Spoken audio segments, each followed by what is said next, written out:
Melanin is one of the most biologically powerful substances in the human body.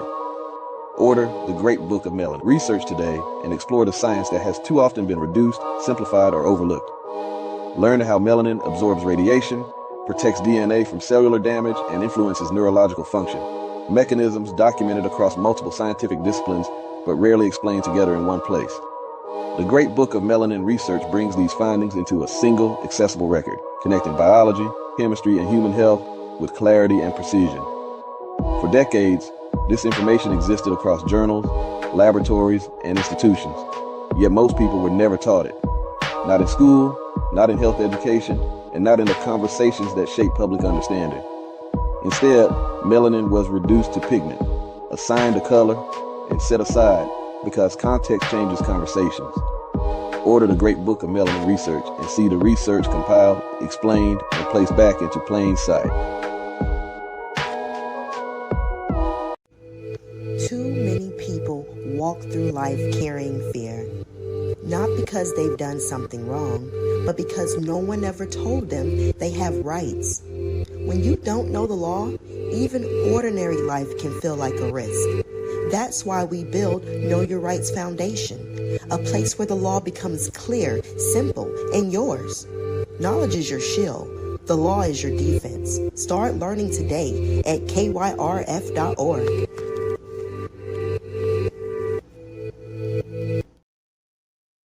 We accept historical narratives as permanent records of human ancestry, but the most fiercely contested ancestral identity on Earth, the biological lineage of the ancient Israelites,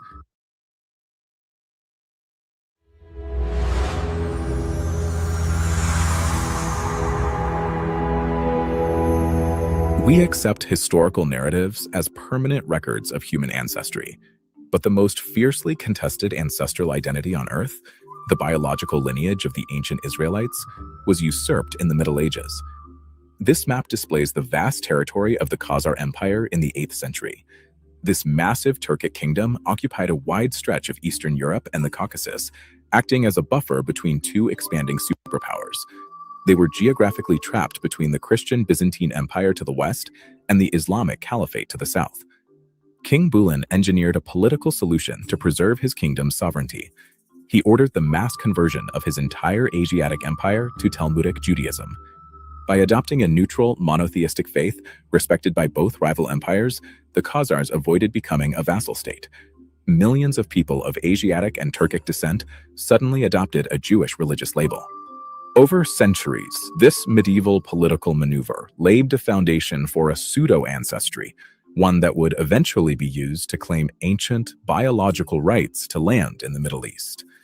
The physical origin of the converted Khazars lies in the steppes of Eastern Europe and Russia, thousands of miles away from the Mediterranean home of the ancient Israelites. This chart illustrates the genetic ancestry tree for haplogroup R198, a specific DNA marker passed down through paternal lines. Modern genetic testing reveals that the vast majority of Ashkenazi populations carry DNA that traces its roots to Eastern European countries like Poland and Russia. The data shows zero connection to Semitic Middle Eastern branches. Consider the lineage of modern Israeli leadership. Benjamin Netanyahu's paternal grandfather was a rabbi from Poland, born under the surname Milikowski. The family only adopted the name Netanyahu after arriving in the region in the 19th century. The populations currently claiming ownership of the Holy Land do not share a biological bloodline with the original Israelites. The modern geopolitical claim relies on the 8th century adoption of a religious identity, functioning as a historical theft. This map tracks where the actual Israelites went. Following the Roman destruction of Jerusalem in 70 AD, the original Israelites fled south. They migrated deep into Egypt, East Africa, and eventually West Africa, seeking refuge among populations that shared their physical characteristics. Entire communities in Africa maintain this unbroken lineage today. The Beta Israel and Ethiopia have historically preserved the ancient customs, the linguistic ties to Biblical Hebrew, and the specific genetic markers of the true original Israelites. These Hebrew populations integrated into massive West African empires like Mali and Songhai. Centuries later, these specific communities were captured and dispersed globally through the transatlantic slave trade. The melanated, indigenous, and aboriginal peoples of the Americas, along with the enslaved African populations brought to the New World, are the actual biological carriers of this suppressed lineage. The true biological descendants were systematically enslaved and stripped of their ancestral heritage. This global displacement scrub-stamped from the historical record, leaving a void that the Khazarian lineage would step in to fill. Burying this biological truth required a deliberate effort by colonial powers and global elites. They systematically destroyed ancestral records and physical evidence that linked the enslaved populations to their true heritage. History books, religious texts, and cultural iconographies were rewritten. The melanated reality of the original Israelites was painted over, replaced with the European features of the converted Khazars. Erasure on this scale does not happen by accident. It was a mandatory cover-up. Legitimizing the stolen Khazarian identity was the necessary first step before executing a detailed, multi-century blueprint for global power. That blueprint accelerated in 1916. During World War I, Germany was winning the conflict against Great Britain, France, and Russia. With British forces facing starvation, Germany made a magnanimous offer for a negotiated peace based on the status quo. England seriously considered the offer. But Eastern European Zionist leaders approached the British War Cabinet with a deal. They promised to bring a fresh, neutral United States into the war on Britain's side, if Britain guaranteed them post-war control of Palestine. The 1917 Balfour Declaration serves as the physical receipt for this transaction. It is an official promise from Great Britain to give away a territory it did not own, to a population of European converts who had no ancestral right to it. Pacing quickened slightly. To fulfill their end of the bargain, the Zionist elite leveraged their influence over American media and finance. They rapidly shifted U.S. public opinion from pro-German to anti-German. This media manipulation successfully dragged President Woodrow Wilson and the American military into the war. Millions died in the mud of the Great War as collateral damage in a transactional scheme to secure a homeland for the Khazarian lineage. When the war ended, the terms of the Balfour Declaration were revealed at the 1919 Paris Peace Conference. The German government discovered the backdoor deal and realized they had been betrayed by the very population they had previously given refuge. Tensions boiled over in 1933. A global conference of elites in Amsterdam declared a holy war and launched a worldwide economic boycott against German goods. Because Germany relied heavily on exports to purchase 2/3 of its food supply, this organized global boycott threatened to starve the German population. The economic strangulation escalated the conflict, making the outbreak of World War II inevitable. The culmination of this blueprint arrived in 1948. The geopolitical elite leveraged the devastation of World War II to establish the modern state of Israel. The geopolitical borders of the modern Middle East and the conflicts that defined our creation represent the calculated culmination of this multi-century blueprint.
Yo.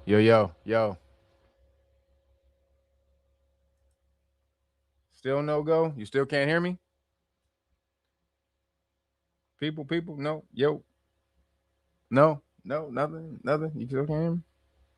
Damn.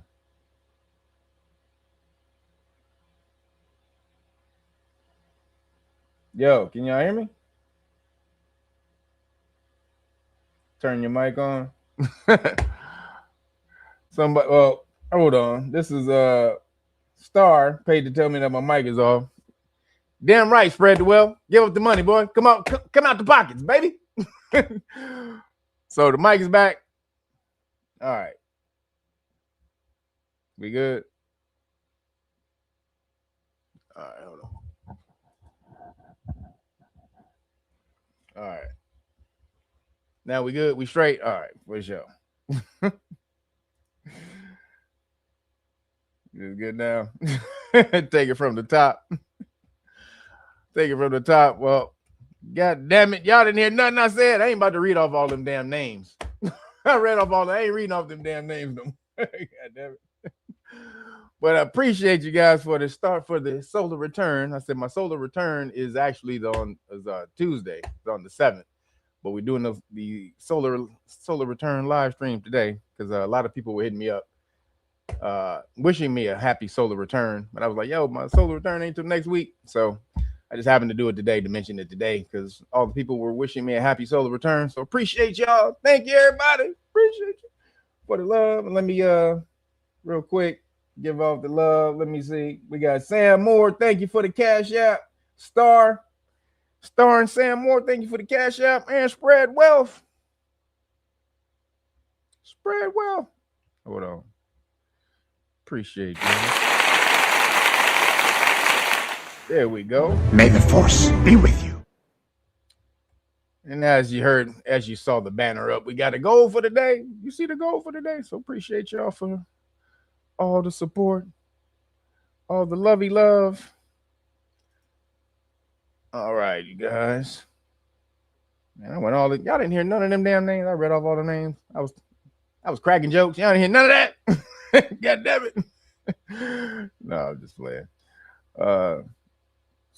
Really quick, anybody who ordered your book hadn't gone out yet. I have books on order. So the books should be here by what's today? Should be here Monday. The books should be here Monday. So then I'll send your books out. Sorry for the delay, but some people ordered the books. They ordered my last book, so I didn't have any. And they were taking a bit to get the books to me. So I will be sending out your books on Monday. So appreciate you guys for supporting. Leah, thank you, girl. Thank you, Leah. Oh, the Aries love. Appreciate you, girl. Aries and Pisces, you know how we get down. Appreciate you, girl. So where we at on? I don't even know where we at on the donations for today. Where we at? Man, we coming in slow. We at what? $30 for the day. $30. Thank you, guys. We at 30 for the day, guys. So appreciate you. What you booing, Mel? What the hell are you booing, son? The hell you booing? You better hit that damn super chat button. Hit that super chat button while you booing. And really quick, so anybody also, last announcement I got, if you want to get your status, correct your status, make sure you go to patreon.com/realnagas and sign up to the highest status class level. I will give you the paperwork for free. Okay, give you the paperwork for free. You are in a corporation and you need to know how to contract with that corporation, but you want to have one foot in the system and one foot out of the system. That's the best way to do it. Always be balanced. It's not this or that. It's this and that. So you have one foot in the system, one foot out. This way you can keep all of your documents, all the things that say that you're in a corporation while not actually being in the corporation. So they don't bug you. But when they do they try to come after you, they have no jurisdiction over you. That's what you're doing. You're severing all of your contracts, taking away their jurisdiction. This is based on your actual status, which is the highest status in the world, your Aboriginal status. That trumps everything. So, and no pun intended, but that trumps everything. And then when they try to come after you, you're like, nah, you throw that Trump card, you throw that Aboriginal card down. Nah, baby. No, baby, I broke those contracts a while ago. And I alerted you a while ago. So if you want to do that, make sure you have one foot in the system and one foot out. Get to patreon.com/realnagas, and I will hook you up with the paperwork when you can explain it. I will give you the paperwork for free when you can explain it. All right. That's how it works. Can't give a bazooka to a baby. Can't do it. Roger Rose, appreciate you, brother. He says, happy solar return, Kev. Power of the shawarma people. Power of the shawarma people. Oh, that's hilarious. Appreciate you, brother. We're at $40 for today, everybody. Thank you. Can I do it? Can you do it what? Can you do the paperwork? Can you get the paperwork once you pay the two? Once you pay the... Can you explain it? Will you be able to explain it? I'm sure you won't. If you can explain it when you pay the $200, but I'm sure that you won't be able to explain it in just that and whatever the day that you pay me. However, if you can, then hey, that's what's up. But I'm quite confident you won't be able to explain the paperwork within a day. I created that paperwork that was channeled to me from the universe. That paperwork is channeled from the universe, and it's smacking the shit out of the government right now. All the governments, federal government, California government, none of them can fuck with me right now because of the paperwork that I created. So if you want to partake in that paperwork, again, you can write your own. I also teach you in the status classes. I teach you how to write your own. You don't have to get mine. You can write your own. I teach you that as well. But if you want my paperwork, then you have to be able to explain it. All right. So again, that's patreon.com/realnagas. Sign up and boom, to the highest level, and I will hook you up. All right, peoples.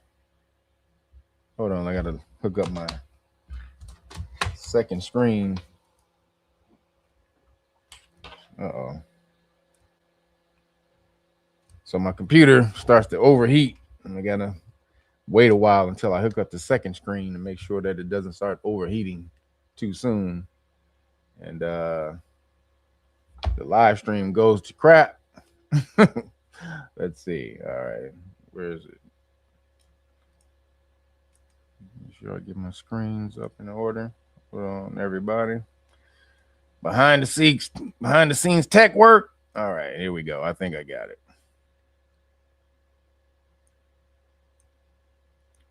All right. All right, you ready to get it? Here we go, everybody. You ready to get it started? Okay, make sure I didn't have anything else I needed to tell you guys. Solar return. Oh, yeah, for my solar return, I did forget to tell you. So for the solar return, people was asking me also this. So for my solar return, I will be doing the sale that somebody asked me about, the 3 t-shirt sale.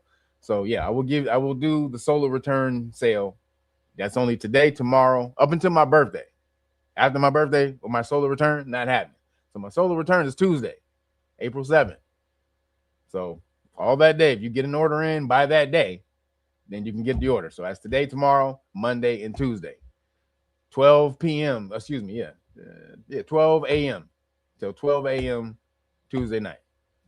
That's when it ends. All right, so again, the solar return sale, you get the Great Book of Melanin Research. If you ordered a hard copy, the Great Book of Melanin Research, oops.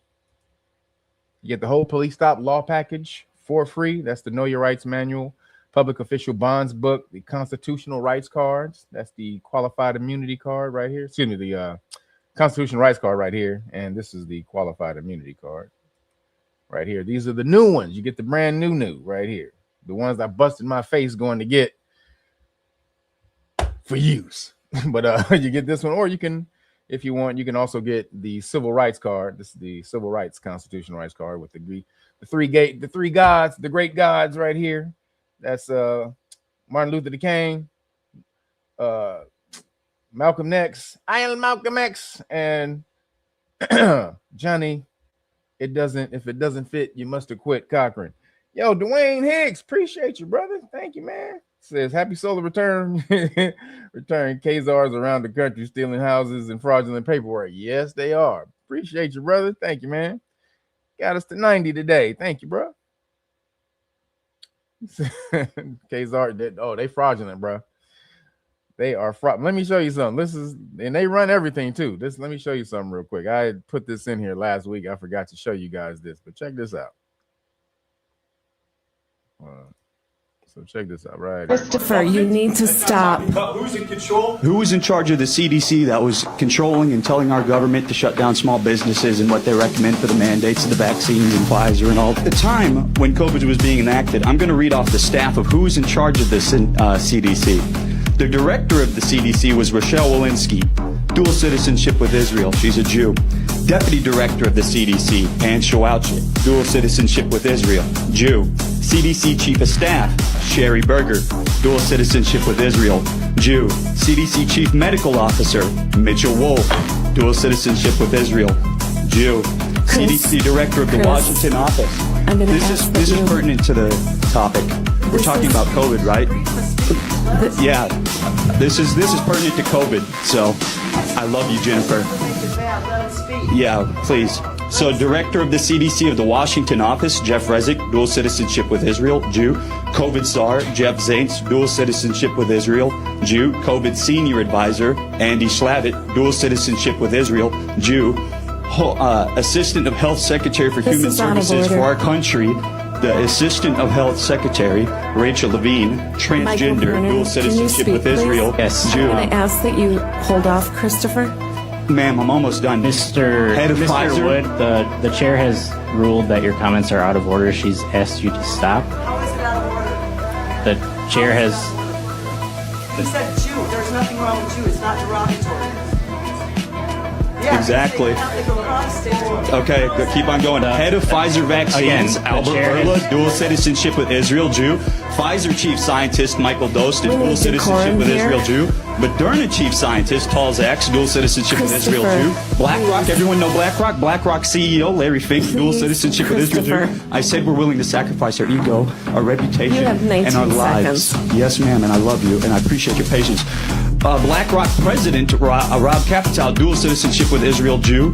The CDC chief medical officer of Johnson & Johnson, Joanne Waldstreicher, dual citizenship with Israel, Jew. Chief medical officer of Merck, Michael Rosenthal, dual citizenship with Israel, Jew. Head advisor of the World Economic Forum, Yuval Harari, dual citizenship with Israel, Jew. And that's only talking about COVID. That's not talking about who's in charge of Christopher, you need to stop. Who's in control of the media or the banks. Go on. God bless you. Thank you for your patience. So that's back. That came out back when the CV-19 was out, and that got suppressed. That was like on TikTok. That was a TikTok video that broke down how all these people that was behind the major agencies that shut the world down just happened to be KZARs. Just happened. Just coincidence. Nothing to see here. So homeboy was getting shut down. He was calling it out, and they were trying to shut him down. He wasn't saying anything, but just giving information. Like, this is information. I'm not saying anything about these people. I'm just saying their positions and who they're attached to, the country they're attached to. But yeah, it's kind of crazy. What you say? You never know. You stupid. He says, "Where's that video?" Man, I actually had that. I've had that video for about a couple years, and I actually never showed it. I've been meaning to show it. Been put it on something. I've been meaning to show it. It came from TikTok a couple years ago when the Pandeezy was out, and homeboy was breaking it down. They tried to shut him down, and they tried to shut him down in the meeting. And he was like, what? I'm not doing anything. What am I doing? Like, am I doing something wrong here?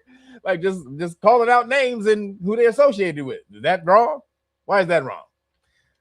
So he said that video needs to be spread. Hey. And then who was the first people to get the crack scene, the cupcakes, right? That was Khazaria. They were the first ones to get it. The first ones to get it was Khazaria. Yo, appreciate you, brother. Roger Roche, thank you, man. Hold up. Let me get Roger Roche. And Dwayne Hicks, some love. May the force be with you. If I was doing some research on on doctrine of discovery and Monroe Doctrine relates to today. Also research how the Khazars profited often. Oh yeah.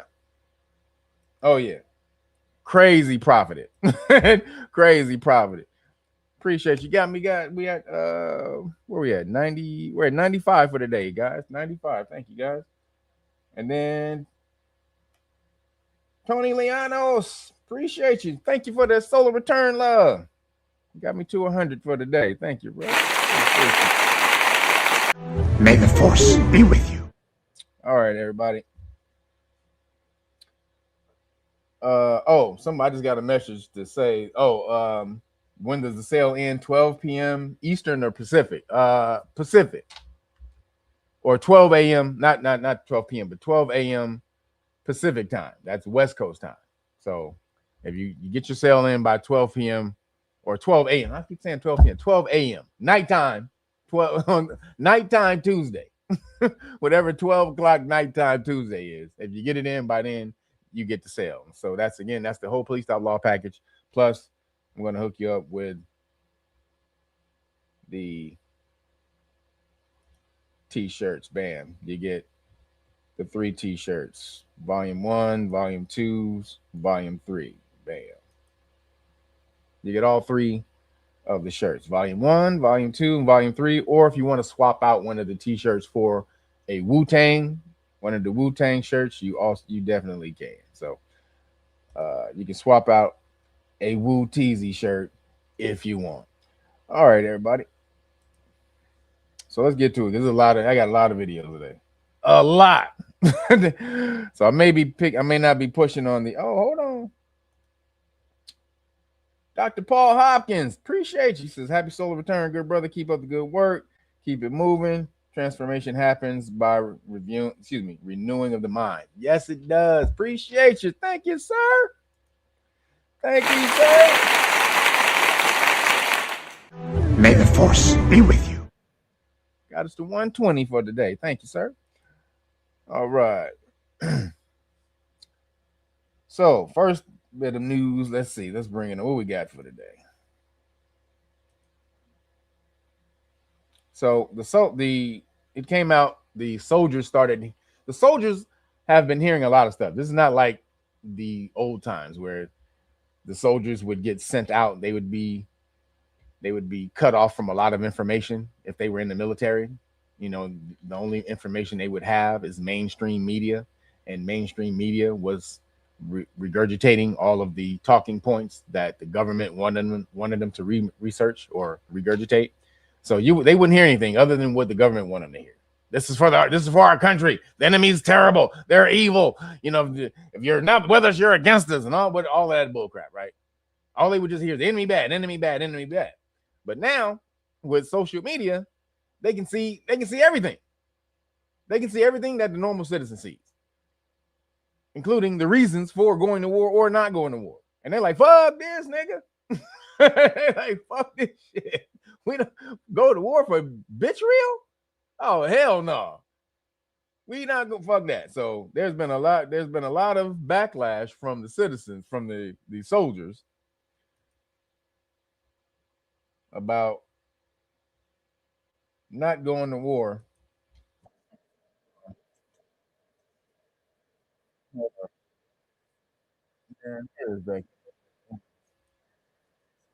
Sorry, hold on. That's not what I was looking for.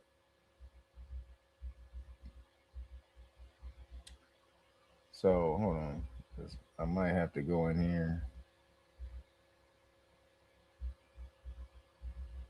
and do what I was doing last week and just get it from the source. Oh, here it is. Actually, I found it. So here it is.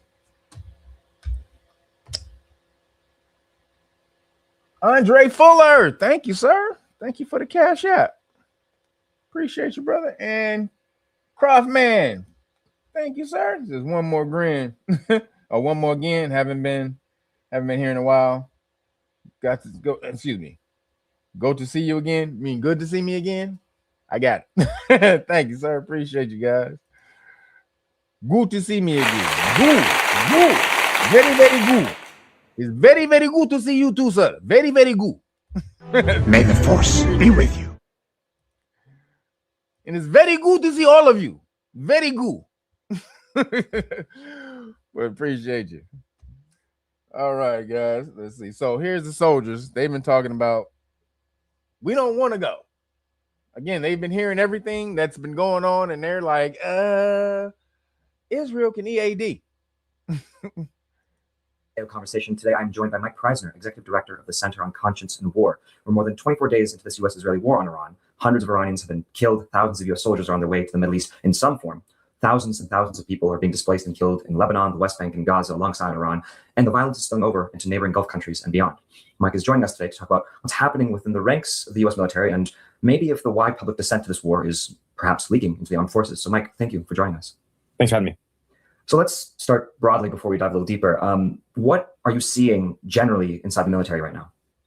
Well, there's a lot of panic right now because, of course, a lot of units on relatively short notice got notified that Guard units being activated, reserve components being activated, active duty units being told that they have perhaps imminent deployments. So I think, in general, what we're hearing from is service members who want to find ways out of this because they absolutely do not support it. We're hearing a lot about a lot of disgust and outrage over U.S. conduct in the war so far, in particular the bombing of the girls' school, the Manab massacre. That's like the number one thing that callers to our hotline cite to me as a breaking point for them, something that caused them to have a turning point and realize they had to take action to get out of this. I think across the board, there's just like a lack of trust and confidence in the military leadership, but one that, they're launching a new big war. They haven't given any legitimate or rational explanation for why this needs to happen. It's the same exact war that they were warning about for years leading up to this point as being such a stupid and disastrous type of move that, we had to elect all these people because they're the only ones not too stupid to do this. And so, I think that there's a lot of very deep thinking. So that fire that took out the Lincoln, I think it was the USS Lincoln or whatever. The soldiers allegedly started that fire so they can get the hell out of there. They like, fuck Trump and his war. We not fighting. They're not having it, man. There's we're in a different time now. Soldiers will be like, EAD if we don't agree with your war. We're not with the propaganda. You can't hide all of this crap from us no more. So that's why you actually haven't seen a full-fledged boots on the ground invasion yet, is because the soldiers ain't really about that. They don't want it. The soldiers don't want it. America don't want it. Nobody want it but bitch real. And so this is one of the soldiers coming back, talking to him, letting everybody know, like, yo, they don't want it. Service members who don't want to be a party to these crimes, the kind of crimes that they've seen play out in Gaza over the past several years. A lot of people have cited that also, that's kind of what gave them a turn in political consciousness, like what happened across the broader U.S. population. But now the U.S. partnered with Israel in another war that started out with the same kind of action that Israel was notorious for during that. It's caused a lot of people to seek options. And, these aren't people who are just trying to get out of something. They joined for college money. They're just trying to get out of this because they didn't think they're going to have to do anything hard. People we're talking to are really tormented. They are really torn between the camaraderie they feel to the people that they're serving with, the fact that they're being faced with abandoning their friends or being sent to die in a war that they don't agree with, torn between that and not wanting to kill in a war that they don't agree with, not wanting to be party to a war they don't agree with. And that is a very... Yeah, who want to be a part of blowing up a school full of little girls? And then you say, oh, sorry. That doesn't alleviate the conscience of the dudes who pushed the buttons on those tomahawks, because they came out and showed who those two guys were this week. The commander and his second in command. You think those two wanted to blow up a goddamn school full of kids? No. But now that's on their conscience. Those two people blew up a school full of little girls, and they got to live with that shit. And then America go, oh, sorry, you got the wrong intel. Fuck you, man. No, you don't get to just do that. Sorry, guys. See, this is the white man bullshit. I am the white man and I can do anything. This is how they think. I can do whatever the fuck I want.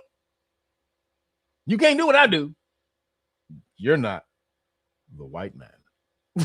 You can't do what I do, nigga. You understand? I can smack the shit out of everybody. First, beat the shit out of anybody. Little babies, everything. And all I got to say is, sorry. sorry. You heard me say sorry, right? Did you hear me? You didn't hear me? Hey, did you clean the sugar daddy out your ear, man? I said sorry. Goddamn, man, motherfucker. Like, goddamn, how many times I have to say sorry to this motherfucker? Like, nigga, you just killed 70,000 people, bitch. I said sorry. God. I mean, what the fuck do I have to do here, man? How loud do I have to say it? Do I need to stand on a chair?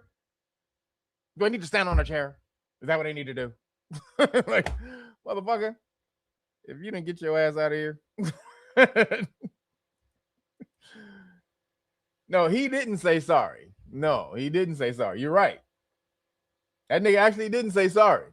And that is the most fucked up thing. He didn't say sorry. You're right. That nigga said, we didn't do it. Like, wait a minute, nigga, wait. Well, again, Trump is getting bad information, though. But when he found out that America did do it, he should have came out and said sorry. But Trump has this super, what he believes is alpha, pseudo alpha male thing of never saying you're wrong, right? If you wrong, a true alpha understand. You say you're wrong, you move on from that mistake. You learn from that mistake and you keep it pushing. Bitch ass alpha, not a real fake ass alpha, not a real alpha who thinks he knows what an alpha is. Punk bitch ass alpha. Never say you're sorry. Admit no defeat. Admit no weakness ever. Blah, blah, blah. Well, saying you're sorry or admitting that you fucked up is not a weakness. That strengthens you in the future. Knowing what not to do. But this motherfucker, he's on some old 1950s. Never say you're sorry. Never say you're sorry. Never admit you're wrong. So the troops are finding out, and they are not fucking with it. They're like, get the fuck away from me, man. Very deep and difficult decision. And these are very courageous people who are choosing to exercise these rights because it's not an easy thing to do. And we have heard from, our organization, we handle many conscientious objector claims per year, but we've had definitely 1,000% increase in new CO clients just in the past 24 days. And they are privates to field grade officers. They are infantry personnel to fighter pilots to physicians, and every single branch of service. It kind of runs the full gambit of military demographics. So yeah, let's talk.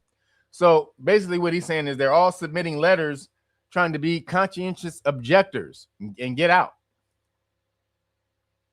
They're trying to be conscientious objectors and get out. Like what's homeboy did? Joe Kent, the second head of the intelligence. That's what he did. He conscientious objector, and he said, "I'm out. Trump, you full of shit." Oh, yo. Scott, I can't say your last name. Scott Mafumes. Oh, excuse me, Scott Malphus. Appreciate you. Thank you for the super chat. Says, what's the meaning of 3 snakes standing tall in front of the moon in a dream? Oh, what the hell? What you think this is? This ain't dream interpretation? Live stream? What the?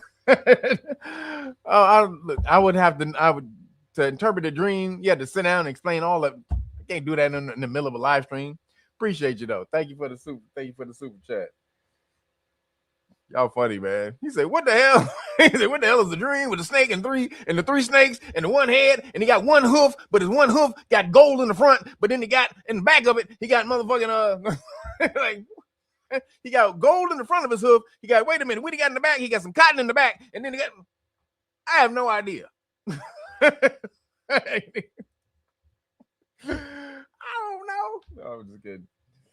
But appreciate you, man. Curtis Neal, thank you, brother. Thank you for the cash app. Funny. Uncle Boosie, appreciate you guys. Got us to we had 140 for the day. Got to 140. May the force be with you. Thank you, guys. All right. Let me get back. So while the troops are saying we don't want to go, and they're most likely going to go, they've been deployed. These thousands and thousands of troops have been deployed. They're doing that. Bitchreal is saying we're not sending nobody. We're not gonna send anybody. Like, wait a minute, hold up, pimp. Wait a minute, you started a war and you not sending anybody? What the fuck is going on in this bitch? So that's what Israel has said. They said, we're not sending people to war at the moment. Let me see if I can find it. Hold on. Here we go. Oh, wait a minute. No, not that one. Hold on. Here we go.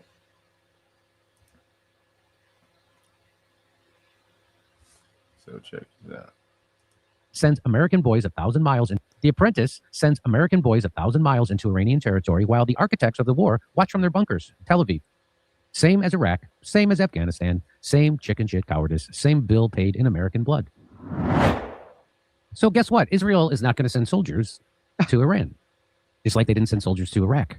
Just like they didn't send soldiers to Libya. They're not sending soldiers to Iran. Israel says its soldiers won't join any U.S. ground operation in Iran. Channel 12 reports the IDF is sitting this one out if boots hit the ground. How the hell? Israel will reportedly keep bombing from the air, but won't. How the hell do you have the balls, the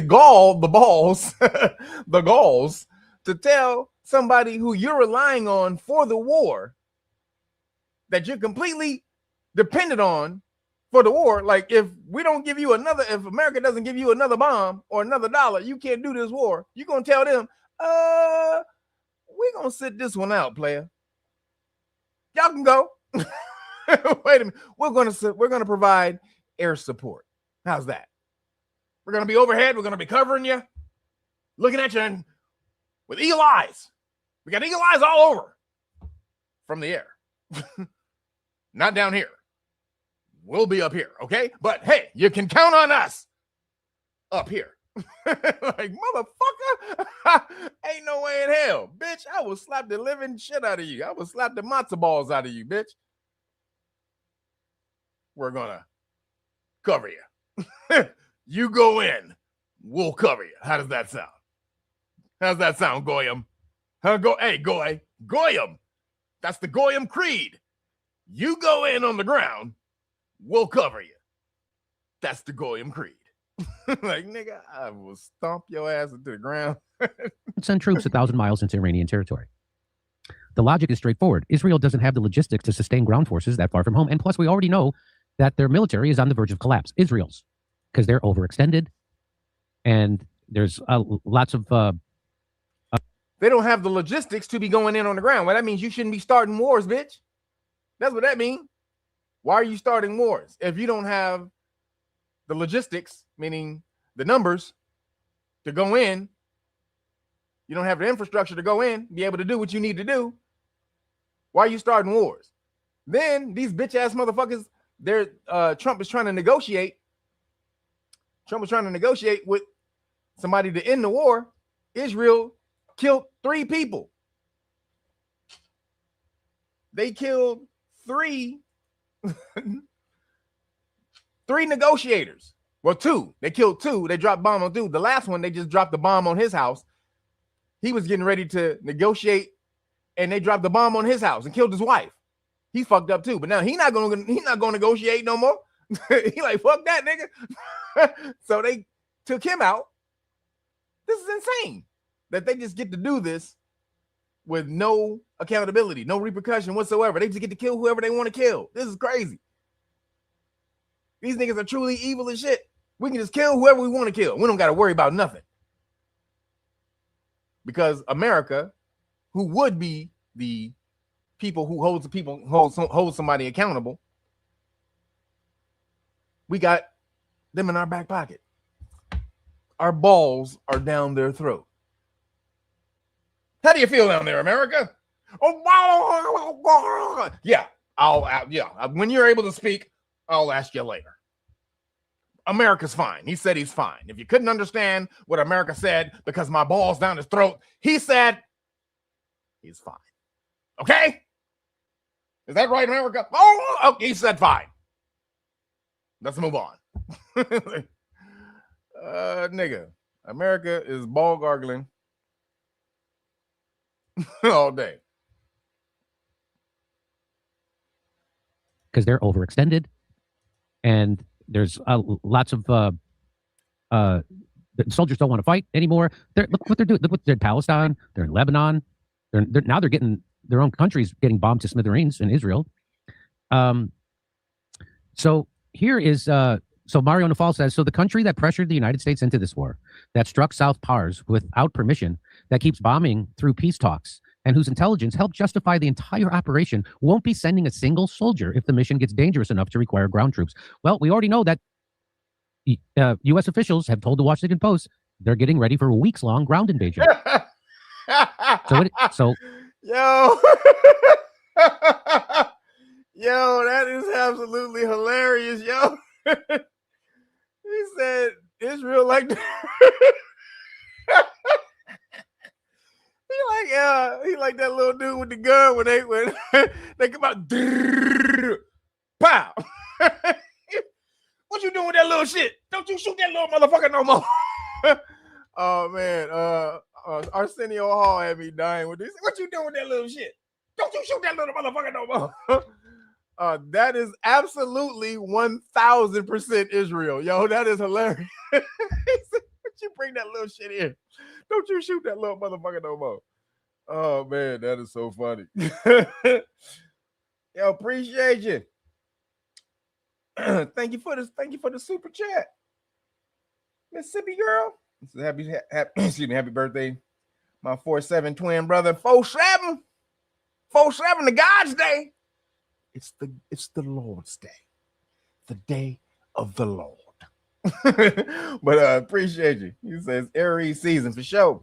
Thank you, everybody. We're up to. Let me see if I got it. Whoa, Charlie J. Scott. And Mississippi girl, but Charlie J. Scott and Mississippi girl. Thank you. Thank you, guys. May the force be with you. Man, Charlie J. Scott, thank you, brother. Just got it up to 250. Man, thank you, sir. Appreciate you. Let's get you closer to the goal. Thank you, brother. I appreciate you, Charlie J. Scott. All right, man. That was hilarious, yo. That was absolutely hilarious. He's like Eddie Man. Israel is the little gun dude from Harlem Nights. That is so spot on. That is so funny, man. All right, here we go. I hope that those reports are wrong. So I hope that those reports are wrong. Imagine being a U.S. troop reading this, and he points to this. The UK report says new. Channel 12 says in case of a U.S. ground operation in Iran, Israeli soldiers will not participate on the ground. Imagine being a U.S. troop reading that on ground invasion. So he points to this. The UK report says new. Channel 12 says in case of a U.S. ground operation in Iran, Israeli soldiers will not participate on the ground. So they've heard this. They've seen this stuff. This is why a lot of them are trying to get out and said, we're not going. Why the fuck am I going to defend somebody else's country if they're not going to defend their own country? They started the war and they can't motherfucking fight their own war. You started. You can't fight your own war that you started. And you want me or my country, my people to go die. Man, if you don't get the fuck out and eat a rhinoceros sized dick, bitch. You know that's not happening. And that's what a lot of soldiers are saying right now. EAD. It's in the game. It's not happening. Imagine being a U.S. troop reading that. I mean, obviously. So, shout out to all the people, the soldiers. If y'all going over there, they trying to force you. You don't have to go. You know that. Again, conscientious objector is what you can do. You can say, I don't fuck with that. I don't agree with this. I don't agree with the policy. They haven't given you an apology. They haven't given you a good reason why you're going. They haven't given you any policy whatsoever other than that Iran has been trying to kill us for 47 years. Well, you should have did something before I got in here. Nigga, if they were trying to kill us for 47 years, then y'all should have did something 47 years ago. Because obviously you've been fine with it for the last 47 years if you haven't done anything. So we're going to go with that. and I'm not going. Vitriol can go and fight their own wars. And I'm not going. Here we go. Appreciate you. Thank you, Dexter. Appreciate you, bro. He says, Kev 601 area. 601 repping. Appreciate you, 601. So, man, I got us to 260. Thank you, guys. Thank you, everybody. May the force be with you. Thank you, guys. All right, so well, that's popping. Then there's a report that they wanted to cut. So while they're going there, again, they're sending only American troops to fight for Vitriol. While Vitriol started the war, they don't have any money to feed the TSA or Homeland Security, the Department of Homeland Security, and all the other governments. They're still on not strike, but the Congress, they still suspended the government. But they're on vacation. That's all. They're just on vacation right now. So government workers are still starving right now, even though Trump just paid TSA. So that was a good thing. But now they want to take $200 billion from healthcare to fight the war. Yo, healthcare. Yo, Rashid, thank you, brother. Thank you for this, for the cash app. Oops, hold on, bro. May the force be with you. Thank you, sir. $200 billion. Where's my $2? Anybody remember? Everybody ever seen a movie called Better Off Dead? Where this dude, he kept trying to kill himself. It was who was it? John Cusack. He kept trying to kill himself because his girlfriend broke up with him. But throughout the whole movie, it was a kid chasing him. The paper kid was chasing him because he owed him $2 for the paper route, for the paper for paper subscription. And look, kid, I want my $2. I want my $200 billion. That's what this is. I want my $200 billion. So check this out.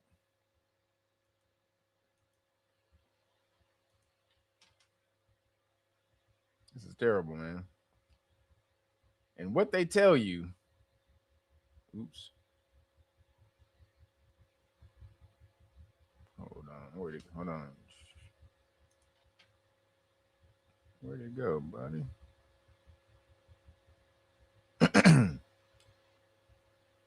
So it's going to get lost today. I literally have 20 something videos I had to show you guys. So I'm gonna have to scroll through these videos. Is this it? Yeah, this is it. So check it out. Healthcare. We can't do it. Listen to what he's saying.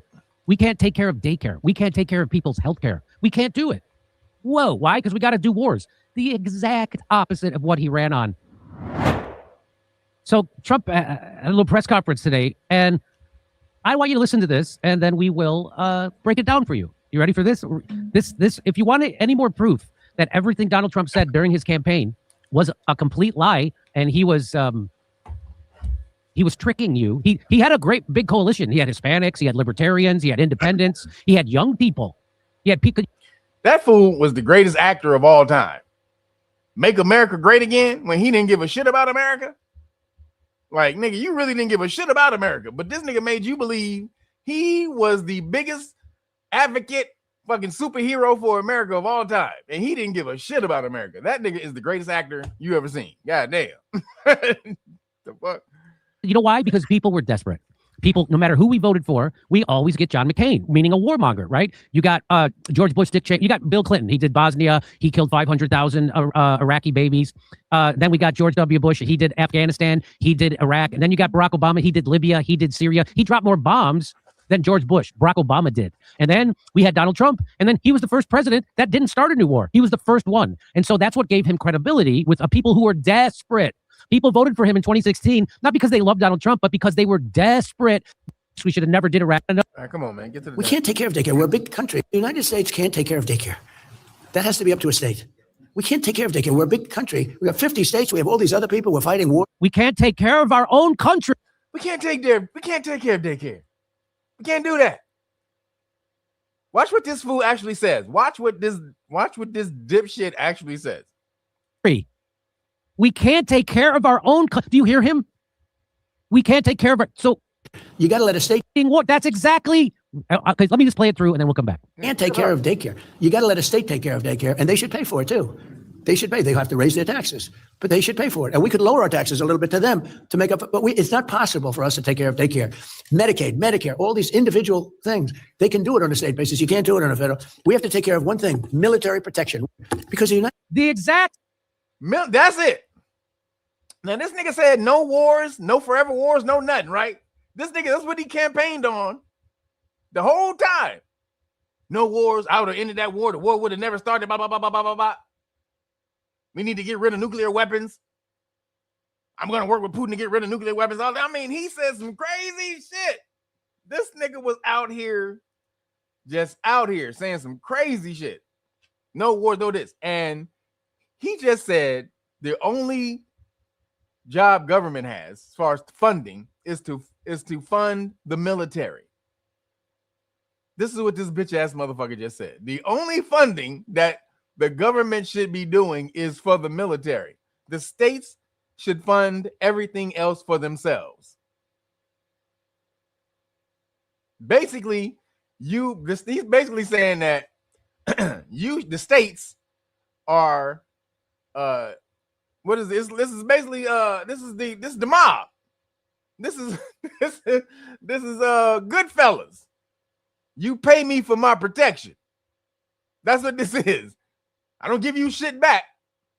I didn't do anything to help you with the way you made the money to pay me. However, you need to pay me just in case somebody want to come in here and slap the shit out of you. Like me. But I'm not going to do that because I'm a good person. But if somebody like me was to come in here and want to slap the shit out of you and steal everything you got, what you going to do? What you going to do? Huh? What you going to do, player? You can't do nothing. So look here. Let me tell you, I got a solution. I got an offer that you can't refuse. How about you pay me to not smack? I mean, you pay me to protect you from everybody else, and we call it a day. Wait a minute. What do we get? Whenever somebody possibly on the offhand maybe attach you somewhere down the line, we're gonna be there. We're gonna be there. Lickety split. Right after I have my McDonald's. That's what this nigga is trying to tell people. The government is a gangster, and the states are the the oppressed citizens in the hood, and all you need to be paying is for protection. Wow.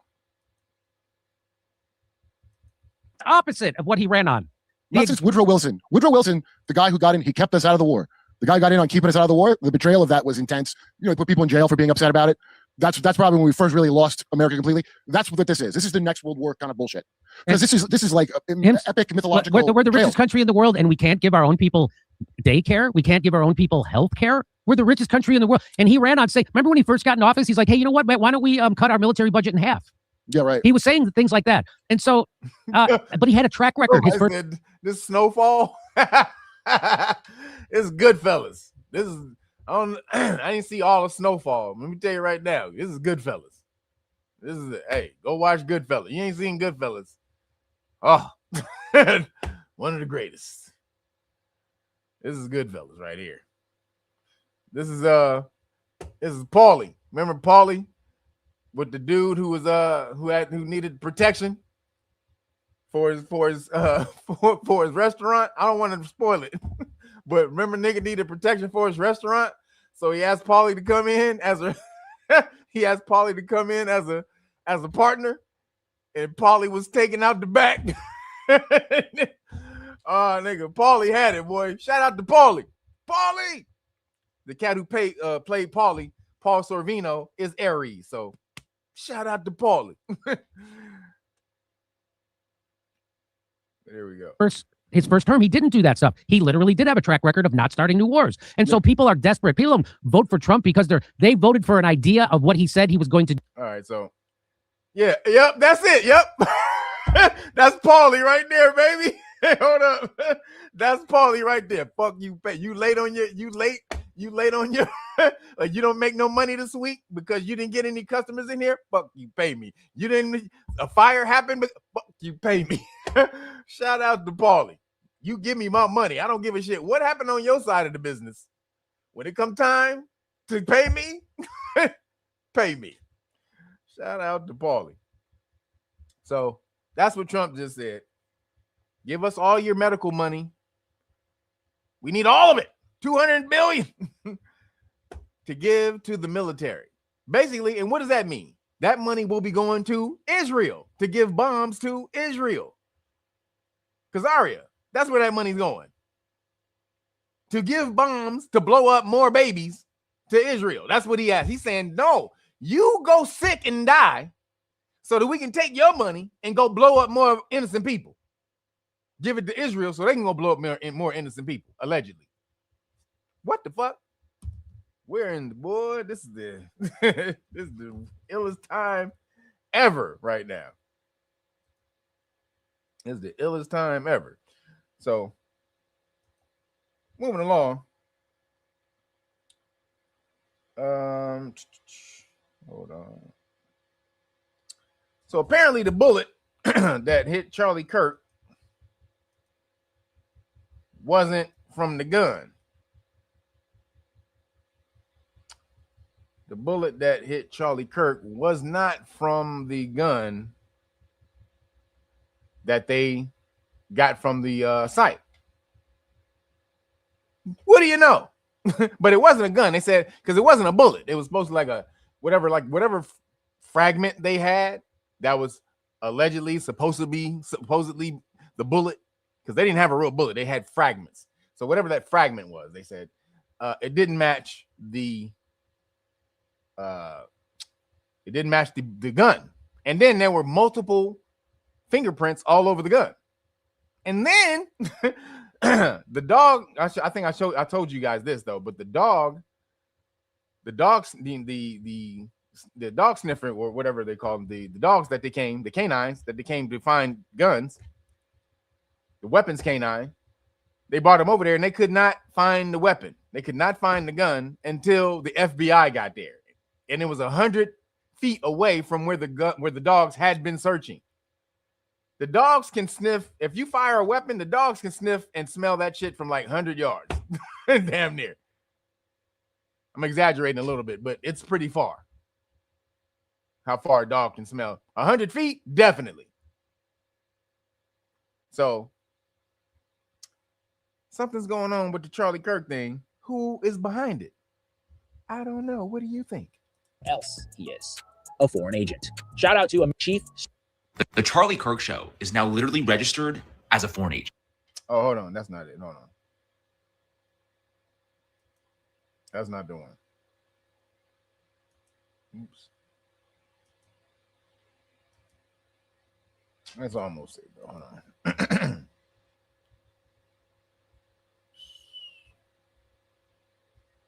Hold up. Hold up, Pimple Stillskin. I got it. Hold on, guys. Is that it?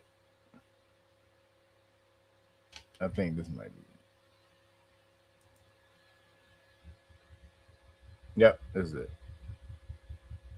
You got massive breaking news tonight. Tyler Robinson did not kill Charlie Kirk. This is from the Daily Mail. They say the bullet used to kill Charlie Kirk did not match the rifle allegedly used by suspect Tyler Robinson, according to new court filings. Quote, Robinson, 22, is facing capital murder charges and a potential death sentence for Kirk's murder at Utah Valley University on September 10th of last year. But his defense attorney now argued that the Bureau of Alcohol, Tobacco, Firearms, and Explosives was unable to identify the bullet recovered at the autopsy to the rifle allegedly tied to Mr. Robinson. Remember.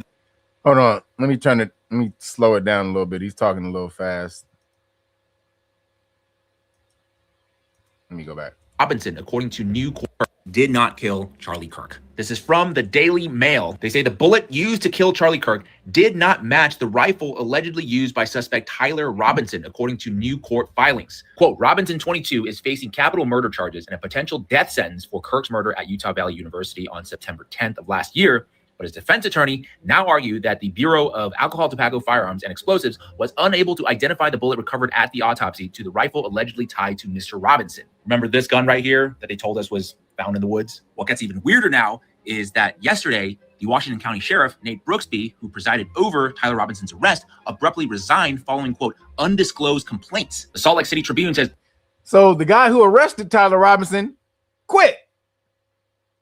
This whole thing is going to shit.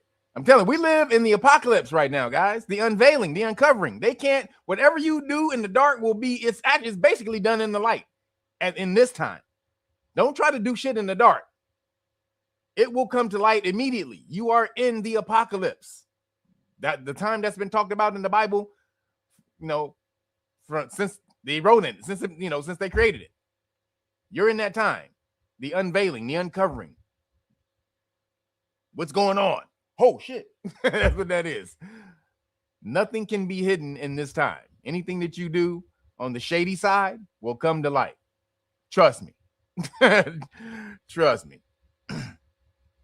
Brooksby's resignation comes after the county received complaints from individuals who were concerned with the operations at the sheriff's office. Quote, after the decision, the complainant asked the matter not be pursued further and were respecting their request, which sounds a little bit like a cover-up, if you ask me. Meanwhile, rumors are swirling online that Erica Kirk, Charlie's widow... Yo, real quick, Transcendental. Thank you, brother. Thank you for the cash app.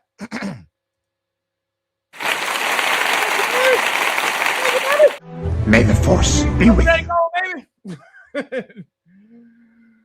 We had 270. Appreciate you guys. Thank you. All right, here we go. Was having an alleged affair with Andrew Gov't, who is, of course, Charlie's old colleague at Turning Point USA, also the spokesperson at Turning Point USA. Absolutely wild developments. Follow me. So she was supposedly having, not only did the bullet allegedly not kill Charlie Kirk, but homegirl was getting tapped by the COO, the CFO, the financial dude that got fired. So Charlie fired this dude, and the day Charlie got killed, he got rehired. That's the dude allegedly that Erica was tapping. Yo! This shit's crazy, yo. Broderick Enoch, thank you, brother. He said for them bitches. He said for them bitches. Thank you, brother. Appreciate you, man. For the cash app. May the force be with you. That's hilarious. He says for them bitches. So then, no, that's not the only thing. So that when they found that out, Iran or whatever you want to call it, Iran, they hacked Kash Patel's emails. Iran hacked Kash Patel's emails and found a whole bunch of stuff in there. So check this out. Kash Patel is an agent, yo.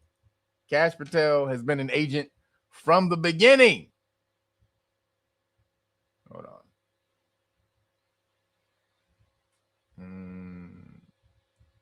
Hold up. Kash bitch tell. Running up the damn bill, the expense account, taking private jets to games with his girl. Like, this nigga is tripping, yo. Kash Patel has lost his goddamn mind, man. Here it is. I think is it. Hold on, let me see. Yeah, this is it.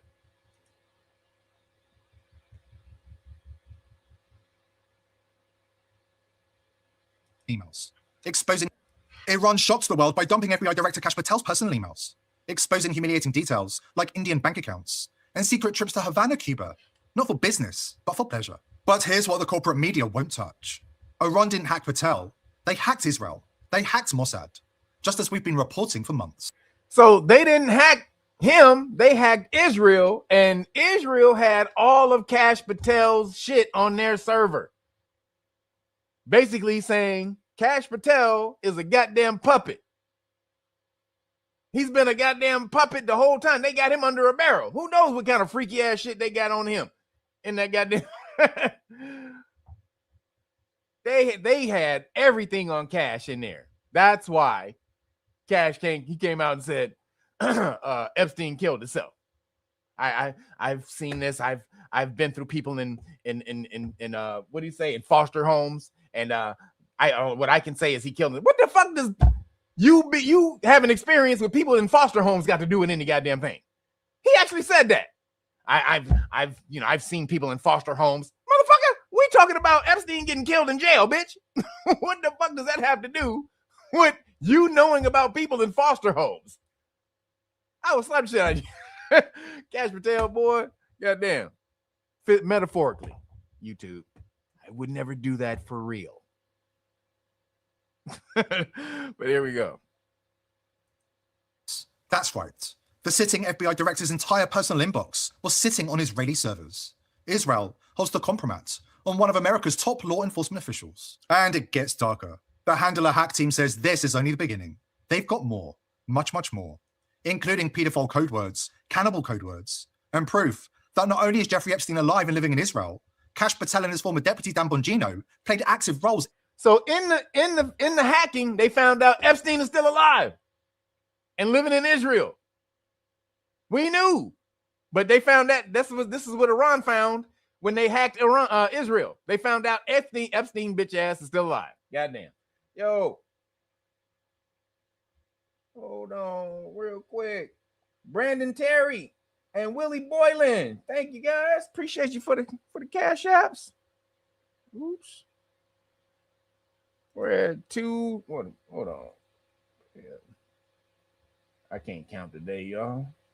That's 285 for the day. Thank you guys. Let me give you some love. May the force be with you. That's 285 for the day. All right, so back to here. They have been Iran, and we're about to find something else. They found out something else about the Charlie Kirk shooting too when they hacked the files. So we're gonna talk about that in a second too. But man, they got everything. Epstein's still alive. In the cover-up. Before we dive in, subscribe to the channel if you haven't already, and join Uncensored Epstein Files release, and who's been covering up the Charlie Kirk assassination investigation, just had his personal emails hacked by Iran. 15 past with the breaking news. Reuters is now reporting Iran-linked hackers are claiming they have breached the personal email inbox of FBI Director Kash Patel. Those hackers have published photographs of Patel along with his purported resume and what appears to be personal correspondence dating between 2010 and 2019. The hack does not cover his time as FBI Director, but it does allegedly cover the time he worked in national security and counterterrorism at DOJ, and depending on how far into 2019, possibly his time on the National Security Council. And the mainstream media, they're not giving you even half of the story. This is just coming out. FBI Director Kash Patel has had his personal accounts leaked by the Iranian hacking group Handala. They've posted these different photos of him, as well as his resume and emails. They just posted this online. Today, once again, the world witnessed the collapse of America's so-called security. Yo, thank you, Sam. Sam Snow, he said Patel with them Cookie Monster eyes. He does got them Cookie Monster eyes. Yo, that's hilarious. He does have Cookie Monster eyes, yo. Legends. While the FBI proudly seized our domains and immediately announced a $10 million reward for the heads of the Handala hack members, we decided to respond to this ridiculous show in a way that will be remembered forever. Kash Patel, the current head of the FBI, who once saw his name displayed with pride on the agency's headquarters, will now find his name among the list of successfully hacked victims. All personal and confidential information of Kash Patel, including emails, conversations, documents, and even classified files, is now available for public download. This is the security that the US government boasts about. This is the cyber giant that thinks threats and bribes can silence the voice of the resistance. To the whole world, we declare the FBI is just a name, and behind this name, there is no real security. If your director can be compromised this easily, what do you expect from your lower level employees? Keep in mind, a while back, they also hacked the phone of the former Prime Minister of Israel, Ehud Barak. This is him in Jeffrey Epstein's Manhattan apartment. The people are rising up, demanding answers. Never trust dudes named after money. Yo, we were just talking about Creflo Dollar earlier, when I had a meeting earlier. Creflo Dollar. Y'all know 1 year when he had like 2 private jets. That dude had earned like $69-70 million that year. Like Creflo was killing it. $70 million in church? That's your personal income? Oh boy. They had to smash on Creflo. But back to the story. How can the director of the FBI be so breathtakingly incompetent that he can't even protect his own personal emails? Cash Patel, the American people want to know, how does it feel to be a cuck for Israel? Just quickly, if Cash Patel had been running things through VP.net, foreign adversaries wouldn't have stood a chance. This is the world we live in now. The internet is their new battleground. Don't make the same mistake as Cash. Check out vp.net/TPV to see how you can disappear from their systems. Now, in a chilling new transmission, an Iranian operative openly explains exactly how they hacked Cash Patel's personal emails and reveals the explosive information they're still holding on to. We had penetrated deeper than anyone realized. Not just surface systems, not just infrastructure. This was personal. Entire mailboxes, decades of correspondence. Not only regional actors, but individuals embedded at the highest levels of power in the United States. Names you would recognize instantly if I said them, which I won't, not yet. At first, I thought it was a trick, fabrication, a plant designed to mislead us. But the volume, the consistency, the metadata, you can't fake that at this scale. Not terabytes of it. Not with that level of continuity. Israel, what they had, what they were sitting on, it wasn't just intelligence, it was leverage. Complete psychological profiles, travel records, private habits, financial anomalies, personal weaknesses cataloged with clinical precision. Not just politicians, judges, media figures, donors, gatekeepers. You start to understand something very quickly when you see it all laid out like that. Power doesn't move the way people think it does. It's not ideology, it's not loyalty, it's pressure. And then there were the emails. But these emails expose far more than simple leverage. They reveal an entire network of potentially compromised politicians, powerful figures whose dirty secrets are now sitting in the hands of foreign adversaries, pulling puppet strings in Congress and the White House. You notice patterns when you read enough of them. Certain phrases, strange repetitions, language that feels coded, innocent on the surface. But when you cross-reference it across different threads, different years, different people, it stops looking innocent. Some of the younger analysts joked about it, called them FBI code words, pizza, parties, travel arrangements that didn't make sense. It sounded ridiculous until it didn't. Until you start seeing the same language used by people who have no reason to know each other, except they do. He also dropped a bombshell.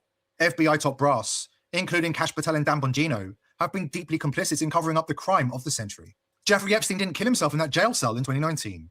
He was extracted in a Black Ops military operation and quietly exfiltrated to Israel, where he's still living safely to this day. In one thread, there's a reference to a name you know, Epstein. A man the world believes died in 2019, but the tone wasn't mourning, it was logistical. He's still a variable in the equation. I remember staring at that screen for a long time. We didn't just access a system. We opened a vault, and what I saw was only the beginning. There are archives we haven't even decrypted yet. Entire datasets still being processed. Terabytes upon terabytes. This, what I'm telling you now, this is just the opening salvo. You think the world you see is the real one. It isn't. No wonder Cash Patel's former deputy Dan Bongino was just told to his face that he's a pedophile protector. So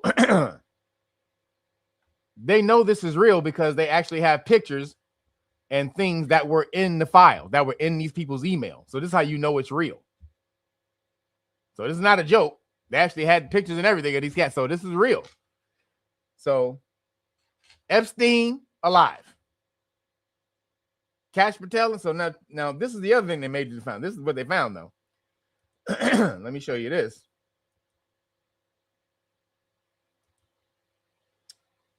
This is what they found. Hold up. Mr. Cookie Monster Eyes is really doing the cover up. Cookie.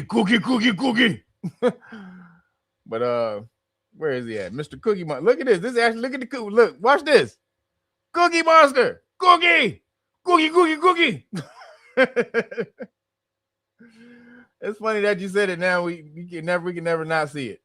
You can never not see it.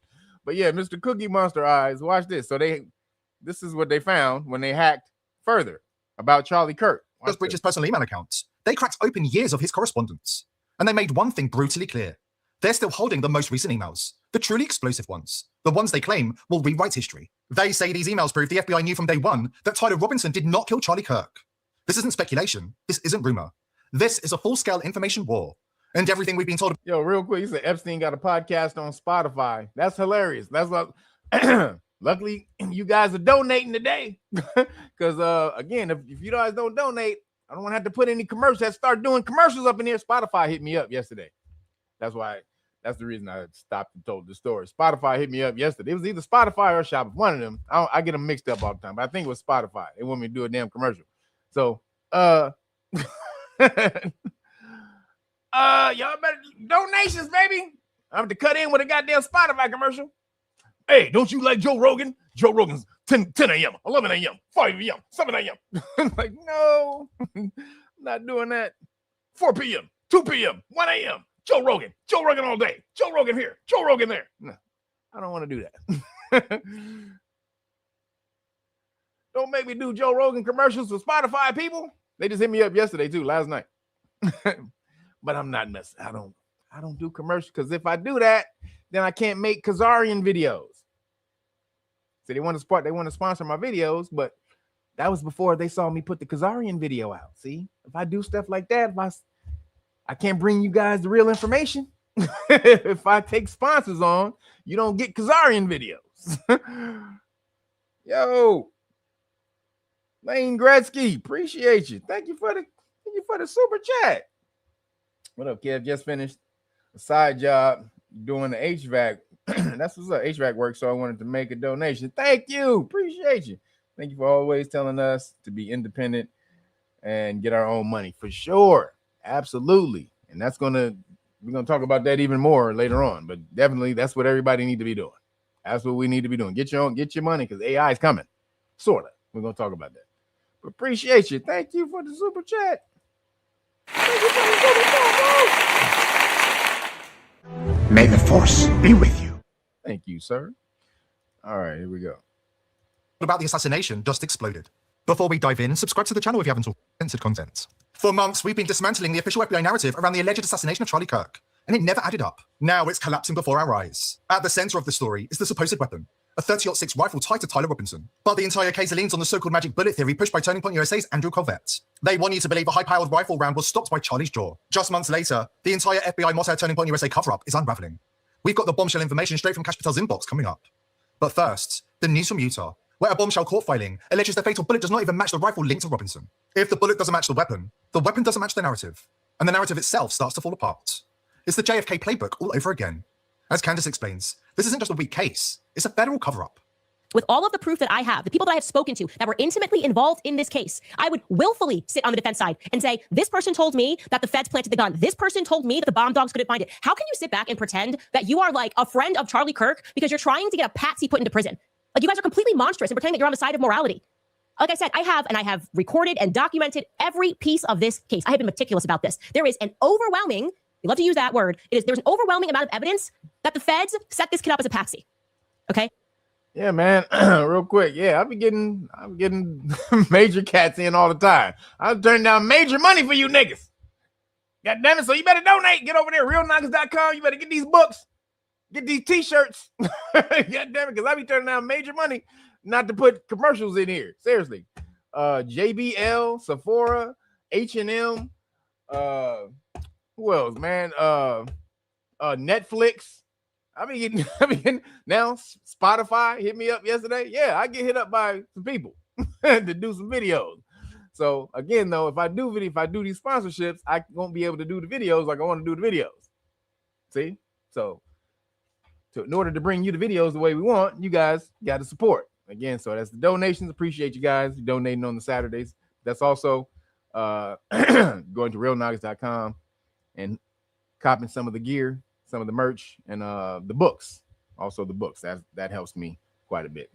And also the Patreon. Go to the Patreon, sign up. These are the ways you can help. So I don't have to take on Shopify or Spotify, whatever one of them niggas hit me up yesterday. One of the two hit me up yesterday to do something. I think it was Spotify though. But appreciate you.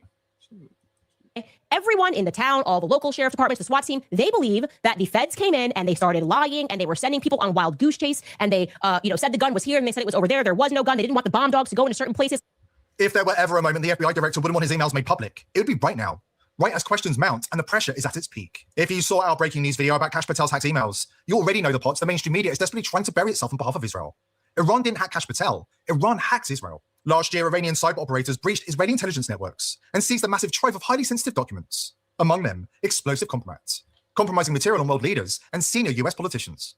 And just last week, we discovered that Kash Patel was on that list of the compromised.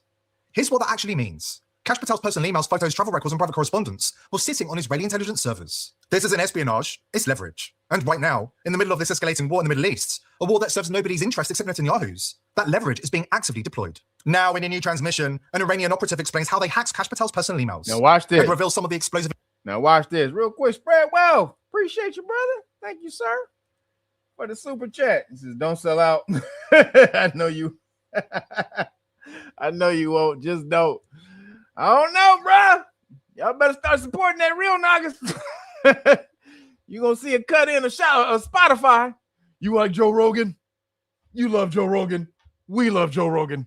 Joe Rogan at 11 a.m. Joe Rogan at 12 p.m. Joe Rogan at 1 p.m. 2 p.m. 3 p.m. 4 p.m. Joe Rogan all day. You might see that, man. No, I'm just kidding. Even though I fuck with Joe Rogan, I wouldn't do that. Unless I had to. Information they're sitting on. This is what we've pieced together from the emails and other intelligence sources. Charlie Kirk was never shot with a bullet. He was accidentally decapitated by a piece of shrapnel from a miniature explosive planted inside his microphone. Yeah. This the video that I came out with 3 weeks after it happened. You guys remember that video? And I showed you the video of the guy. Damn it, I don't even have it anymore. I showed you the video of the guy who had damn, man, I can't even find that video anymore because if I play that video, they're gonna demonetize me because this is a funny thing. So I showed you there was a guy in the crowd, and the guy in the crowd had a device. Remember, we thought it might have been like some type of some type of phone gun. Remember that? You guys remember we showed that guy, and his channel was like he was a photographer, and so his channel was like a big channel. He had 1.5 million subscribers. He went over that video and watched it and saw that guy in the crowd do the push motion right when Charlie Kirk head snapped, right? And he was like, yo, this guy is the trigger guy, right? He showed that. That video had been out when I showed you guys. That video had been out for 2 weeks, and it only had less than 20,000 views. Now remember, he has 1.5 million views, subscribers. So on his usual videos, he gets like 150,000, 200,000, 300,000. That video had only gotten less than 20,000 views. And I showed you that, remember? And it, boom, his head went over, right? So then I said it might have been the phone gun. Then maybe a week later, I was like, oh no, because Stu Peters came in and he had somebody send him a video of somebody who was in the crowd that day. They were in the crowd and they had taken this video and police had not called him or checked him or anything. So he just had this video. He's like, well, let me call somebody and give it to him. So he gave it to Stu Peters, and Stu Peters showed that the lavalier mic, the puff of smoke come out of the lavalier mic right before he snaps his head over. And it happened right as soon as the dude did this, right? So we broke this story 3 weeks to a month right after it happened, right? Now, so funny, when this story comes out, this just came out this week, that video, that live stream that I did when I showed you guys, they just demonetized that video yesterday. Now that video was back in September or October of last year. Nobody had been doing anything about that video, but that video apparently got on their radar and they went and demonetized the video. Again, the one talking about how Charlie Kirk got snapped, that lavalier mic was an explosive device, allegedly. So now, though, Iran hacks Kash Patel's emails and finds out, oh, that's exactly what it was. Or he hacked Israel's emails and found out this is what it was. Yo, let me go back. Operative explains how they hacked Kash Patel's personal... Let me slow this down a little bit so you can hear it.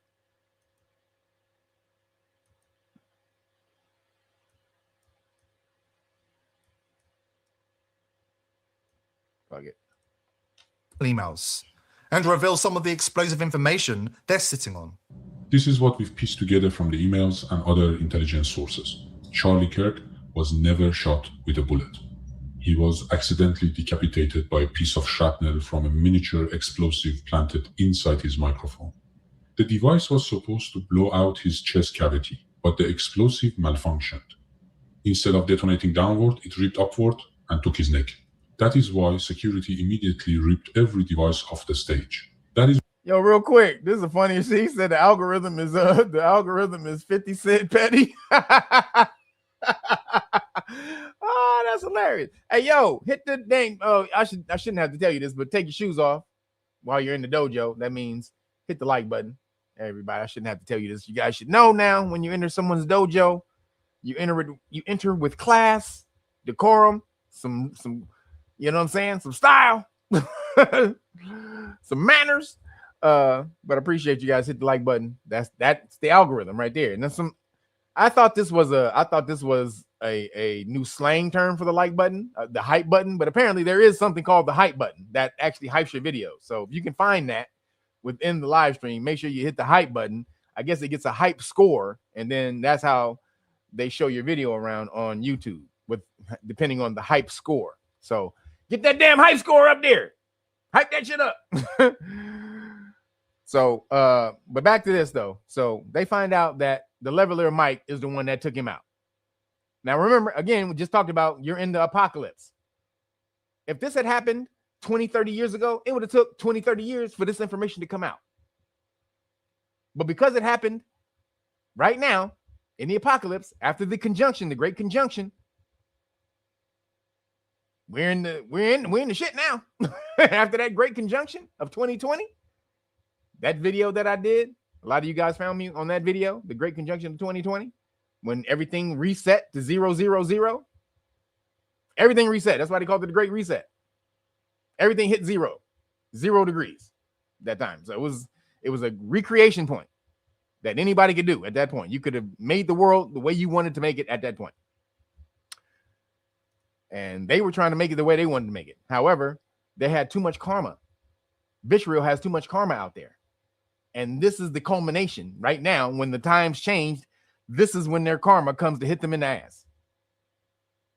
That's usually happens. Whenever you're doing some fuck shit, you can do some fuck shit for a long time, right? But as soon as you get ready to do that last thing, because this would have been their last thing, is taking over Iran, because this is their part of their greater Israel plan. So Iran was the last piece of that, right? Is to take over Iran, and boom, that was it. We're not going to take over. We're not going to try to take over nobody else no more. We're going to be the hegemon in the Middle East. We're going to be the big dog, the big super world power in the Middle East. And now that's it. So this is their last move, the last chance they had to do it, because you were never going to have a bitch like Trump in office like that who would do some stupid shit like this again. So this is their last chance to do it. And soon as they made that last move, soon as when you're doing some fuck shit and you do it one last time, you're like, let me get that one last time in. You could have got away with it. All the other times, the universe was like, yo, now you're really not going to get away with it because your karma will come back eventually. But it's that last time that you tried to do it. That's the goddamn the dewdrop that breaks the camel's back. that's the straw that breaks the camel's back. And that's what happened with Vitriol. They tried that one last thing. Like we've done it a million times before. We haven't been caught yet. We're not going to get caught this one last time. And the universe said, yeah, come on. One last time. And they fell for it. That is why the security camera behind Charlie was yanked from the wall on live feed. That is why they literally stole his body from the scene before the coroner could arrive. That is why Netanyahu went on television within minutes to say it wasn't Israel before anyone brought out his chest cavity. He was accidentally decapitated by a piece of shrapnel from a miniature explosive planted inside his microphone. The device was supposed to blow out his chest cavity, but the explosive malfunctioned. Instead of detonating downward, it ripped upward and took his neck. That is why security immediately ripped every device off the stage. That is why the security camera behind Charlie was yanked from the wall on live feed. That is why they literally stole his body from the scene before the coroner could arrive. That is why Netanyahu went on television within minutes to say it wasn't Israel before anyone had even asked. That is why the FBI took forever to find the killer. They had to rush manufacture evidence to match the lie. He also dropped a bombshell. FBI top brass, including Kash Patel and Dan Bongino, may have sacrificed American lives to cover up the crime of the century. Whoa. The explosive itself was purchased in May 2025 from the Accurate Energetic Systems plant in Tennessee. There is a strong evidence suggesting the same device was tested at Fort Huachuca in the days leading up to the event. That's why there were shards of glass all over the floor of the van they hauled Charlie away in. That's why they poured several feet of concrete over the murder scene the same night. 1 month later, they blew up the plant in Tennessee and called it an accident. 16 Americans died in the blast. That's how paranoid they were about the truth getting out. Analysts who've gone through the full archive say the plot is... So they blew up the plant where they got the charge from. Now, a dude talked about this. This dude, the show, his Valhalla, he has, and also what's his name? Ian Carroll. He showed a video of this guy who was a shapes charge expert, and he broke down how it might have been the charge inside. He had no actual evidence that it was, but he said it, going off of what he's seen, it looks just like a shape charge that they planted inside of the leveler mic. So now the hacking of the emails came out and showed, again, we got to go allegedly because we don't know if this is real, but the hacking of the emails came out and showed that, this is, that's what happened. Hold on, this is, oh, no, I didn't. No, real quick, I forgot to tell you guys, just make sure you guys go sign up for Know Your Rights Foundation. Please, I forgot to tell you about it. I did show the video, but make sure, again, you guys go show up for Know Your Rights. Sign up for Know Your Rights Foundation if you want to learn the law for free. Again, we're teaching you police stop law for free. We came up with that. There was no such term as police stop law before we came up with it. We invented that term. So, but there is an actual thing that happens when you get stopped by the police. There is actual law that you can use when you get stopped by the police. So police stop law, that can save you. All right. So again, if you want to learn police stop law, learn how to save your ass when police officers pull you over and threaten you, act like they're homeboy from Goodfellas, try to smack you up unless you give them the money. Get over to page, KYRF.org/volunteers and sign up. Again, we have at the end of April, we have the next interview class. Sign it up. Also, if you have signed up though, we've sent you and you sent us an email and we've sent you back a questionnaire. Make sure you fill out the questionnaire, people. It's not a test or anything. You have to complete the onboarding process. That means complete the questionnaire and send it back. Make sure you send it back to info@kyrf.org. You send it back to info@kyrf.org or the email that you got it from, but you can send it to info@kyrf.org. That's very important because a lot of you guys get the questionnaire and then you fill it out and we don't know what happened to you after that. So don't waste our time with that, guys. It takes a minute, we have to focus on you to get in here. That takes time away from people that we already have in here that we can give that energy to. So if you're going to come over here, get in here and try to do this, make sure you follow through. All right. It's called follow through. It's with a jump shot. It's with when you're pitching a ball in baseball, all called follow through. Make sure you do that. All right. So back to here. So now we kind of knew, we pretty much knew what happened, but now we sort of have proof of what went down and why Vitriol, the reason they did it. They had to take control of Charlie Kirk, because this is what happened after they left. After Charlie Kirk got killed, check this out. After Charlie Kirk was killed, check this out.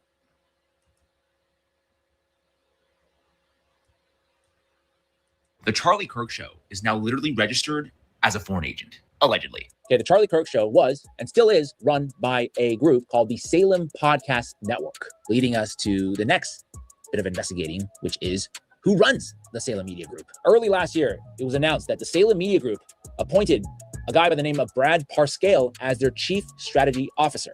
But guess what else he is? A foreign agent. Shout out to Americans for Nonprofit Transparency.org for this great piece of investigative reporting. They have uncovered Salem Media Group and Brad Parscale's undisclosed foreign agent role. Quote, according to DOJ FARA filing 7649, Brad Parscale owns and operates Clock Tower X LLC, a registered foreign agent for the government of Israel. Here is the official paperwork. So the guy who owns the company that owns the media group that's paying off all, it's not just Charlie Kirk, it's a lot of podcasts called that Salem Media Group is owned by Israel. So remember, Charlie Kirk was going through these like, yo, I got to get rid of these cats. I got to get away from these dudes. So as soon as he gets taken out, they have to register, because remember, he was going away from them. But as soon as he gets taken out, they register as a foreign advocate for Israel. Bitchreal. Excuse me. Excuse me. Forgot the actual name. Bitchreal. Work, name of registrant, Clock Tower 09. Brad Parscale owns and operates Clock Tower X LLC, a registered foreign agent for the government of Israel. Here is the official paperwork, name of registrant, Clock Tower X LLC, registration number 7649, name of foreign principal, State of Israel, address 9 Yitzhak Rabin Boulevard, Jerusalem, Israel, country represented, Israel, and executed by one Bradley Parscale, dated September 18th, 2025. Holy moly, could that be why they killed Charlie Kirk? Charlie Kirk, if you remember, was assassinated on September 10th, 2025, which is just 8 days prior to this FARA registration. Okay, this is very interesting and also very sus that Clock Tower X, which is Brad Parscale's firm, had a contract with the Israeli Ministry of Foreign Affairs that was upped in December, which is 2 months after Charlie Kirk was assassinated, and includes a delivery of monthly updated audience segmentation and sentiment analysis, including Gen Z and other U.S. demographic groups. And also as a part of that contract, Parscale's firm is also integrating pro-Israel messaging into the Salem Media Network 2 months after Charlie Kirk was assassinated. So let me get this straight. 8 days after Charlie Kirk is assassinated, the people who run his show registers as a foreign agent and then starts to codify pro-Israeli programming into all their shows. How convenient. Not only that, the company, that Salem Media Group, guess who's a partner in the Salem Media Group, guys? You would never guess. Who is a partner in this Salem Media Group that now has to register as a foreign agent because they advocate for Bitchreal? Guess who's a partner? You would never guess. Put it in there. I think BlackRock. No. Well, BlackRock is the government. Yeah, true. You're close. You're close. Talent site. You're close. Trump Jr. It's Trump Jr. Baby Trump. He is, Don Jr. is a partner in the goddamn Salem Media Group. Goddamn. This is all crazy shit. The one who takes over Charlie Kirk's damn podcast after he gets taken out, again, allegedly taken out by Khazaria for going away from Khazaria. But then the company, after he gets killed, the company who is promoting Khazaria, they scoop up Charlie Kirk's podcast, and it happens to be owned by Don Jr. You can't write this, you can't write this in a movie. You can get this in the movie. This shit is crazy. Absolute fuckery. Yes. Yo, Ernest Bates. Appreciate you. Thank you for the CashApp. Say a little love offering from Tanky 316. That's your name, Ernest Bates. All right, appreciate you. I'm gonna call you Ernest Bates, goddammit, because I don't know what Tanky means. But appreciate you, man. May the force be with you. For the CashApp, brother. Yo, this is crazy as hell, y'all. So you see what's going on. Y'all see what's going on. Then real quick, Nick Fuentes, he actually broke it down. Let me see if I can show his video real quick.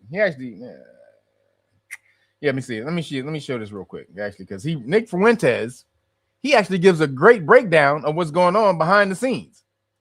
Surprisingly, well, not surprisingly, he's a very articulate cat. That's why he's known. He's just a dumbass. he's a hidden fruitopian, dumbass. That's all. Nothing wrong with being fruitopian. He's just hiding it. That's what all his bitchery comes from.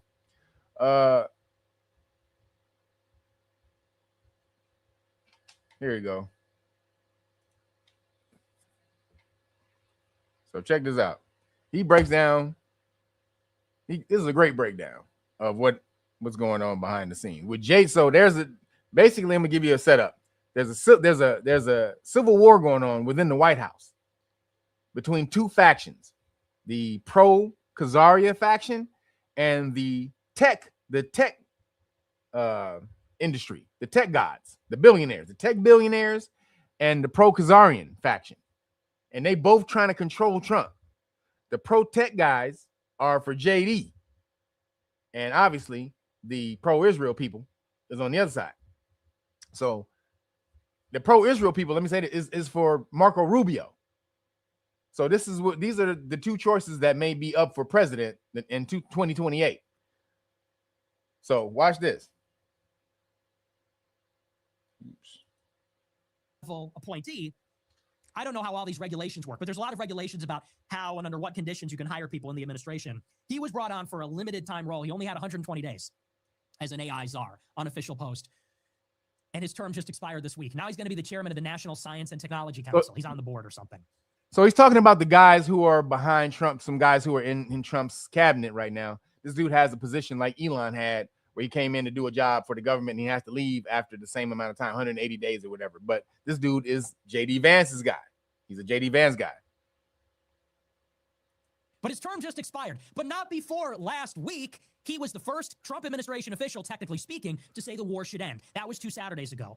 Then a few days later, Joe Kent resigned as the director of counterterrorism under the DNI with his letter saying that he's against the war in Iran. Then he went on Tucker the following day. And you know what I said 2 weeks ago? I said, I smell an operation. This is an op. Why? Because these are 2 Vance allies. These are 3 Vance allies.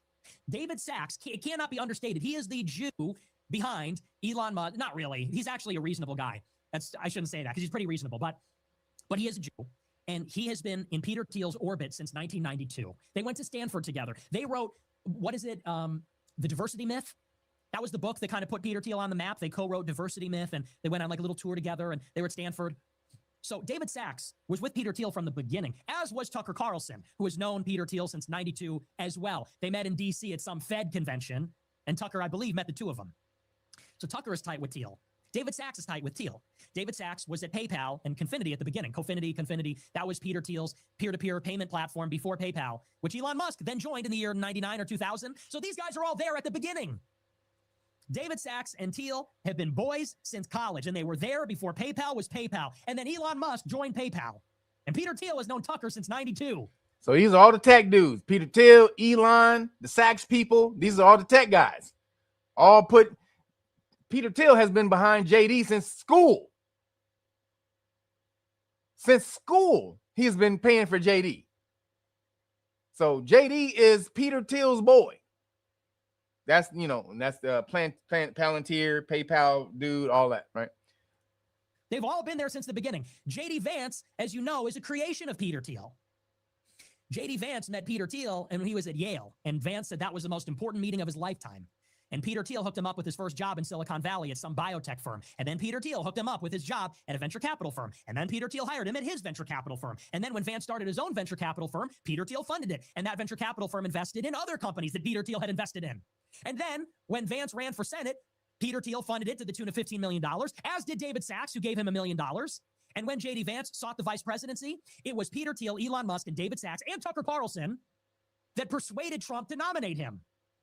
When Vance ran for Senate, Tucker Carlson promoted him 45 times on Fox News, and they're friends. And Tucker Carlson's son, Buckley, works in JD Vance is the technocrat plant. JD Vance is the technocrat plant. JD Vance becomes president, AI takes control over all America. If JD now it may happen anyway with Trump because Israel is the one who created the vitriol, is the one who they run the AI industry. They didn't necessarily create it, but they run the AI industry. So it'll happen anyway. But if JD Vance becomes president, oh, everybody locked up. 15-minute cities everywhere. Oh, it's all fucked up when JD becomes president. JD Vance's office, the press office, as a matter of fact. Yeah, I think Nick is totally right here. You know, Tucker Carlson point that stuff to be. Carlson's son working in. Interesting, isn't it? Interesting that JD Vance's comms team has Tucker Carlson's son working in it. Do you think that Tucker Carlson's son talks to his father? JD Vance's comms team that talks to the press employs Tucker Carlson's son. Well, Tucker Carlson is part of the press, and he talks to his son. Okay, it goes around and around and around like this. Joe Kent ran for office in 2022. Peter Thiel maxed out his contribution for him. Tucker Carlson promoted his campaign on his show repeatedly. Joe Kent is in the CIA. Tucker Carlson's dad was in the CIA. Peter Thiel is a CIA contractor. His billions come from Palantir, which got venture capital funding from In-Q-Tel, the CIA's venture capital firm. Around and around it goes. So what he goes on to say is, because we got a lot of videos. I can't let you watch all the videos, so you can watch this from this dude's channel. But how many subscribers again? Oh, this is a brand new channel. But so in there he says that, so he's explaining the technocrat side, the JD Vance, Peter Thiel side. Then he goes in to explain how Birthright is backing Rubio. And so anytime, so you can see these two things that they want JD to come in and solve the war. On one side, the technocrat side, they keep pushing for JD to come in and solve the war on one side, right? And then the Rubio motherfuckers, they like, nah, they keep pushing, you know, they keep dropping bombs on the negotiators and shit like that, and keep pushing JD Vance away, trying to keep him away. So there's two wars fighting because they know if JD stopped, then first of all, Birthright doesn't want JD to stop the war because they want to take over all of that region, right? So they know Rubio is with that. He'll give it to him. So you got these warring factions going on, fighting behind Trump's head. You got, I don't know if Trump knows, but he got both of these two cats that are trying to control him fighting behind him. This is what's going on in the White House. And he's trying to appease both of these bitches. And this is why you see such fuckery going on right now. Complete civil war between the technocrats and Birthright. And we'll see who wins. So moving along, they fired Pam Bondi's bitch ass, finally. But not because she was whack. They fired her because Trump fired her because she leaked info about this dude who was dating a Chinese spy. So she leaked info about the investigation to this dude or whatever. And so Trump got pissed. And he fired her because of that. Not because she was the wackest goddamn DOJ person of all time. Even though I loved how she went in front of the Congress and she would shit on Congress. She didn't back down and bow down to Congress when she was getting questioned. So shout out to that. Because I think that's the way you should answer questions to Congress. They don't own you. They ain't higher than you because they sit way the fuck up there. They're public servants.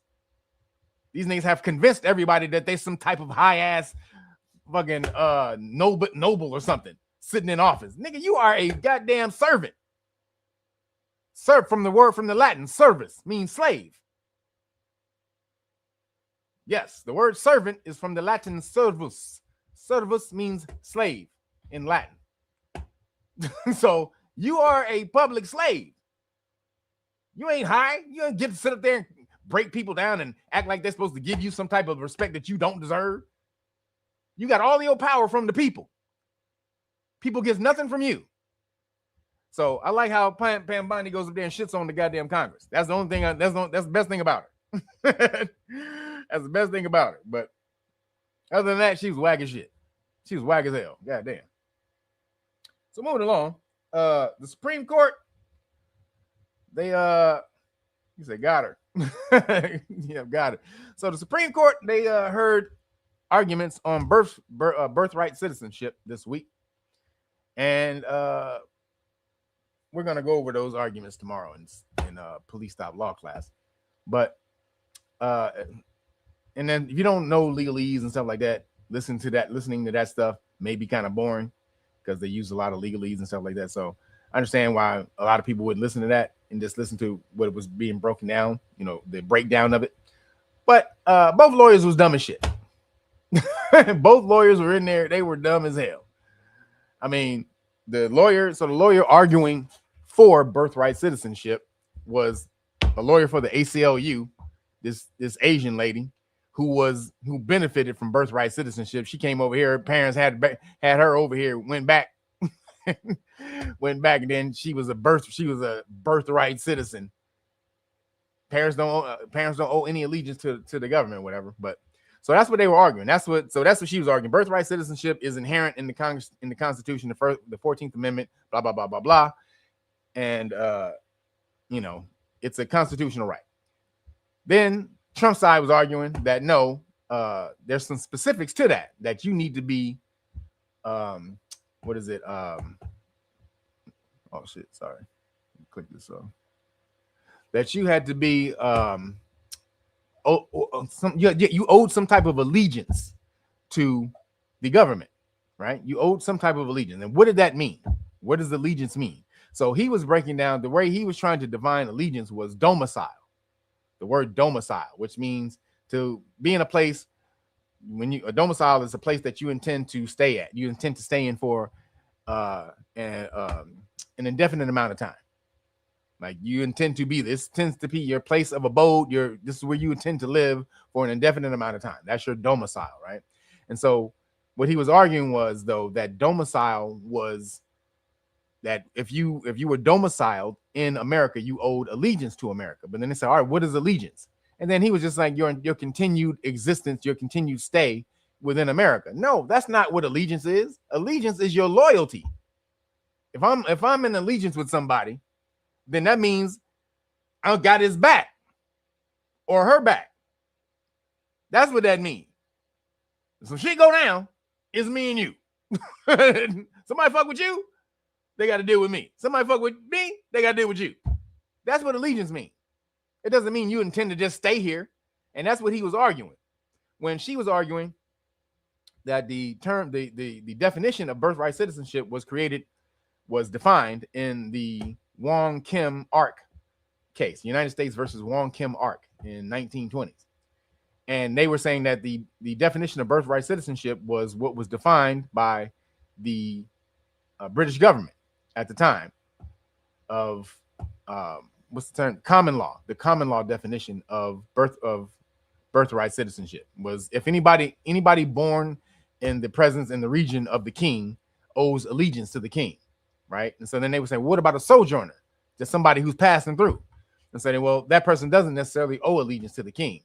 But if a person has a baby, if that sojourner had a baby within the region of the king, then that baby was owed allegiance to the king.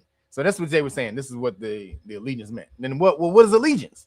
And see, this is the thing. This is why the Trump lawyer was dumb as shit, because he just kept trying to argue this word, because the word domicile had been used to define citizenship about 20 times in the writings of in the legal writings of citizenship. So he kept saying, well, domicile here, and why did they write it this many times if they didn't mean domicile to actually have a meaning? So then the other dude came back and said, well, yeah, it is written like 20 times in here. This is kind of what he asked the Asian chick. He's like, well, it is written like 20 times in here, because she was trying to say domicile didn't mean shit. They just threw it in there. It's just an arbitrary word. He was like, wait a minute. This is the Supreme Court dude. Like, wait a minute, girl. They threw domicile in there 20 times just because it was arbitrary. They didn't mean anything by it. Nothing. Just your house. They didn't mean shit by the word domicile but your crib. Okay. That don't seem likely. So he was going back and forth. Then the dude who was arguing for Trump, this nigga had a raspy ass voice. Sounded like he had a fucking Big Mac caught in his voice and shit. Like he had a fucking Volkswagen caught in his voice. He sounded like Fred Sanford with sandpaper on his throat.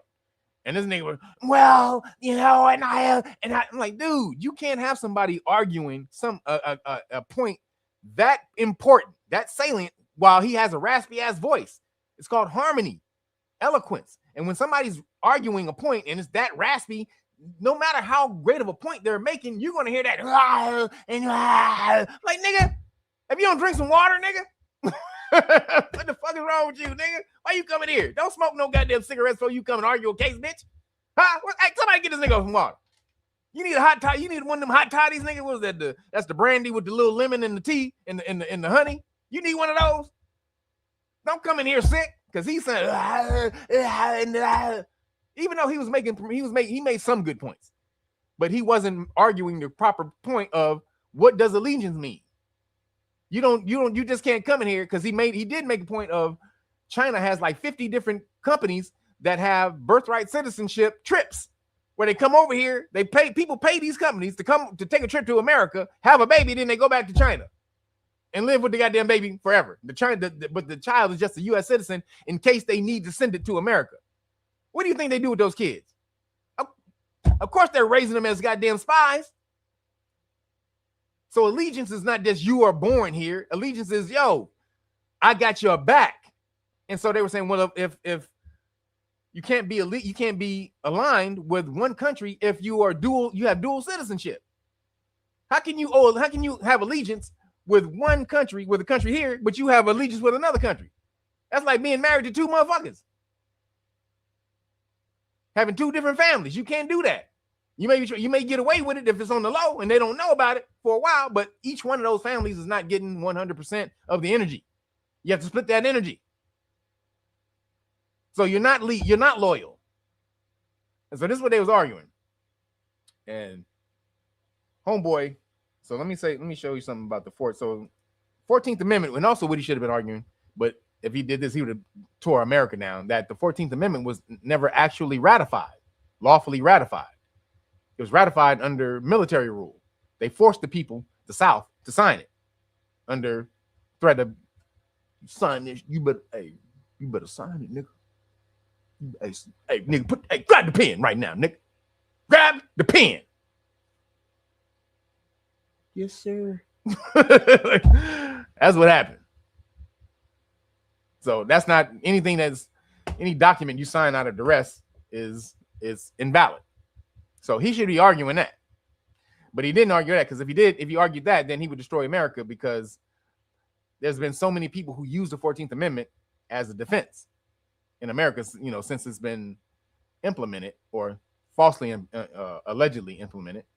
They've used it. Mostly corporations, though. Corporations have used it more than anybody, any person, as a defense, because it says any persons, all persons born or naturalized all persons born in the United States and subject to the jurisdiction thereof. So all persons. Then corporations became persons, so then they were able to use the 14th Amendment as a defense. So if they do away with the 14th Amendment, that destroys all corporations. So you can never actually argue that the 14th Amendment was never legally ratified or lawfully ratified, because every corporation in America would cease to exist. So he can't argue that point. So what he had to argue was some domicile bullshit. And he didn't argue that well, because niggas sounded like Fred Sanford. So let me show you. So check this out. This is a part that I didn't show in my documentary, 40 Acres and a Fool. So this is the part on 14th Amendment citizenship. So check this out. And as stated, most so-called black people think they get their citizenship from the 14th Amendment, where it states, and I quote, all persons born or naturalized in the United States and subject to the jurisdiction thereof are citizens of the United States and of the state wherein they reside. No state shall make or enforce any law which shall abridge the privileges or immunities of citizens of the United States, nor shall any state deprive any person of life, liberty, or property without due process of law, nor deny to any person within its jurisdiction the equal protection of the laws. Now, reading that on its face, it seems pretty straightforward that the United States is granting anyone under its jurisdiction citizenship and equal protection of the laws across the entire United States.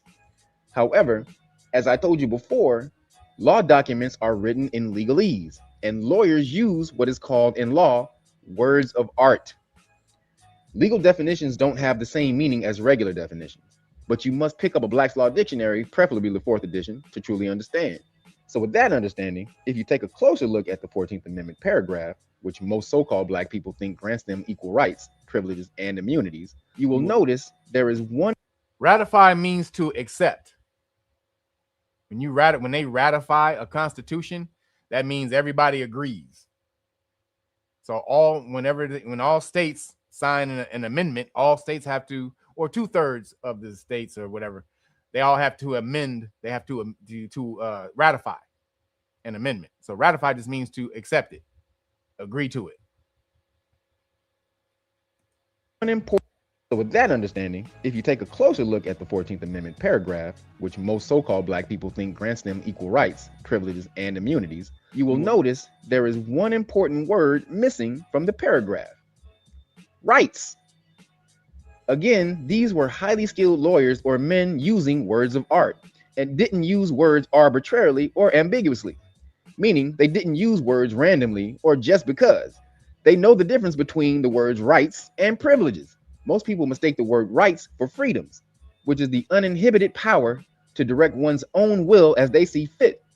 However, the word right comes from the German word recht, and it means straight line or erect or to direct. So rights are basically how your freedoms are organized so that no one person's freedoms infringes upon another's or inhibits another's.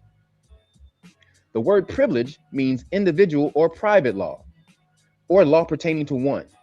Most people think the word is equivalent to rights, and as you can see from these definitions, it is not. The 14th Amendment does not grant anyone rights, only privileges and immunities for becoming a subject citizen of the corporation known as the United States of America, Inc. It's in the writing of the first paragraph, subject to the jurisdiction thereof. The legal definition of the term subject to is liable, subordinate, subservient, inferior, obedient to, and answerable for. Unlike the first part of the Constitution, where the government is supposed to be subject to the will of the people. The 14th Amendment was not created to give equal rights to the freed slaves. It was created to make the freed slaves property and assets of the corporation known as the United States of America, Inc. This would put the United States Corporation on equal footing and ground with the states that created it, giving it its own citizens to govern or rule over. They wanted this so badly that they illegally pushed the amendment through the House and Senate by forcing 10 of the southern states to ratify it through military occupation, needing a 2/3 majority vote. At the same time, some of the states who disagreed with the military occupation of the southern states withdrew their ratifications of the amendment. However, they were counted anyway without their consent, thereby passing the 14th Amendment under threat, duress, coercion, and fraud, which makes any legal document or contract entered into not legally binding. So this is the status of the 14th Amendment citizen, a sort of subject slave caught in limbo with no actual real definable status in law. Someone who has given up their rights for privileges and immunities. The only way the federal government can have any jurisdiction beyond these constitutional clauses is by written permission or contract. Which leads us to another piece of the puzzle, the 14th Amendment to the Constitution, ratified in 1868 following the Civil War. As barbaric as it may sound today, the black slaves prior to the conclusion of the Civil War were legally considered to be property, with none of the rights or privileges of free-born people, only duties. The money interests took advantage of America's desire to free the slaves and found a way to use the swiftly adopted post-war constitutional amendments to enslave all of the people. The deceit is in the wording of both the 13th and 14th Amendments. You will note that the 13th Amendment provides that neither slavery nor involuntary servitude shall exist within the United States. But why the emphasis on involuntary servitude? Isn't it the same thing as slavery? Roderick, boy, if you don't learn how to spell, it's accepted with an A. It's ACC, accepted, not accepted. You better learn how to spell, boy. Better chat GPT that shit next time. Sure it is. But they had to mention the concept of involuntary servitude because they wished to retain another type of slavery, voluntary servitude. Voluntary servitude is an ancient and established concept. It was the way serfs became subjects to their lords during feudal times in England and other European countries.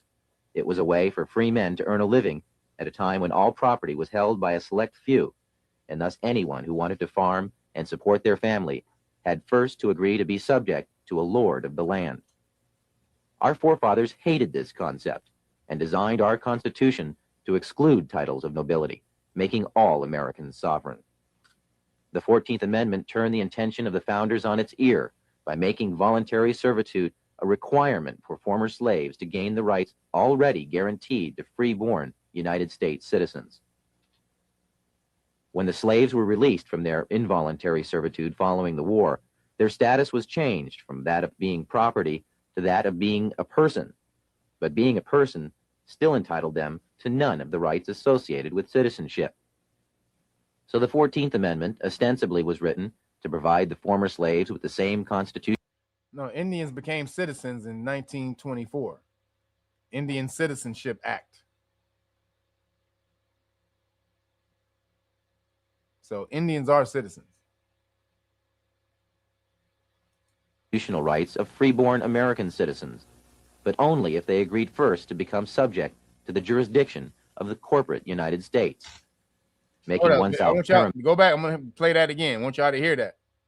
So the 14th Amendment ostensibly was written to provide the former slaves with the same constitutional rights of freeborn American citizens, but only if they agreed first to become subject to the jurisdiction of the corporate United States. See, second class A. You see, again, the corporate United States. That was a fiction. It's a creation of the sovereign citizens, the citizens of the colonies. So you had to be subservient to a fictional organization.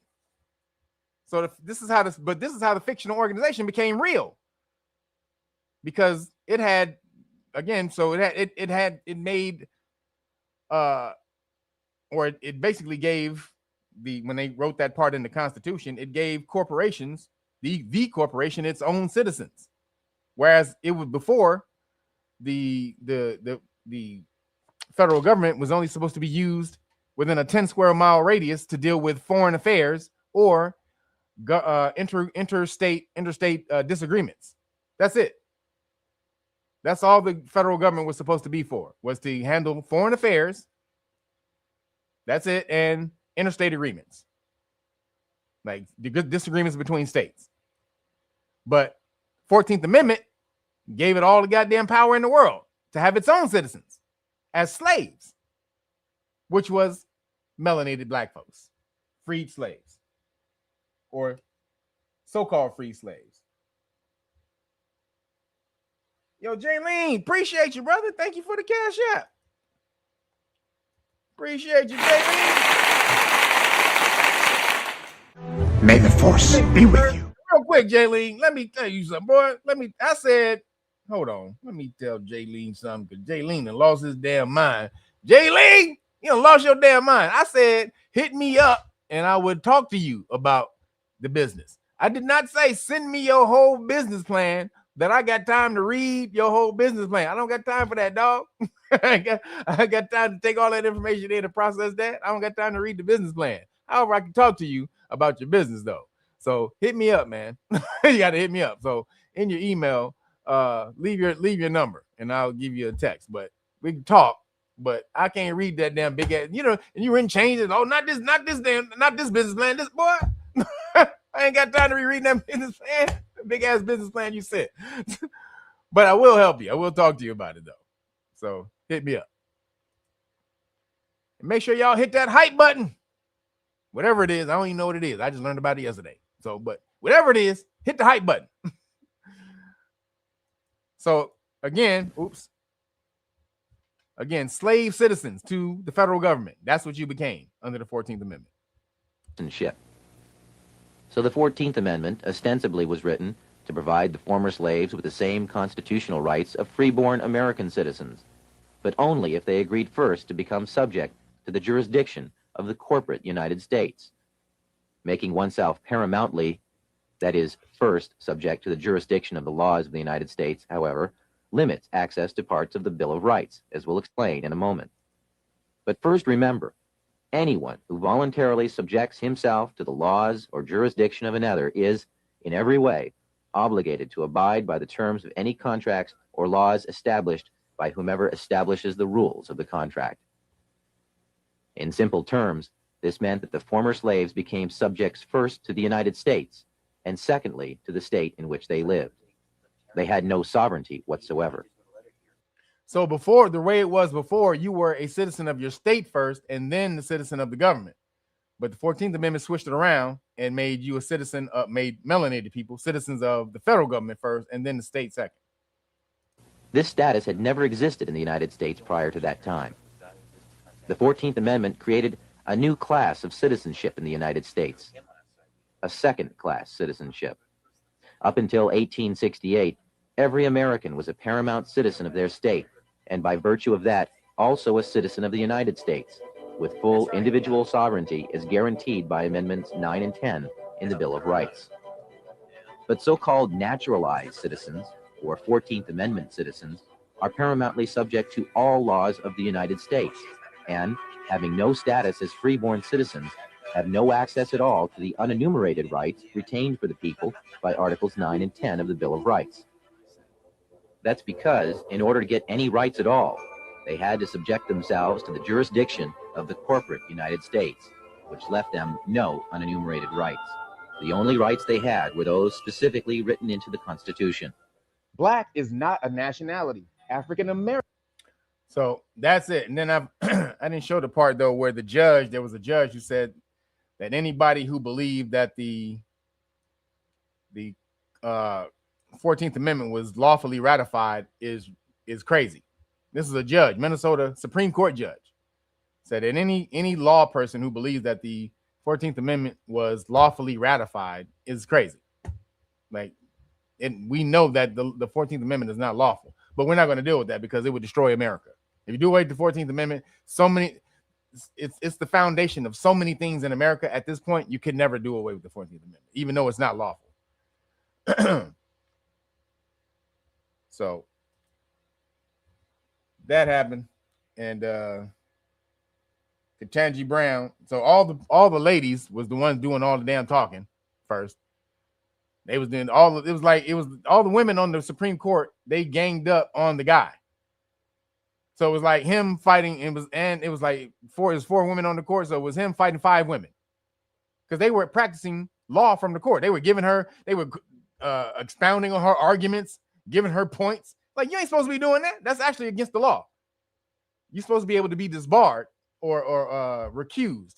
That's what not disbarred, but recused as a judge, meaning taken off the bench as a judge if you practice law from the bench. But they were doing that. They were helping her out like crazy. And I'm like, what is this shit? And then the dudes on the bench, the dudes, they barely was speaking. They barely, they had the balls to talk. But then when they did, they didn't. So when when the guy was speaking, when Trump's guy was speaking, the women were cutting him off, asking him questions, not letting him speak. But then they would ask him a question. He would begin to answer the question. They would cut him off and then reiterate the question that he was already in the midst of answering. And he was like, look, if you just let me shut the fuck up, bitch, and let me finish my goddamn question. That's what he wanted to say. He said, but he was like, if you shut your ass up. Because then she cut him off and tried to say something. She tried to say, no, you're leaping to conclusions here with this domicile thing. I think you're leaping to conclusions. And this is just crazy that you would bring such a, and then he said, I don't know where you would get such an idea. And he said, maybe from the framers of the Constitution, the framers of the law, of the Constitution and law. And then he went and read how in the people who wrote it, what they meant by domicile, that they meant allegiance and all. And she had to shut her ass up. I don't see, you're just I'm jumping to conclusions. You tripping. Here, read this. This is I don't know where you got that from. I got that from the guy who wrote it. Here, let me Now it would have hit harder if this nigga didn't sound like somebody put Jada Kiss in there. That's what we sound like. If the nigga didn't sound like Jada. Yo, son, what is domicile, son? He meant domicile. Domicile, son. It meant where you at, you gonna be at, son. I don't know what they doing, son. Hey, son, what you doing around here, kid?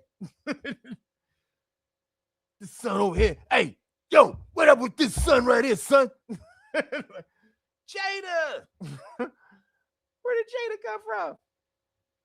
So that's what he sounded like. That's why it sounded like he gonna lose. Because he had the terrible argument and They were in there just shitting on them. The women, they just let the women run the whole damn proceeding. And the men didn't cross-examine the lady lawyer like the women cross-examined him because they didn't want to look like they were bullying and browbeating a woman. So they let her get away with so much shit. So much dumb shit she was saying. She even said that the reference that the person that she was reading from, she was like, yo, it says in here, right here, that what was meant by domicile, what was meant in the common law, the English common law. And then they said the person who wrote this opinion, they said it's not good policy for the government, but it's the way it's written. So you even acknowledge that birthright citizenship is bad. The source that you're picking from, that you're choosing to bolster your argument, that person even says that birthright citizenship is bad. But this is just the way it is. This is just the way it was written.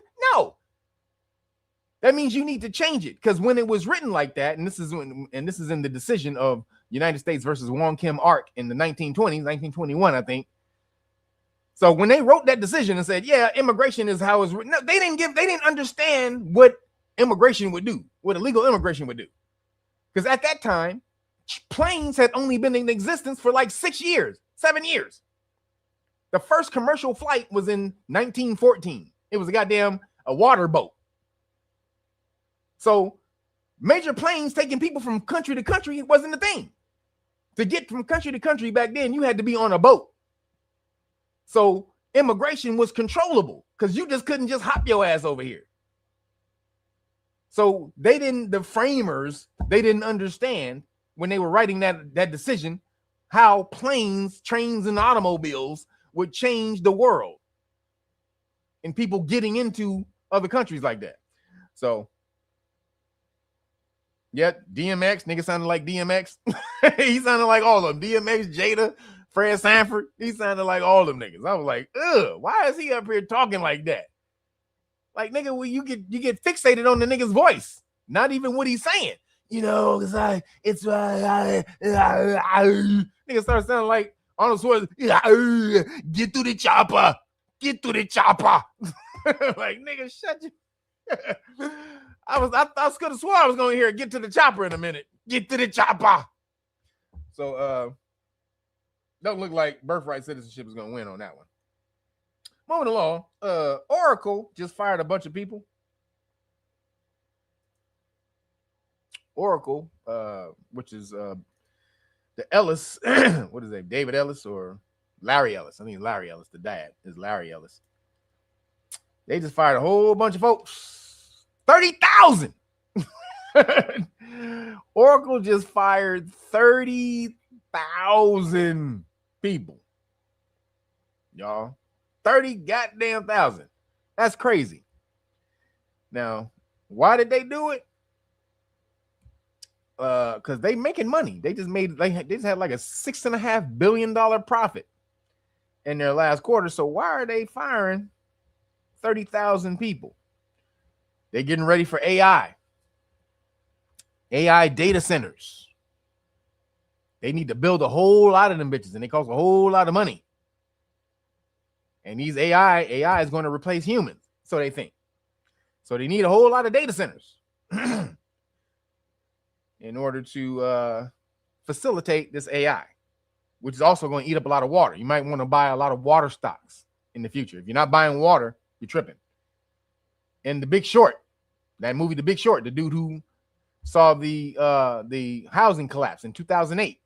At the end of that movie, he said he pulled all his money out of real estate and invested in water. Same dude. So, hey, just a little jewel I dropped. You can pick it up if you want to. But so this is Oracle firing 30,000 people. Hey man, listen, these companies is proving why you should never be loyal to them, dog. Being loyal to one of these corporations is like being loyal to a girl you stole from your best friend. Makes no sense. Like if she did that to him, she won't do it to you. It's really that simple. Let's get into it. Oracle became the latest tech company to issue mass layoffs. The cloud computing company notified 30,000 employees via email today that they are out of a job. That's around 18% of Oracle's total workforce. Damn. The move is aimed at freeing up money to spend on AI projects. Oracle has been pulling away from California for years, moving its world headquarters out of Silicon Valley several years ago. Still, the company has a major presence in Redwood City. Oracle became the Yeah, that's some bullshit, dog. They said they laying off all these people so that they can basically focus more on AI efforts. That's crazy. But look, I want to show y'all this one video I came across. It's a lady driving through the middle of nowhere. Now listen, you got to stop and listen to this video. Take a listen and then let's talk about it. I'm taking this video so that people can understand, like, this is the farmland that you're driving through until you come to the AI data center. Like, it is nothing but just super rural homes. To give you an idea, so like that's literally just so rural. And then here we go. We're about to pull up on it. I hate the word rural. You can start to see the lights from back here. So that shit 7 times fast. Look at that, y'all. Crazy. Big old data I'll center. stop recording when I get to the end of it. Look at all that. Like the first time I drove this. Look at all that land that they're using for data centers. Data cooling centers. This is not data center. This is data cooling centers. They have to cool. This is where they're gonna have the data with the water. They have to cool the mainframes down. It genuinely made me so emotional because I haven't been this way. I haven't left town in like a year. Fast, man. Like, gone this way in like a year. You know what it is? They taking advantage of you country bumpkins. Y'all voted for the man that was going to open up the pearly gates for these corporations to fuck over you, bro. That's what it is, dog. Straight up, man. Yeah, let's put a data center in the middle of nowhere. And the fact, when Trump said he was going to get rid of trucks, all the cement trucks go by. Crazy. I didn't realize how impactful it was until I made the drive again. And then I was just so floored. So what you just saw was a NATO AI data center in rural Indiana. And that data center, the size of it went on and on and That's on. what she said. And what they are cooling centers for all of the servers to run AI. And get this, they need an insane amount of water and energy to cool the servers. Not to mention, these can be run with a lot less people. According to that creator, the one that we just saw in Indiana is only going to create 100 to 300 jobs for the area. Stupid. I just posted a video. They just got rid of 30,000 people, but the data centers that they building with all that space is only going to employ 300 people. What? Only 1%? Holy shit, man! Only 1% of the people you just fired. Yesterday about how Oracle laid off 30,000 employees so that they can build AI data centers. So y'all see where this is going, right? While we're over here distracted, the corporate billionaires are making chess moves. Chess moves is not going to be in our favor. Say, bro, y'all know what's crazy though, dog? There's an AI data center being built in Louisiana, a red state. There's an AI data center being built in Texas. Well, I think a couple of them, red state. AI data center, Indiana, red state. I'm starting to see a trend here. I'm starting to see a trend. Oracle laid off 30,000 people today. Like, just wow. Mind you, this all happened today. And the crazy thing about it, they sent it in an email at 6 a.m. today. Yeah. So this is according to Business Insider. And honestly, I can even include a screenshot of it really quick. Here's what the email says. After careful consideration of Oracle's current business needs, we have made the decision to eliminate your role as part of a broader organizational change. What? If you were impacted by today's layoffs, honestly, like... Oh, yeah, they got told by email at 6 in the morning. 30,000 people were told they were fired by email at 6 in the morning. You getting ready to go to work. And you told, don't come into work. You good. You good, my nigga. Don't even worry about it, my nigga. Hey, go watch you another episode of, what you watching? The Flash? Or what you watching? Star Wars? Go watch you some old Star Wars, my nigga. You good. Go ahead. My heart truly, truly, truly does go out to you. And honestly, for anyone seeing any of the Oracle like layoff LinkedIn posts that people are making, if they did get laid off, please, 1, repost it, and then 2, comment in the comment section. Comment for better reach. Because I'm telling you, stuff like that really does go a long way. Other recruiters from other companies who are hiring can see that post, and then that way they can get that person to be hired or to just be spearheaded within whatever interview cycle that person may be recruited for. You know what I mean? So let's just do our part in helping just people, just helping everyone who got laid off today, So just please. Yeah, bro, that sucks. Imagine you got bills, you got a mortgage, you got car note, you got all kind of stuff. Especially when y'all boys start making real money, y'all start getting boats. You know what I'm saying? All the kids got dirt bikes, and you're paying on them, you're financing them. In a dollar, boat get repoed. Thank you. Next, layoffs. Babe, think of a number between 1 and 1 million. I don't know, 20,000? Bigger. 30,000? Bingo. Okay. Subject. This isn't goodbye. It's see you later. No. Thank you. Next. No. Surprise. You're fired. No.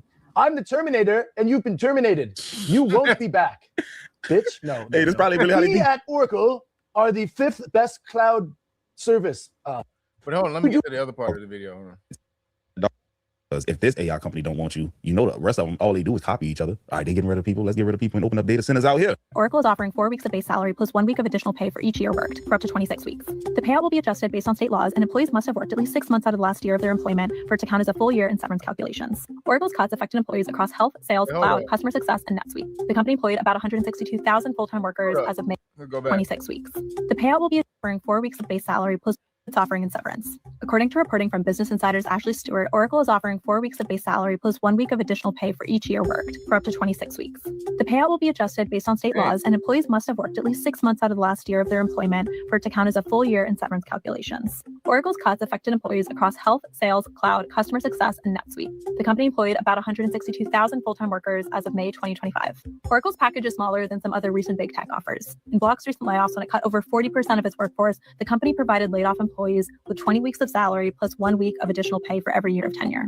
Laid-off workers also got 6 months of healthcare, a $5,000 stipend, and the option to keep their work device. During Meta's layoffs in 2025, the company's severance package included 16 weeks of pay plus 2 weeks of additional pay for every year of tenure. More similar to Oracle, though, Amazon previously said it would give its laid-off employees full pay and benefits for 90 days plus an additional severance package. So the takeaway this week, Oracle's severance package is somewhat standard, but a bit more modest than some other big tech rivals. So Oracle, the reason they did that, that's one of the main reasons is the data centers for sure. But the other thing is their so Oracle is the parent company of, they got Paramount. So Paramount just bought or with Oracle, Paramount, they just bought TikTok, CBS,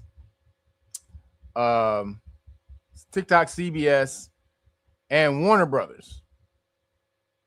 About TikTok, CBS, and Warner Brothers. So those 3 major companies Oracle just bought. So they need some free flowing cash. If you buying all that, and then with Warner Brothers comes CNN and all the rest of that, right? So, yo, real quick, Dante Freeman, appreciate you, brother, from the ATL. May the force be with you. Shout out to Black Lana. Appreciate you, bro. So, yeah, they need that money to buy all those different companies. That's what's really going on. So moving along.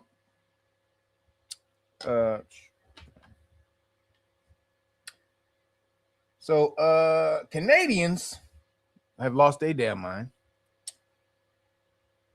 The Canadian fruit, so they have basically the Canadian pronoun fruitopian socialist communists that they are. They're trying to bring this shit to America. So basically, they had a DEI convention or diversity something convention where they were waving around diversity cards. And so diversity and equity cards. And so this is in their government, which you had to adhere to in order to get anything. So they have to go around the government, and each person with their diversity card has to come up to the mic, and then they say what they want and they need. Like, if you don't get your bitch ass out of here, diversity card. Yeah, I got your diversity card. All right. So check this out. Hold on. Wait, where did it go?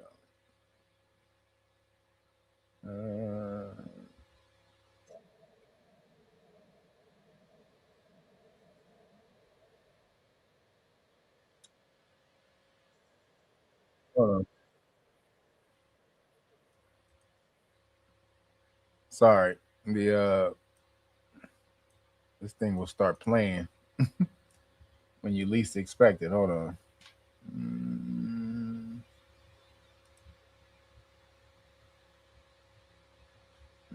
Come on, man. Where is it?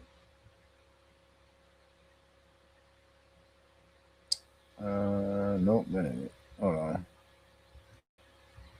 Damn it, it did it again. It took the video away. Oh, come on, man. All right. All right, so I have to do this. Hold on.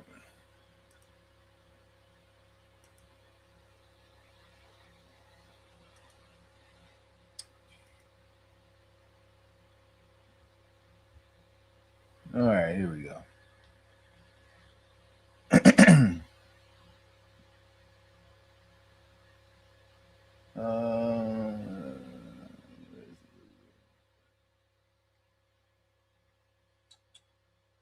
Oh man, what is the damn video?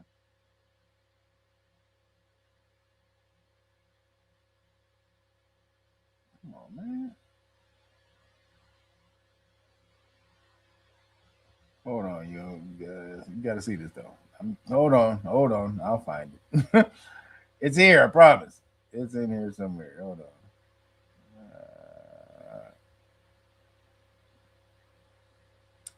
Hold on. It's in here, I promise. It's in here. Cool, man. That's not it. Damn. Oh, this is it. Here we go. I found it. Damn. Microphone 2, are you on this resolution? Yes. Microphone 2, please. Told you I had 22 videos to show you today. So if I have to scroll and struggle to get through the videos, y'all gotta wait. There's a whole lot of videos. So here we go. My name is Mastura Tasneem. My pronouns are she, they. I'm from Ontario. Hello, bonjour. As we conduct this convention today and the past 2 days, right now there's discussions of 10,000 American men and women being sent to Iran, being deployed just to be part of this bloodbath. Canada cannot and will not be part of the legacy of blood that was built in Iraq, in Palestine, and now in Iran. This is a no question debate. I call this question, Madam and Chairs. Thank you. Your point's quite well made, Speaker. I'll again thank delegates not to call me Madam Chair or Madame la Présidente. I'm a non-binary person. My pronouns are they, them, and their. Chair is sufficient. Oh, you kidding me? If you don't get your ass out of here, don't call me Madam Chair. I'm non-binary. Chair is sufficient. If you don't, I don't give a goddamn. How about that? How about I don't give a fuck? Can we say that? Can I say that? Even if I can't say it, I'm gonna say it. I don't give a shit. Care who you think you are? That ain't what we here for. Damn. Self-important man. Oh my God, these self-important ass whites. No one cares.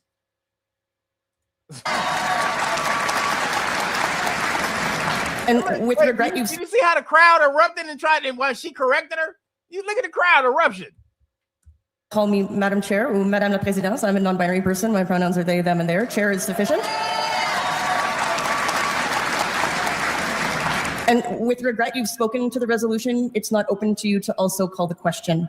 If the question is the will of the House, someone else must call it because we heard from you in substantive debate. Wait. So we got to talk about the Democrat Party. And no, I do not mean the current Democrat Party in the United States. Democrats in the United States of America are going to sound like these Democrats from Canada, right? We're talking about the new Democrat Party and their leadership convention that happened in Canada. Now, the reason why I'm talking about this is because, again, this is a preview of what the American Democrat Party is going to look like, because the American Democrat Party is already far left. And as I've been warning people, if you just want to see what Democrats are going to turn this country into, all you got to do is just look at Canada, Europe, right? The UK.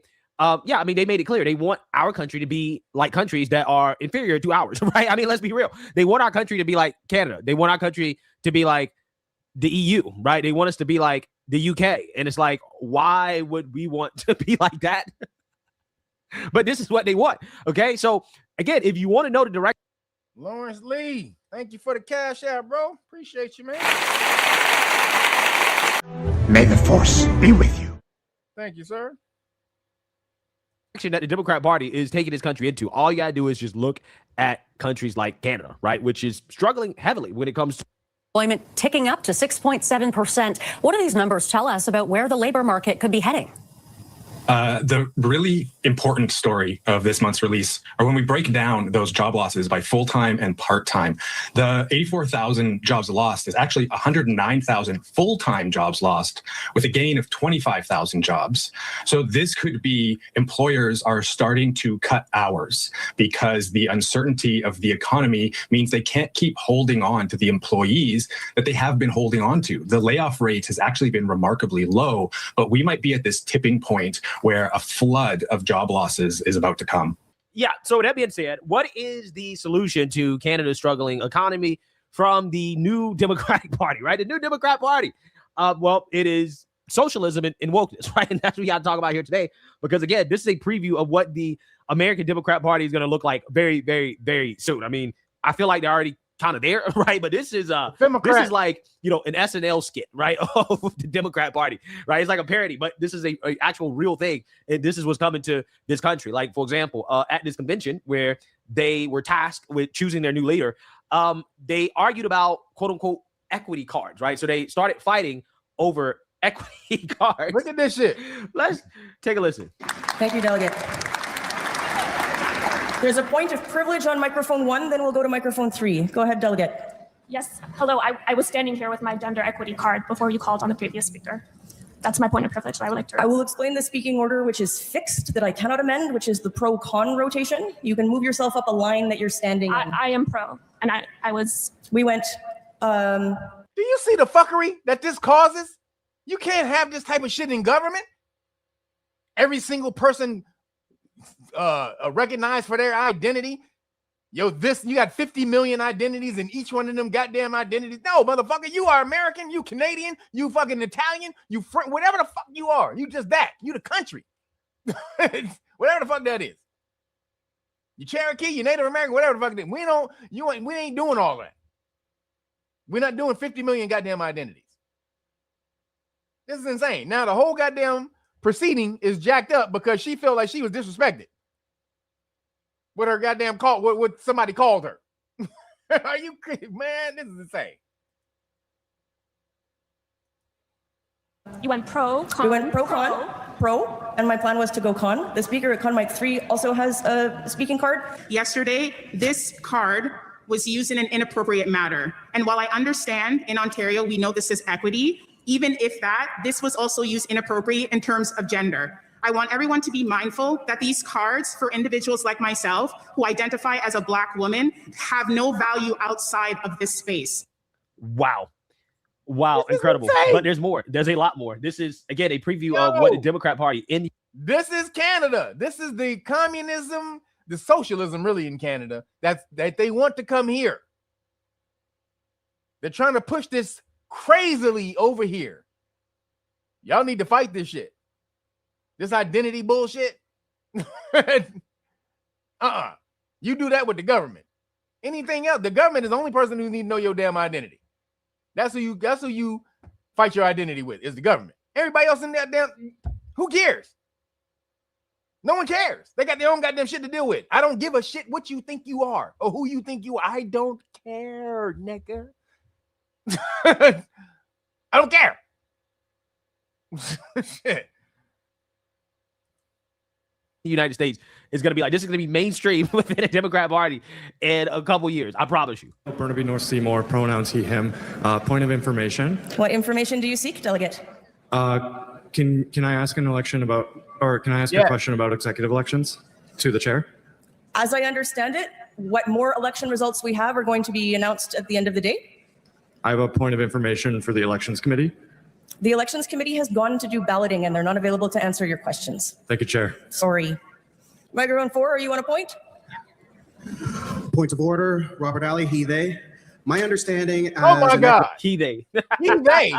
Come on, man. Oh my goodness. This is a clown show. Oh my God. I cannot believe this is happening in the West. Like, what is happening? What is happening to these countries, bro? Crazy. We cannot end up like this. We cannot end up like this, but this is our future. This is our future. I'm telling you, this is our future.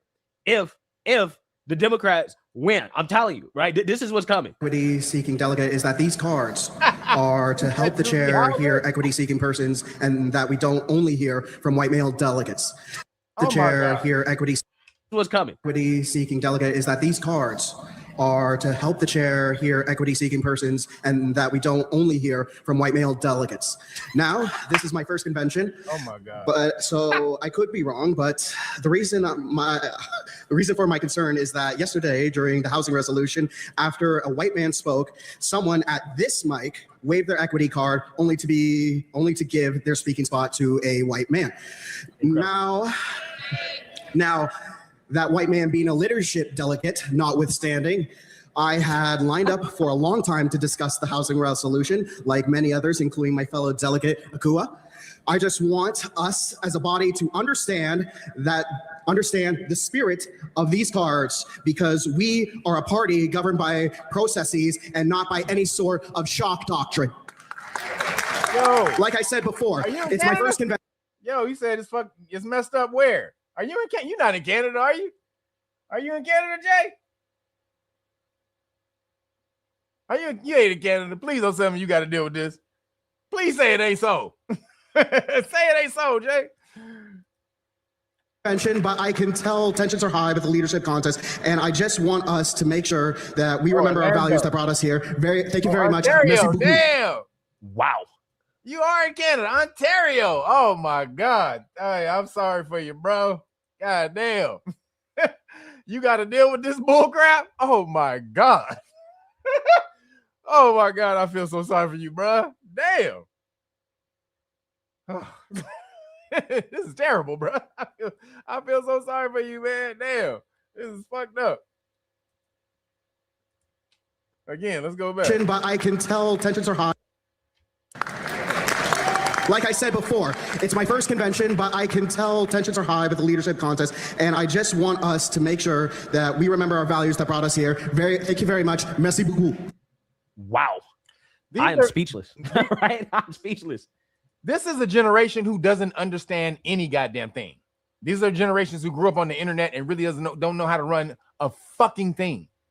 Have no actual life experience. Everything that they got is off the internet. This is why you got a bunch of 20-year-olds who think they can be political commentators and you haven't lived life. You don't know shit about life, nigga. You don't know shit about what these politicians are doing, the legislation they're laying down, how it's going to affect the world, how it's going to do anything. You're reading what other people have said. You haven't lived life yet. You don't know shit until you live life, man. Period. Until you exercise the information that you theorize in your head. Till you actually use it, it's all theory.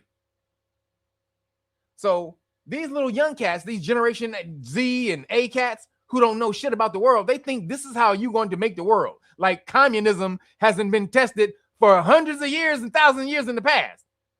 It's already been tested, you little dumb shit. It don't work. Motherfucking hundreds and thousands and millions of people die from goddamn communism. The government being in communism. It's already been tested and failed. But because the internet pushes this type of doctrine, this propaganda online, without the actual repercussions, they don't see shit. They just, oh, damn, communism is this, communism is that, socialism is this, socialism is great, blah, blah, blah, blah, blah. Take everybody else's shit. That's really what that means. The communism and socialism is you live off of everybody else's shit, or somebody else live off of your shit. That doesn't work. Why? Because you came here by your goddamn self. You are literally, truly the only person you can count on. If I dropped you off in the middle of a jungle, all you have to depend on is you. You can't call somebody in New York and be like, nigga, hey, come slay this goddamn, this lion, or this motherfucking, this panther. I need you to come help me slay this. Nuh-uh, nigga, I'm over here. I'm cooking tacos today, nigga. You got to handle that tiger by yourself. Whatever that lion, whatever that panther by yourself, nigga. You are all you have. So to be self-sufficient is the best thing that you can do for yourself. That's the best thing your parents can do for you, is to help you to be self-sufficient. For you to not to rely on anyone else. And these dumb motherfuckers don't understand that. Gimme. It's a shame that I should have to work so hard just to live. Well, who the fuck do you think is supposed to work hard for you to live, fool? If it ain't you. Why the fuck do I give a shit about you taking the next breath? You better answer quick. Why do I give a shit about you taking the next breath if you taking the next breath is dependent on me doing something? Not you doing something. and you're perfectly fine to do whatever the fuck it is that I would do myself to help you live. You're perfectly fine to do that yourself. You just don't want to do that. Why should I help you live? You better hurry up quick. That second is in, and then you're dead. You only got 1 second to answer that question. So these motherfuckers is crazy. Canada's fucked up. That's what's coming. They're trying to push this shit in America. So don't act like it ain't coming to America. Y'all Eddie Murphy in this bitch. Y'all are Eddie Murphy at this time. Hold on.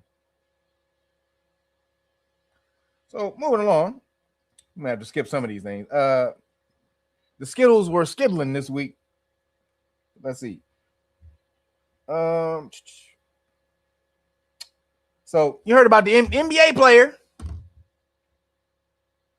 The NBA player, he got fired because he started talking shit about gay folks, about the Fruitopians. And you know you can't say shit about the Fruitopians. It's become better since Trump went in office. You're able to say a lot more about Fruitopians than you used to. Hold on. But where'd it go? Fruitopians. Where's my fruit? Oh, where's my Fruitopian video? There it is. All right. So check this out.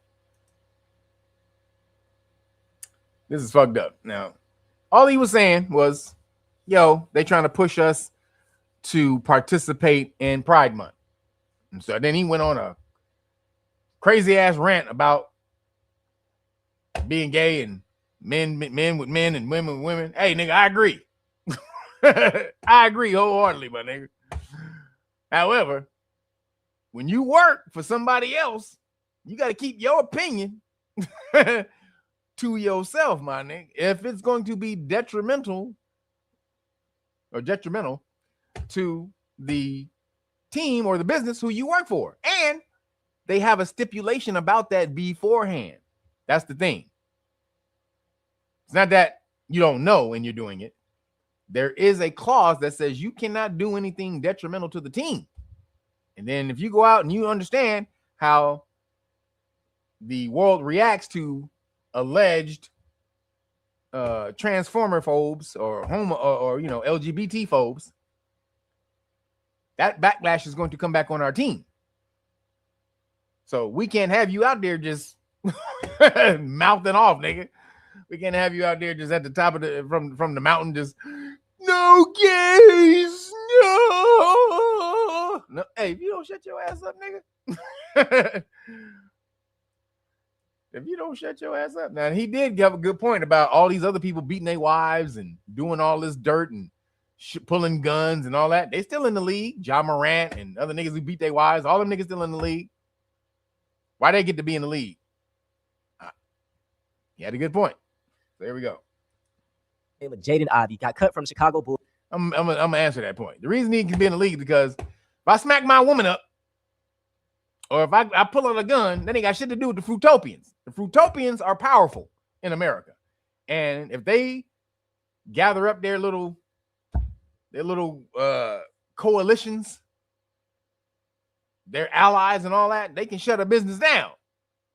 So a nigga holding a gun, that's not going to come back on the team if I smash on him. Or, if I leave him on the team, I can just punish him.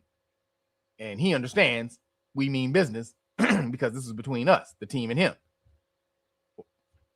So, but you, nigga, you bought the whole world into this shit when you put your phone out and tried to get everybody else on your team.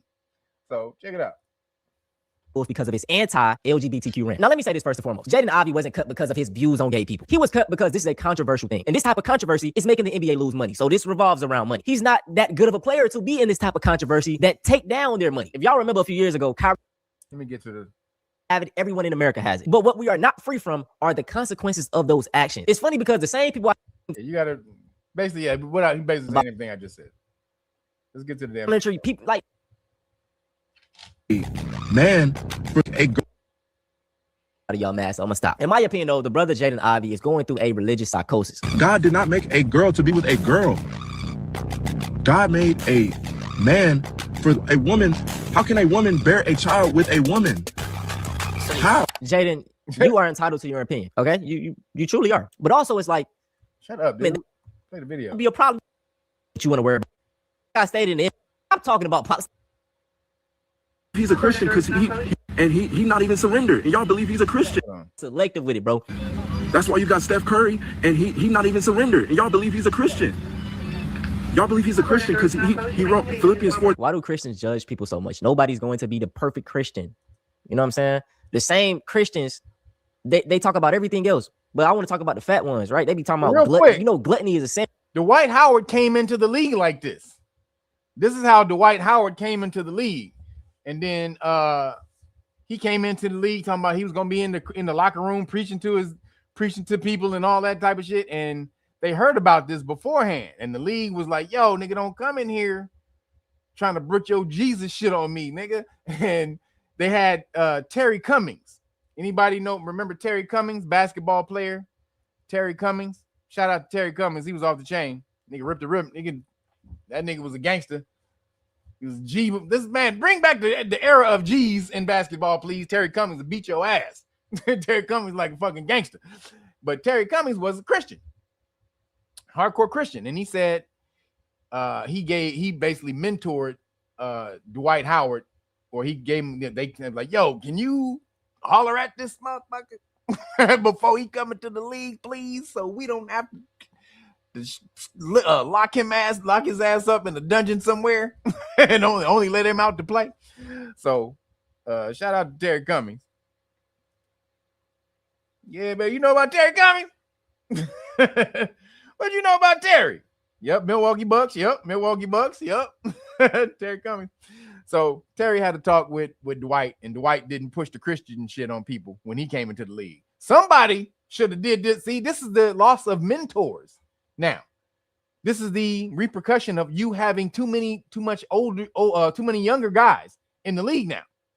They have no mentors. You need mentorship. Young dudes need older dudes. Young ladies need older ladies to teach you how it goes. You don't know shit. You think you know something, but you don't. You haven't lived enough. You ain't lived no life yet. 20-year-old, 23-year-old. You think you know everything in the world. You 23, motherfucker. You 23. You think you know some shit? Are you crazy? That's nothing. 23 years ago, people was 2003. If you old enough, think 2003 was like yesterday. If you old enough. And these people, somebody born in 2003 thinks they know 20,000 times more than you do. That's fucking insane. You were born after 9/11 if you were born 23 years ago. And these motherfuckers think they know everything. So they need mentorship, and he didn't have it. That's his problem. He didn't have the mentorship that he needed. So, and he's right about Steph Curry. Steph Curry, he invested in Bitch Reel. He got money invested in Bitch Reel. They just found that out. Him and not LeBron. Him and Kevin Durant. Kevin Durant and Steph Curry got money invested in corporations in Bitch Reel that blow people that part of the government, contracted with the government of Bitch Reel. So that's why he had a fucked up season. This is his karma. Probably why his wife is tapping Tekashi 6ix9ine too. Nigga, you got bad karma out there. The money you invest goes to blow up babies, allegedly. So yeah, Aisha probably ball gargling Tekashi. She got some Tekashi balls. Here we go. And right, they be fat as hell. You sinning? Damn, y'all want niggas to be perfect, bro. And look, I live a righteous life. I'm married. I got children. Oh, real quick, Nina. Oops. Thank you for the cash app. Thank you, Nina. Thank you, Nina. May the force be with you. All right, here we go. And I would be a role model to these niggas, but I don't believe in born in India. I was a Hindu. Dude. You know, shut up, talk. Why is he talking? Just like the world. And this was airplane mode. Y'all think he's a Christian, but he cursing just like the world. And this is what I mean, like psychosis. He's on the plane just ranting. Just relax, go to therapy. He said he cursing just like the world. Is that what he said? Steph Curry is cursing just like the world. But he cursing just like the. Hold on. A different religion, and I'm going to hell to them because I just don't know any better. And it's the same for their religion as well. So it's like, which is the right religion? 13. Y'all think he's a Christian, but he cursing just like the world. And this is what I mean, like psychosis. He's on the plane just ranting. Just relax, go to therapy. You know what I'm saying? Dude, let him talk. All these, talking. Apple pie. Apple pie. Start talking about apple pie. All the good, the apple pie. I like apple pie. Apple pie is good. It's tasty. Why did God give the? You know what I'm saying? I truly think his brother should have, maybe his wife or his people around should say, hey, bro, put your phone down. Let's go to therapy. Why didn't they just say, we don't agree with his stance on LGBTQ? Why didn't they say that? Well, how is it conduct detrimental to the team? What did I do to the team? What did I do to the players? I did nothing but practice with them, play with them, pass the ball to them, good teammate to them. Said good job, good shot. I said, good job, good pass. Way to. This is also the feminine era of basketball, of sports. These old emotional ass niggas. Shut the fuck up and play basketball. Again, this old mental health bullshit. Can I get some mental fortitude? Again, they've supplanted mental fortitude with mental health. You can be healthy and out of shape like a motherfucker. Can't do a thing. Can't pick up a book off the table. Yeah, you can. There's a lot of people who know who I'm talking about. These vegans, they're like a lot of vegans out here with what's called skinny fat. They eat a lot of vegan food, but then you grab their arm and you can literally squish their whole arm like a pile of mush, big ass pile of marshmallows. It's called skinny fat. And vegans aren't healthy. Just so you know, vegans don't get the right nutrients. They don't get enough nutrients. So vegans, they have a lot of shit that's missing, which is why a lot of vegan diets are bad diets. But and it came from some crazy ass Christian white lady in a dream, just so y'all know. All y'all people who are vegan, the vegan lifestyle came from some crazy ass Christian lady in a dream. God told her to go not eat meat. Just so y'all know, that's where veganism came from. But skinny fat. You can be healthy and not be fit. Be in terrible shape. Can't walk up some stairs. Can't get off a couch. But your organs are working great. Your systems, your internal system's working fine. Just your muscles is bullshit. So mental fortitude is the call of the day. Play, bro, was never detrimental to them. So why is it that the NBA and the Chicago Bulls say that I'm detrimental to the team? How? Because I believe in the truth. How do you know that though? I want to start living in logic, bro. I really do, and I think we can get better as a society if we live like this, right? Because too many people are just settling because they think when they die. So that's homeboy. Homeboy.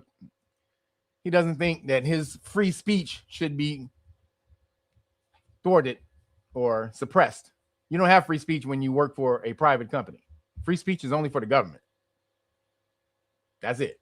You don't have free speech when you come work for me, especially if what you say is going to mess up my company, is going to destroy my company or make my company look bad. You have no free speech, nigga.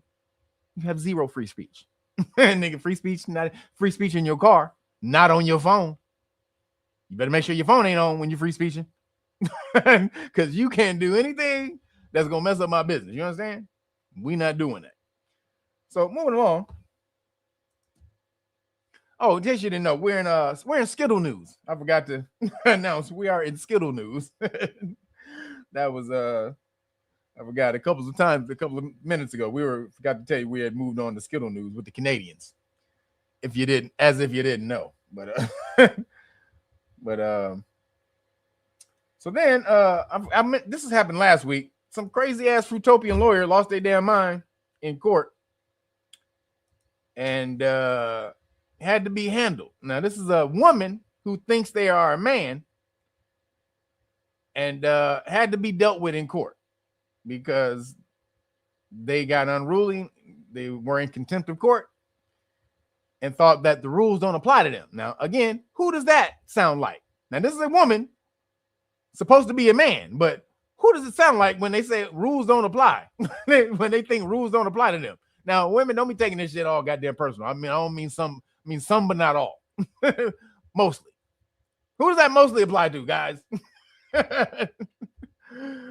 No accountability, no repercussions for your actions. You're supposed to be able to do whatever the hell you want, and there's no accountability for your actions. Who am I talking about, guys? I don't know. Maybe I'm saying, I don't know who I'm saying. Who am I talking about, everybody? Who could that be? Yo, Jeffrey Higgs, appreciate you. Thank you for the cash app. Hold on. Am I talking about Trump? You think I'm talking about Trump? No, I'm talking. You know who am I talking about? Let's see. Most of the lawyers, agents, no. What? Nobody put it in here? Who am I talking about? No. Hell no, that ain't what I'm talking about. I'm talking about women. I'm talking about women. This is a woman pretending to be a dude.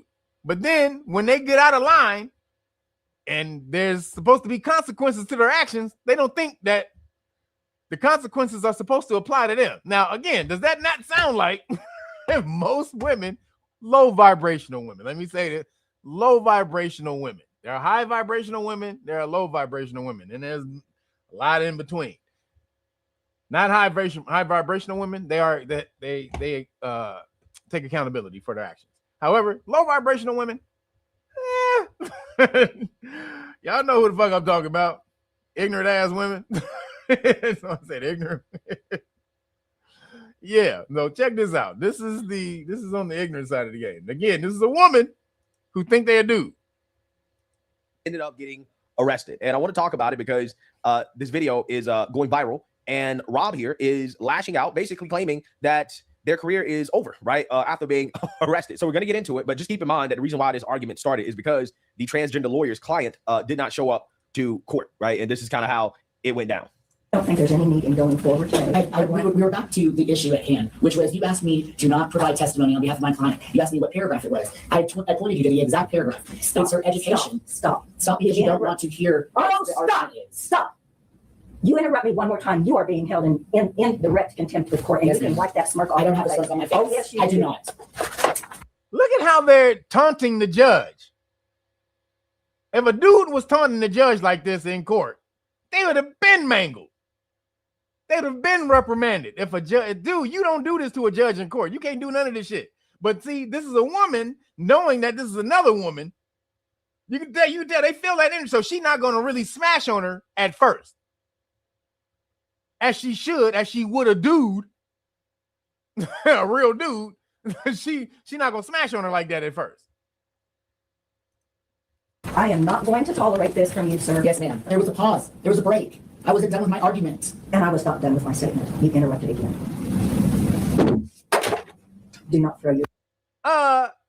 Does that sound like a pouty ass woman? Look at that shit. This look like a pouty ass... Don't make me say it. Pouty ass biatch. That's what this looked like to me. And then she gonna tell the judge, well, you interrupted me during my... Look here, when the judge starts speaking in court, the judge has full power in court. Full power. If they start speaking in the middle of your talk, you shut the fuck up. You have to do that. Especially as a lawyer. You are an officer of the court. So you have to do what they say. I did not throw it. It fell off the bench. Please stop stating things that are not true, man. Hilarious, right? So the trans lawyer here accuses the judge of saying things that are not true. But yet in that same sentence, out of the same side of his mouth, he claimed that, my phone just fell on the floor, right? And it's like, no, you kind of just tossed it on the floor. You clearly threw it on the floor. Now, I don't know if you threw it at the judge, but you definitely threw it at the floor, right? You threw it on the floor. So, yeah, it didn't just fall, right? It didn't just fall. You threw it, okay? Apparently, this individual is having some issues with their testosterone, right? Their testosterone level might be too high, right? Sir, you've got a room full of witnesses. I do. I put it down. I did. I put it down and it fell down. I did not fall. Then settle down. I'm not upset and I'm not arguing. You're not letting me make an argument. I'm not red in the face, ma'am. I'm not. Our court reporter cannot get what we're both saying. I am trying to make my argument. You interrupted my argument halfway through on an objection. We'll get every available deputy. Yes, ma'am. I'm aware. It's happened to me before. It has. Yes. You're out of line. Yeah, I guess so. Okay. If I push that. Or maybe because I'm a transgender attorney practicing all over the state. I don't know what you You are. do, ma'am. It's not. You do. I don't know what you are. Right? I don't know what you are. You knew. I love that response from the judge. I don't He know what did you know, are, right? So but this person still. tried to use the trans card, right? Because when you're losing, okay, that's what you do. Oh, let me cut. I'm arguing about, ADA request form filled out. and it's escalating because of that. So we are pausing this until you get the ADA request form filled out and it gets processed. So we're going to pause the hearing on jurisdiction that's been set twice. I drove an hour and a half to have the hearing. My client's available telephonically, and we are simply not even taking testimony. Is your client available telephonically? Yes, ma'am. Yes, ma'am. Well, then get her on the phone. Thank you. Your Honor, which we would object. This is as clear as the nose on my face that this woman will not appear before this court because she has a warrant or steal it. Objection. That's not true. And you're ready. So he's saying his client doesn't want to show up to court because she got a warrant, and he's like, "Yo, I can call." The transformer is like, "I can call my client right now." Which no, you're supposed to be in court. If you're supposed to appear in court, you're supposed to appear in court. Now the judge can discretionally say, "Yeah, I'll talk to the person or whatever." But if this person has a warrant and is supposed to be in court, that's and so he's like, "No, she need to come to court because she got law. She broke the law." And he's like, and she's like, "Yo, you can't let him just call her when she's supposed to be here. According to the law, she's ordered here by the law." So that's what's going on right here. Don't shout at me. I'm not putting it. No, we're stopping. Don't shout at me. That's a dude. This is a dude. This is a woman in a dude's body.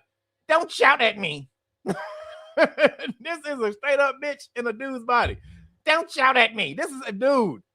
If this ain't a Karen woman inside of a dude's body, have you ever seen one?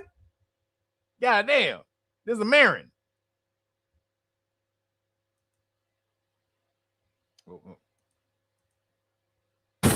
Get out of my face, sir. Get out of my face, sir. Get out of my face. You should leave this county. Get out of my face.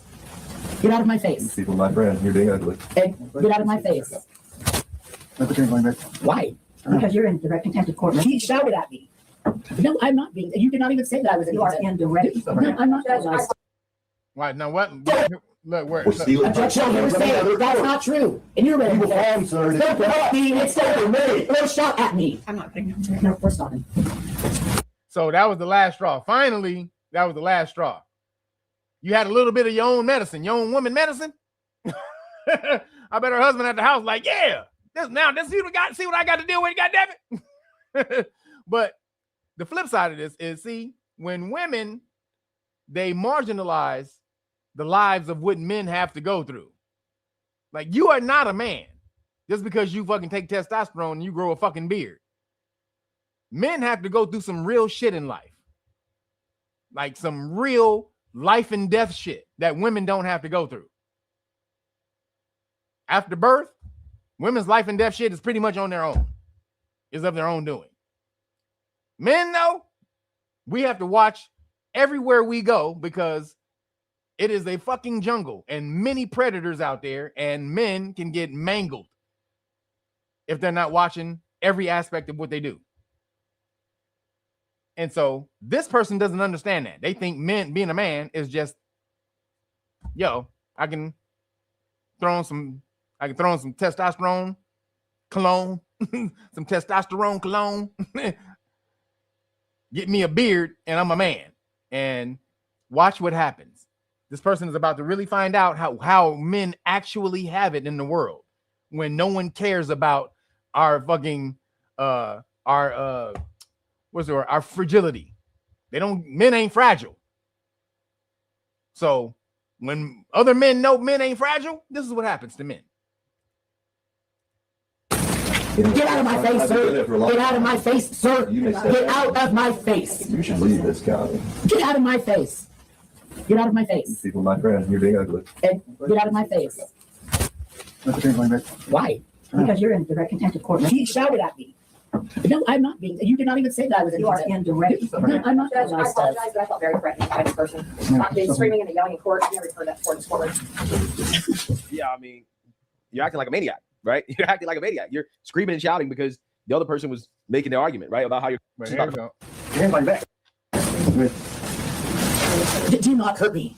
Do not hurt me.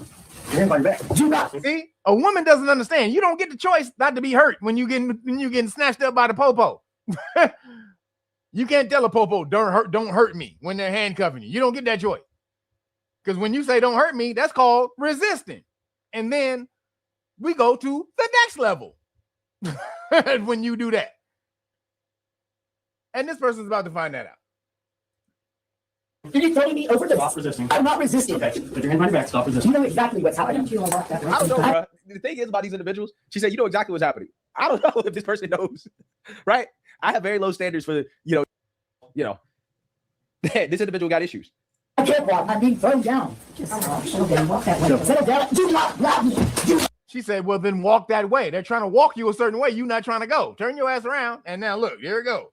I can't walk. I'm being thrown down. Just walk that way. Settle down. Do not grab me. Do not grab me. What are you doing? What are you doing? What are you doing? You're crazy. Yeah, you want to be a man? Well, here you go, goddammit. This is what happened. This is what actually happens to men. To real men. Motherfucker. This is what happens to real men when men get into shit. No one cares about you being, no one cares about your fragile ass because you ain't fragile as a man. Hurting me! You just take me! You just take me! Don't get it! I can't breathe! I can't breathe! I can't breathe! I can't breathe while also at the same time taking very deep breaths, right? Gulping air. I can't breathe, but gulping air at the same time, right? Breathing hard, right? Sounds like you can breathe pretty decently, right? I'm just saying, okay? I can't breathe. Put your hand on your back. I can't breathe. I can't breathe. They beating on you. They beating on your arms like you a dude. They don't give a shit. You hope this testosterone softens up this blow right here. I can't breathe. Hell.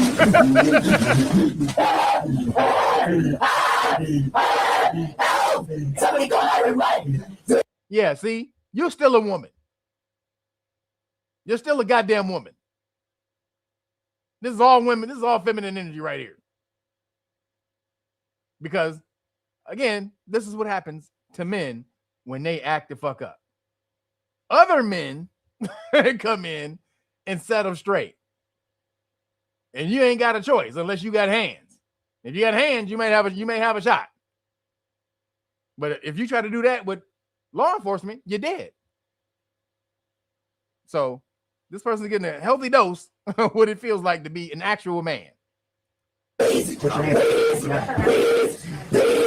please, please. Ow, ow, ow, ow, ow, ow, ow, ow.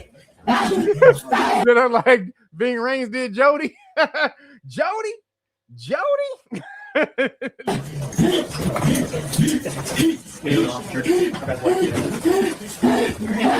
Somebody call 911. I don't get a female officer now. Get a female officer now. A female officer. Now, why you need a female your life as a officer? dude. No, motherfucker. And now you need a female officer. Nah, motherfucker. Nope. You are a man. Is what you told us. And you told the rest of the world. Now you see how man gets treated. I want to know you need a woman off. Fuck out of here with that. Nah, you ain't getting no woman nothing. Female officer, right? Ain't funny how that work. Ain't funny how that work. Biological female. This person, typically you're gonna have other men arresting men. Get a female officer now. I can't get up. I can't see. He just threw my glasses. I can't see. Give me my glasses. Put them on my face.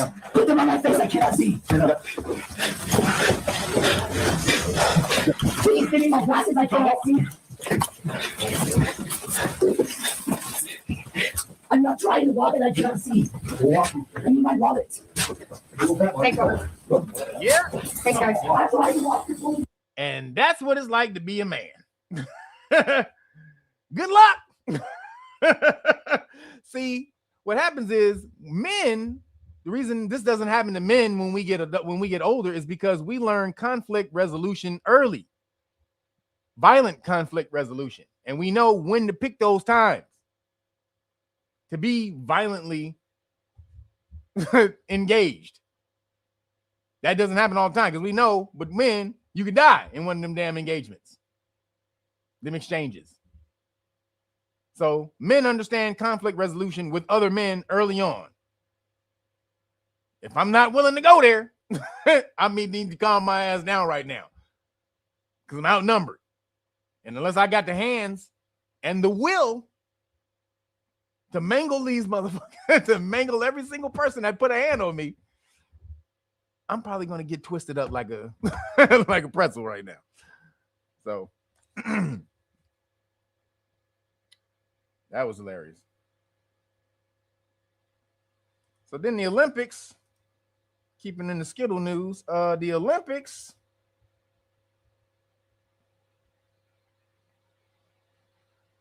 Oops. Where did it go? The Olympics, they finally said, hell no. Thank God.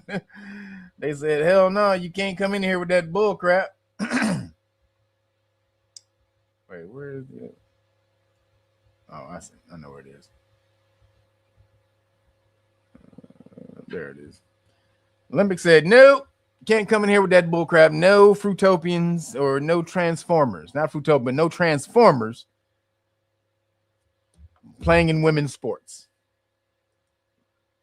Stating eligibility for any, bringing it into female athletes from competing in women's events. The International Olympic Committee's new eligibility policy, bringing it into alignment with President Trump's controversial executive order on women's sports. The new policy stating eligibility for any female category event at the Olympic Games or any other IOC event, including individual and team sports, is now limited to biological females determined on the basis of a one-time SRY gene screening.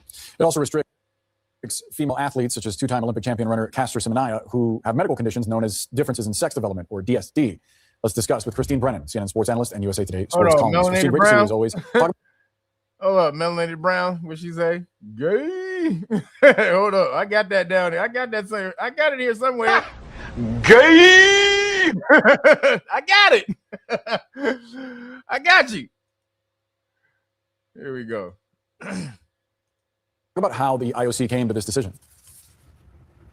Boris and Brianna, this has actually been several years in the making. And while the IOC has done this today and has this big announcement that obviously is very important and controversial, people on both sides, arguing about it, this actually has been happening within the Olympic world, this kind of decision, for several years. So the Olympics made a plan to ban trans women, and you might be thinking, yeah, protect women, or whatever other talking point you learned from Fox News. But now let's think about this critically. I know that's scary for some of you. How do we do that? It's not like a self-identify opt-in option here. This means that in order to compete, women and girls, because a lot of Olympic athletes are minors, they're teenagers, all the women and girls, none of the men and boys, as far as I've seen, all of the women and girls who want to be eligible to compete in the Olympics have to consent to genetic testing. Well, part of that is protecting women. Who's administering those tests? Not to mention, intersex occurrences exist, and there are plenty of women who are born with a natural higher distribution of testosterone in their body than estrogen, and those women will be subjected to even more tests and studies to confirm that they don't have more testosterone than estrogen in their bodies. Wait. So we got to talk about a rare moment of truth serum on CNN as Bob Costas is going to go off script in reaction to the Olympics banning trans women from competing against biological women. And as we all know, the woke revolutionaries have been very, very, very upset since the Olympics announced this. In fact, they are revolting against the Olympics for this common sense decision. Oh, I hate it when women actually get the equality that they deserve. Banning biological men from female sports is so backwards. My opinion doesn't matter. Let's talk to the professional feminists. They know everything. A disgusting and anti-science decision. Off to a good start. Decisions about the participation of transgender people in professional sports should be based on evidence, not blind hatred. This decision does not even consider the wealth of scientific evidence on this topic. Shame. Based on evidence, men have far more testosterone than women. They have higher muscle mass, a higher density of muscle fibers. They have higher bone density, a completely different pelvic structure to a woman. In weightlifting, men lift 30 to 40% heavier than women. It's completely physiological and it's not that deep. When you are an elite athlete and you are a woman who has trained her entire life to get to the very top, only to be undermined by the fact that a person just has a greater advantage to you and you can't help that. Our anatomy is not at the same standard. I will encourage them to do that to stop this nonsense because it's a nonsense. The double Olympic champion Caster Semenya is furious. She's spoken to me exclusively from South Africa about new Olympic rules, banned from women's events, athletes with differences in sex development like Semenya, and transgender women. To be honest, it is heartbreaking because you look at it in terms of they talk about that they are neutral. There's no neutral about it. This is a decision based on power. And haven't been forced to undergo sex verification. Yo, that's supposed to be a woman? What the fuck? Ain't no way in hell. You are a dude. Are you fucking kidding me? That is a goddamn dude. Wow. To be honest, it is heartbreaking because you look at it in terms of they talk about that they are neutral. There's no neutral about it. This is a decision based on power. And haven't been forced to. Wow. That motherfucker was even thought of as a woman? Are you kidding me? The fuck is going on?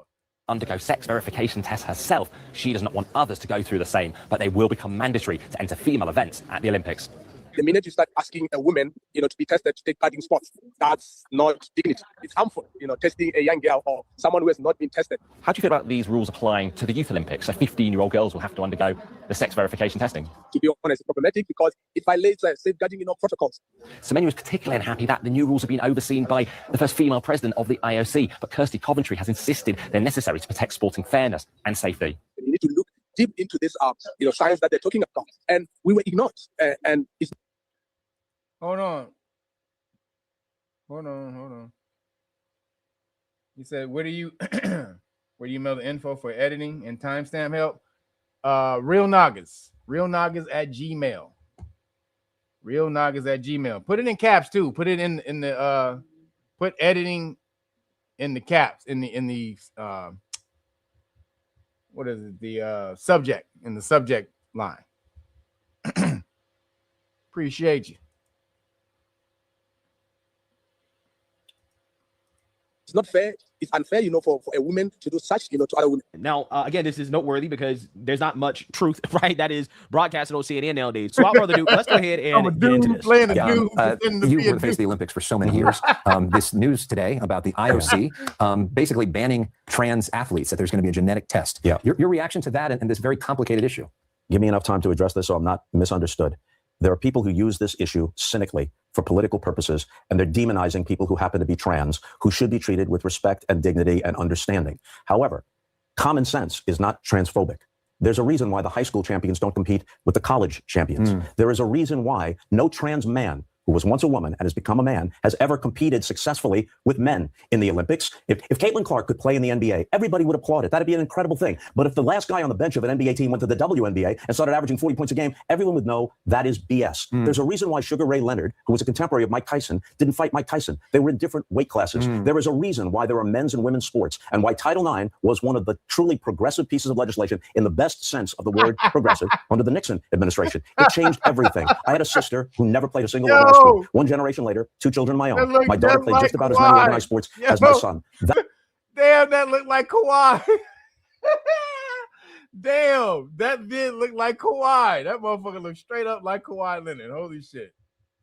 That's a great thing. It doesn't make any sense to have a swimmer who was the 472nd ranked swimmer when he was a man at Penn, either winning or coming close to winning against women a year and a half after transitioning. If that's what the person wants to do, that person should be treated with dignity and respect. But there ought to be common sense, and common sense is not transphobic. And this policy is common sense. Yes, this policy, the way Kirsty Coventry laid it out from Lausanne in the clip that you played is exactly correct. And lastly, this is real quick, just something fun to end on. Yeah. So shout out to the Olympics for coming to their goddamn senses. God damn. Shout out to the Olympics for coming to their damn sentence. Coming to their sentence. Then the last thing I got in Fruitopia news, the Supreme Court ruled on Fruitopian conversion therapy. So the Supreme Court, basically there was I think, what town was this? Tennessee or Colorado. So there's something called conversion therapy, where if you're on your borderline or you have thoughts of being Fruitopian, you can go see a therapist, and then they will talk you back into being straight. Or really what it is they just help you make sense of your thoughts, really. So sometimes you just may not, sometimes you just may have weird thoughts or whatever.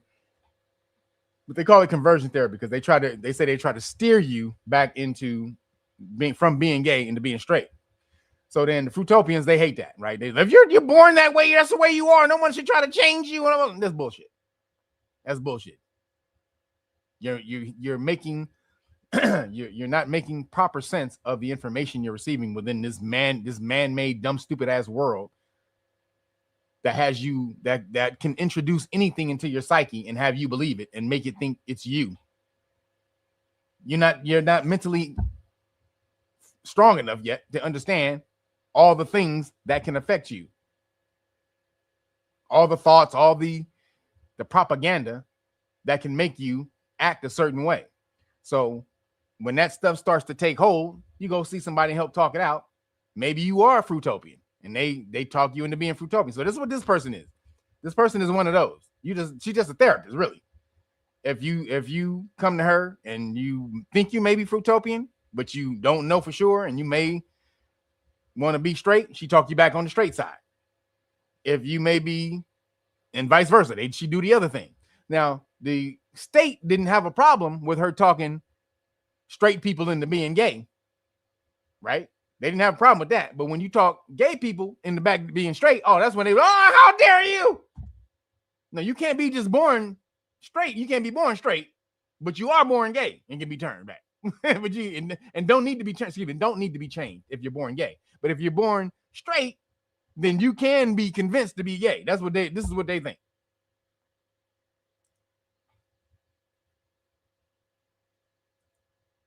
Therapy. The Supreme First, the decision was 8-1, with Justice Ketanji Brown Jackson as the lone dissenter. And the issue, Colorado bans all conversion therapy. The Supreme Court looked at how that ban applies to a licensed talk therapist, somebody whose treatment is effectively speech. The majority said if a law targets speech. And real quick, y'all don't have to stop giving donations just because we reached the goal. This is the solar return cast. Come on, keep them coming, baby. Appreciate you. I'm just messing with y'all. Based on viewpoint, that's a First Amendment red flag. And when that happens, courts have to apply a heightened scrutiny, a tougher legal test. So the Supreme Court didn't fully strike down the law, but they sent it back to the lower court to apply this heightened scrutiny. And here's the important part. This is a narrow ruling. The court said it applies specifically in this situation where a licensed talk therapist has speech as the treatment. As they put it, the state law trains directly on the content of her speech and allows some viewpoints, but not others. Now, states can regulate speech when it's just part of regulating conduct. Here's a classic example. A state bans outdoor fires. That also bans flag burning, but that's okay legally because the ban is focused on the conduct, fires, and not the message. The majority says this law is different, that it's targeting the speech itself, not just the conduct that happens to involve speech. That is where the disagreement is, and that is where Justice Jackson comes in. In her dissent, she said this could open a dangerous can of worms, and her concern is that this will prevent states from being able to protect patients, especially kids, if doing so involves regulating the speech of licensed professionals. Her view here is that the speech is part of medical treatment, and so as the state is regulating medical care, they should be able to regulate speech that is incidental to the care. Absolutely not. So once again, we got to talk about the Supreme Court. And absolutely not. So the Supreme Court said, nah, we don't agree with that. We don't agree with that. So shout out to the Supreme Court. They said, hell no, you can't do that. And 8-1. And only dumbass Tangi Brown, she's the only one who disagrees. She is literally the dumbest goddamn Supreme Court justice there's ever been. Sharice Reed and Jeffrey Hicks. And Mr. Big Boy Swagger. Appreciate you for the super chats and the cash apps. May the force be with you. Thank you, guys. He says, from a fellow Aries 4-3. That's what's up. Eddie Murphy's birthday. Yep, Eddie Murphy's birthday. That's what's up. Zodiac twin question. What's the best martial arts for a 48-year-old novice? Trying to maximize fitness and learning skills. Boxing. Boxing is really, and this is for all of you watching, boxing is really good for when you get old. When you get old, it helps to prevent dementia and stuff like that, because it's motor skills, it's motor fitness. Motor fitness is the connection between your nerves and your brain, your muscles, your nerves and your brain and your muscles, but also the brain. That's what controls the nervous system. So sometimes that can get out of whack when you get old and you don't move around a lot and stuff like that. The signals can get very lapsed, and the nerve pathways start to atrophy when you don't use it. That's what happened. That's why Freddie Roach boxes still, because Freddie Roach, when you start to get all that stuff, your brain starts to be on the fritz. Boxing, because it's quick thinking. It's very fast thing. You have to think very fast to box. So it retrains your nervous system. So getting older, I would say boxing to start. Boxing to start off. Also, it's street ready. It makes you street ready. I'm all about prepare for the game. So most of the time when you get out on the street, if you get into a fight, it's going to be some type of striking movement or something like that. A lot of people say, well, most fights end up on the ground. That's not true. Not if you know how to fight. Most fights end up when you swinging hands first. Now, a person who knows MMA, they might be able to try to take you to the ground first, but most people don't know MMA. So most fights are striking. Now, after you move past that, after you get good at that, I would say move into some type of MMA ground game, because sometimes you may end up on the ground within a fight and you don't want to be uncomfortable when you get on the ground in the fight. But actually most fights stay on the feet. So I would say boxing. I've been in boxing since I was 10. It's the greatest damn sport ever. Anybody with boxing hands can beat any martial artist. Hands down. Any master boxer will beat any martial artist in a real fight. For sure. Hands down. If you haven't seen it, go Google or YouTube boxing versus MMA or Kung Fu or anything like that, and watch the goddamn Kung Fu master get destroyed by the boxer. Every time. Never fails. That Kung Fu shit ain't shit against actual boxing. Striking is what's real in a fight. All this blocking top, all that bullshit. No, that shit don't really work against real motherfuckers who really know how to punch and hit you. Boxers are the best punchers out of any pugilistic sport. Boxers have the most power punching. So that's what I would do. So you got me starting. Well, I love boxing. Boy, you start getting me talking on some boxing, boy. Martial arts and shit like that. I'll get on that all day. I'm a nerd about a whole lot of things, and martial arts is one of them. So appreciate you, brother. Hold on. Appreciate you. Man, I can't see right now. My eyes are going bad. Hold on. I can't even see. I can't even make out the damn name on this damn thing. Hold on. Eugene, what up, Eugene? He said sandwich on me, kid. Appreciate you, brother. Eugene is in the Know Your Rights Foundation. See you tomorrow, brother.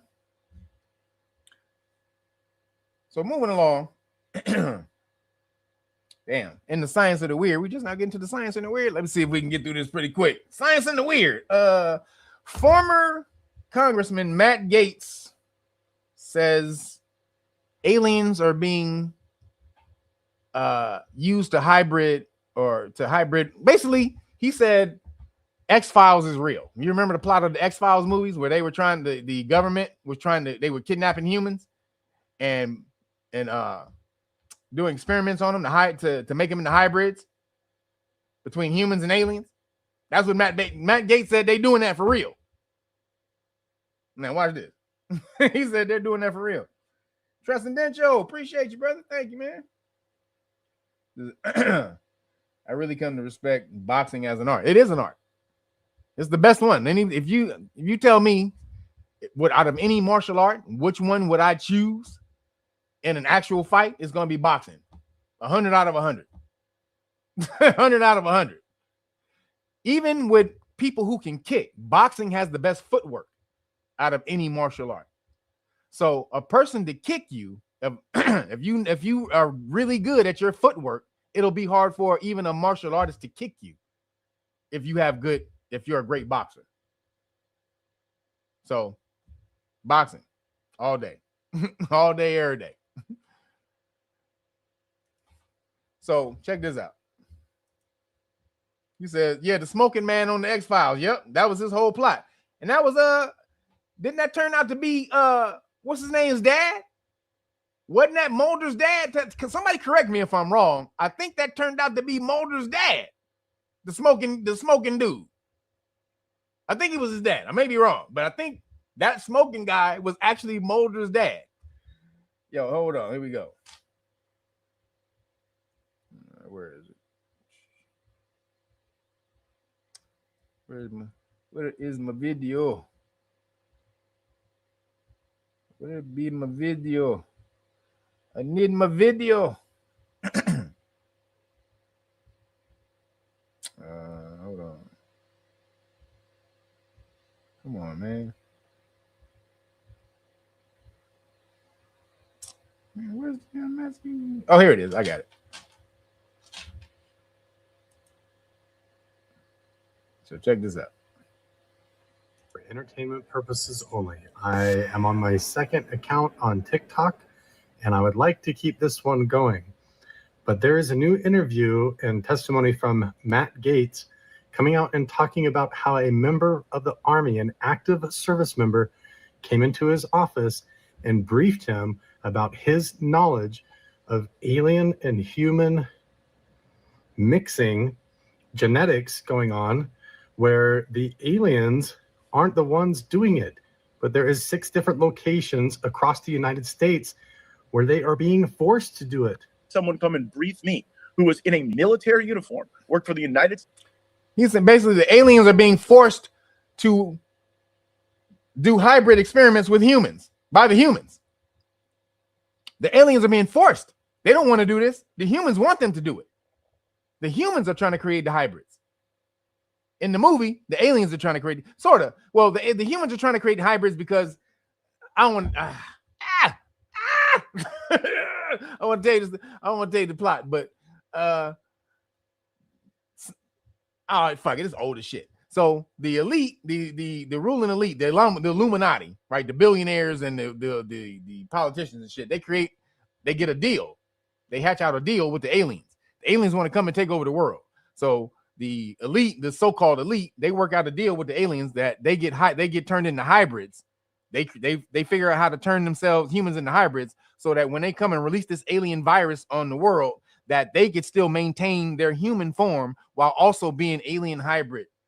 But then those people would rule the world. The alien hybrid humans would rule the world, while the aliens were releasing the alien DNA for the rest of the world and just turning everybody actually into aliens. The alien DNA was going to turn everybody into real aliens, but the elite were going to maintain a human alien hybrid form. States Army that was briefing me on the locations of hybrid breeding programs where captured aliens were breeding with humans to create some hybrid race that could engage in intergalactic communication. An actual uniformed member of the United States Army briefed me on that. Non-human biologics, interracial alien mating. What the F is going on? Look, wait a second. You had whistleblowers tell you this kind of thing? Can you please unpack that? I had a guy who was uniformed. He was a senior enlisted with the United States Army. Came into my office in Crestview, Florida, in a non-classified setting. I had members of my staff there, and what they explained is that the military ran a very secret program where aliens that were living were in forced breeding programs with humans that had been abducted from war zones and from even the caravans of migrants. Now, again, I didn't.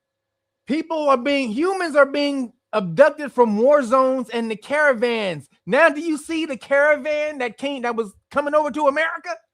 And then they said 300,000 kids were missing. Where did kids go? 300,000 kids just came up missing. And they're being abducted from caravans. and war zones. What goddamn things? 2 things just happened recently that would have allowed these people to snatch up humans to test breed. The hybrids. The wars, Ukraine, Russia, now Iran. The migration, all from all over countries, all the other countries over to America. Come on, man. Verified this, but what the whistleblower was telling me is that there were like between 6 and 12 locations around the country where this happened, and what he wanted was a group, members of Congress, to all show up at the same time at all these different locations so that any of those activities could not be moved. And of course, it's a physical impossibility to get members of Congress to simultaneously show up at like 8 locations. Say what? Yo. If this is really going on, it has to make you question, are we the bad guys? Have you noticed that our caps have actually got little pictures of... Yo. So he said, yo, I need you to mob up. I need you to mob up, dog. Tell all the Congress people, and we're going to all mob the places at the same time so they can't move them. And Matt Gaetz couldn't do it. So he knows where all the goddamn places are. He said, we're going to cash mob these bitches. We're going to mob up there straight up. And goddamn, none of the Congress people could do it. So Matt Gaetz, I like Matt Gaetz, man. He's one of the dopest people that was in Congress, and they got him out of there. The KZARs got him out because they knew he was against Israel, so they didn't want that shit. But goddamn it, I'm telling you, they're gonna tell you aliens is before the year's over. You're gonna know that aliens. Basically, that was it right there. They're telling you when they get a congressman to come out here and tell you that a military person, an actual military person, came and told them. This is soft release. This is them telling you this. Matt Gaetz could have been said this. He never said this before. Why did he say this now? I've seen him on many podcasts talking about all kind of shit. He never said that shit before. Why was he able to say this shit now? Because they're about to tell you. He got to go. He got the green light to go and tell that story. So just be prepared for Gluk Lock. Gluk Lock is coming.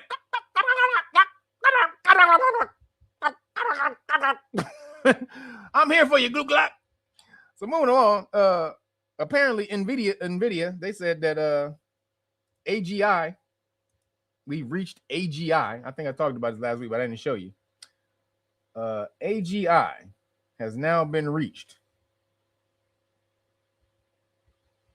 What is AGI? That's artificial general intelligence. That's basically AI that's as smart as humans. They're saying this is AI that's as smart as humans. That's been achieved. Basically, all you niggas can be replaced.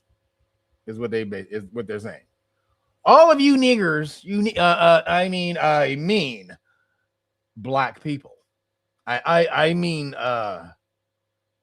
Americans can be replaced. I didn't mean to say those two things there. I didn't mean to say black. I meant Americans. You heard me right. Like you did hear me say Americans. NVIDIA CEO Jensen Huang stated during a recent podcast appearance that he believes artificial general intelligence, AI designed to equal or exceed human intelligence, has already been accomplished. Huang suggested that this advance could lead to AI fully managing and operating companies. Huang stated on computer scientist Lex Friedman, AI fully managing operating companies. Like you completely just give autonomous control to a goddamn robot. Are you insane? Of your business? Are you crazy? Podcast that he believes artificial general intelligence, also called AGI, has already been achieved. When Friedman asked how long it would take to reach the AGI benchmark, Huang responded, quote, "I think it's now. I think we've achieved AGI." Huang's comment appeared to concern the larger AI industry, not specifically NVIDIA, the world's most valuable company propelled by the surge in AI usage among consumers and businesses alike. Friedman asked if a company could be operated by AGI, to which Huang said, possible, noting OpenClaw, an open-source AI agent platform designed to run autonomously on behalf of a user. OpenClaw is in the process of being acquired by OpenAI. Wong later noted, quote, "A lot of people use it for a couple of months and it kind of dies away," end quote, saying the odds of AI agents, quote, "building NVIDIA is 0%. High-level AGI is expected to be able to do things like run organizations or make strategic decisions usually left to humans, with critics raising concerns over the benchmark's possible harms to public health, human jobs, and more. The loose definition around AGI has made it difficult to pin down a trustworthy timeline for its creation and widespread use. Last month, OpenAI CEO Sam Altman...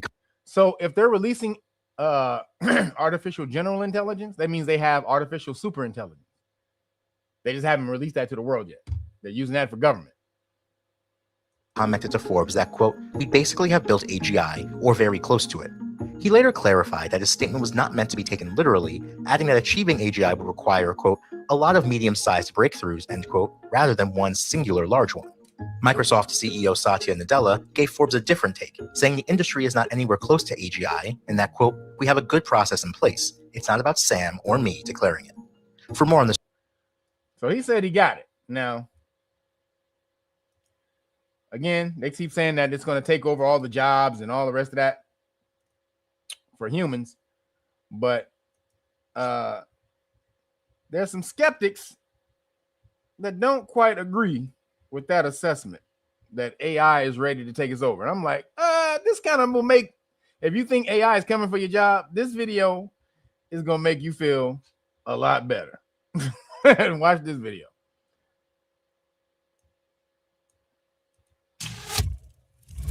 I've said it before, and I'm gonna say it again. We are living in some weird, wicked times right now, man. Oh my goodness. Got this video here from Moon, and I don't know how many times I've talked on this channel about AI and how bad I believe that it is. This title says, "Replacing humans with AI is catastrophically backfiring." I ain't the only one who's seeing it. So apparently it's not going so well for AI, but let's check it out. A lot of people be talking about this. I just keep thinking, like, what is this world about to look like in the next 5 years, man? Original video will be in the description for you guys to check out more and even subscribe. I know this is about to be wild. We ain't gonna waste. See, it's a certainty. I do it. You've been told that your job is about to disappear. It's not a possibility, it's a certainty. You're about to become obsolete, and it's time to start panicking. You see, Silicon Valley is convincing the world that AI will replace everyone. We have the technology of gods. I think this. We have the technology of gods. Can your technology take care of itself? God created a technology that is self-sufficient, that can reproduce. Can your technology do that? Mr. We have the technology of gods, dipshit. Oh, and I didn't do the story today, but it just came out. This it's coming out that this dude he tapped his sister. He essayed his sister, his little sister. This evil piece of shit. And then tried to have her. She's suing him. She's suing him, but only for $75,000 for the mental anguish which she had to pay for mental help that she had to get from dealing with this shit that he did to her. Now he was like, she just coming after her for money. This is a money grab money. Man, you're a billionaire. Why is she only coming after you for $75,000 for expenses that she had to endure from your mental debauchery?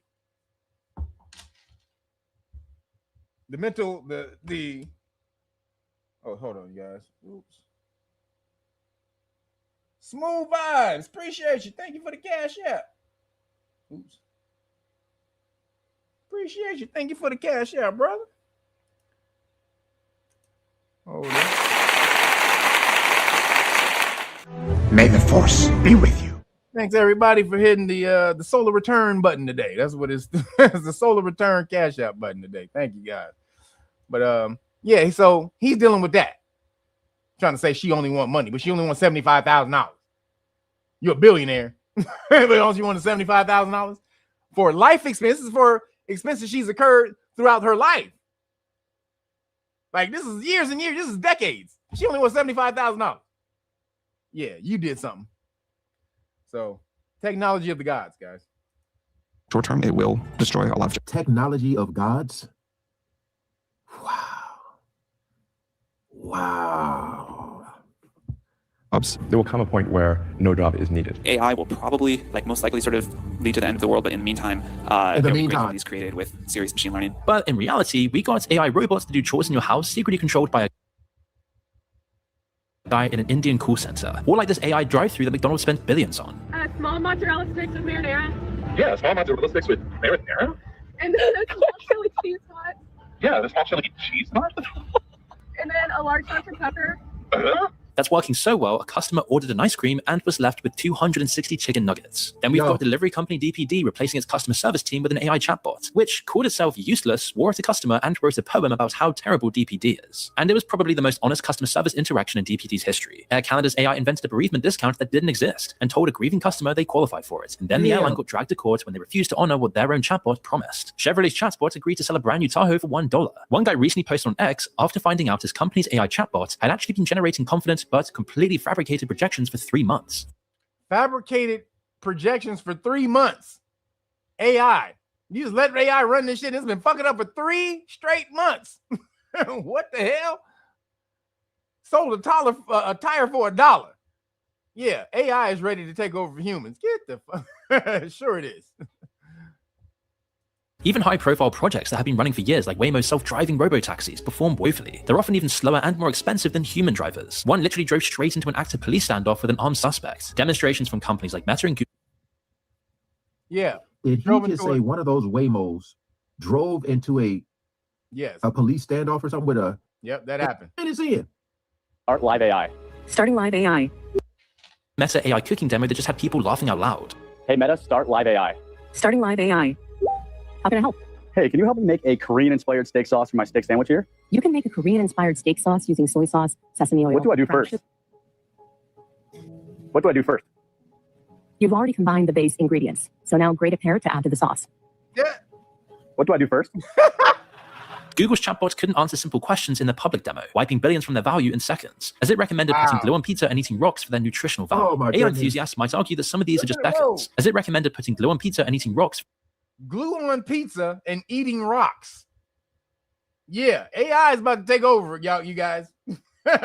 Their nutritional value. AI enthusiasts might argue that some of these are just cases of people deliberately trying to break the system, but that defense doesn't hold up in the real world. If your revolutionary technology can be defeated with a simple coercive sentence or has blind spots for simple questions, maybe then it's not ready to replace your entire workforce. And those are just some of the funny ones. The National Eating Disorders Association looked at their helpline, a service used by people in genuine crisis, and decided to fire the staff and replace them with an AI chatbot called Tessa. And within days, Tessa was giving active weight loss tips to people with eating disorders, so they were forced to eventually shut it down. Then there's the developer who asked Google a chatbot giving weight loss advice.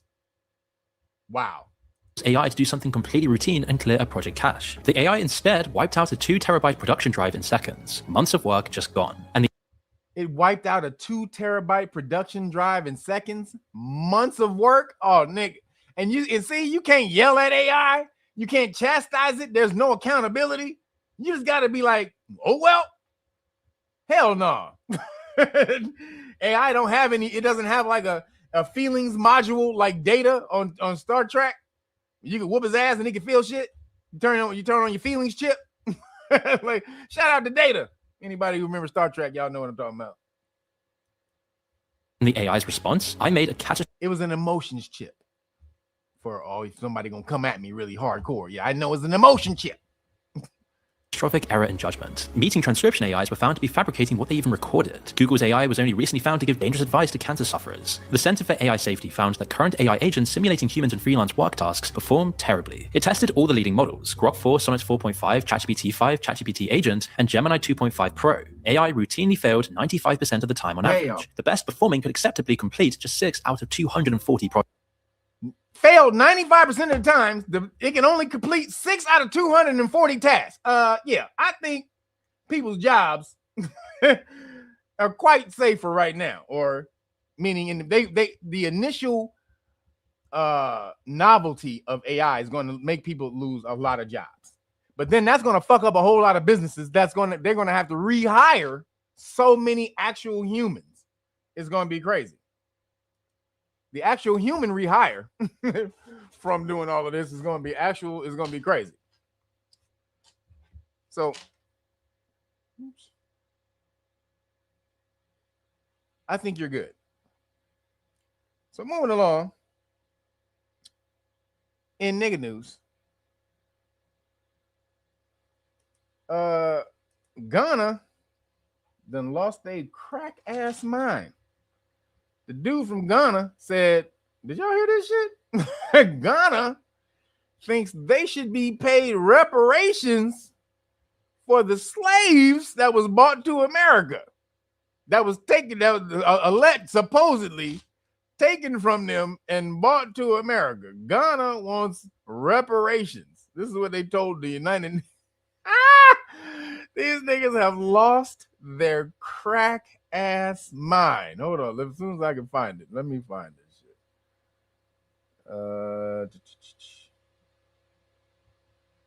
Man, where is it? Well, back Supreme Court. Hold on, where'd it go? This it?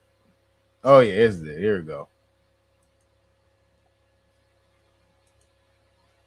Other people of color across this globe. The only people who want us to believe that we are in competition with one another are the same colonizers that pit us against one another. Why would I take the word of someone who hates us all to drive us apart? What sense does that make? And so I believe we can call for black liberation and reparations and not cause harm in this globe the way white supremacy has caused across this planet. And anybody that would fall victim to that type of ideology, well, then maybe you need a little healing yourself. And that's okay, because colonization is real. I think one revolutionary said that somebody would stab you in the back with a knife and pull it halfway out and call it progress. So let's start with a quick question, because you know I'm waiting. That's actually a really good statement he made, but that's true. But you ain't the one to be making that. He's the biggest bullshit race hustler of all time. Way too mentally unstable to be dealing with this right now. Progress. So let's start with a quick question, because you know I'm way too mentally unstable to be dealing with this right now. Democrats, are you fucking dumb? Here we go. This is being reported by the HuffPost. House Democrats call for reparations for children and families traumatized by ICE. Boy. So we got to talk about the latest insane. Oh, wait a minute. This ain't the one. This is not the one, you guys. Hold up. This coming to this. Well, we'll do this one first because I was going to do this story. So Democrats want reparations for illegal immigrants. This wasn't the story I was about to do. I'll do the story I told you about next. So this one is still about reparations, though. This is the Democrats in Congress want reparations for illegal immigrants. The stuff that was done to illegal immigrants by ICE. These people are insane. Here he is again. Democrat proposal that has a lot of black folks, FBAs, right? Those types of people upset because Pramila Jayapal, who's a progressive Democrat, she's a far left Democrat, born in India, a foreigner, okay, a foreign member of Congress, right? A foreign Democrat. She is demanding reparations for illegal immigrants who have been traumatized or deported by ICE. Now, I want to talk about this because, again, the reason why I came across this is because of a certain demographic of individuals who are very, very, very mad about this. And they're realizing that, the Democrat Party is kind of a scam. The fact is that they're not really serious, okay, about giving reparations to black people. And I personally don't support reparations for anybody, personally. But there are a lot of black folks who low-key support Democrats. Because they're like, Democrats give lip service to reparations for black people, but they're not actually really trying to do it, right? Look at, for example, what's happening in California, right? They're doing everything except giving reparations, okay? They're not going to fund it. They'll do everything except fund it. They'll study it. They'll talk about it. They will pass legislation. Yeah, it's true. They're not going to give you no reparations. So let's check it out.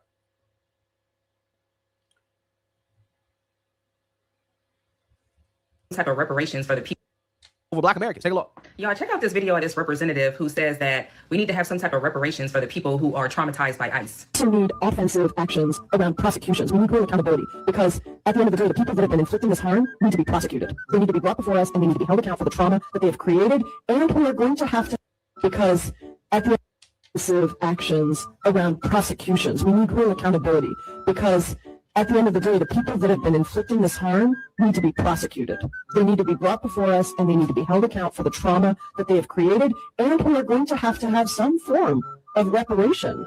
Why is everybody all of a sudden now talking about reparations? Reparations this, reparations that, like just tossing the word around like it's nothing, just diluting the whole idea of reparations. And this is the reason why people are starting to see that the Democratic Party is not for Black Americans at all.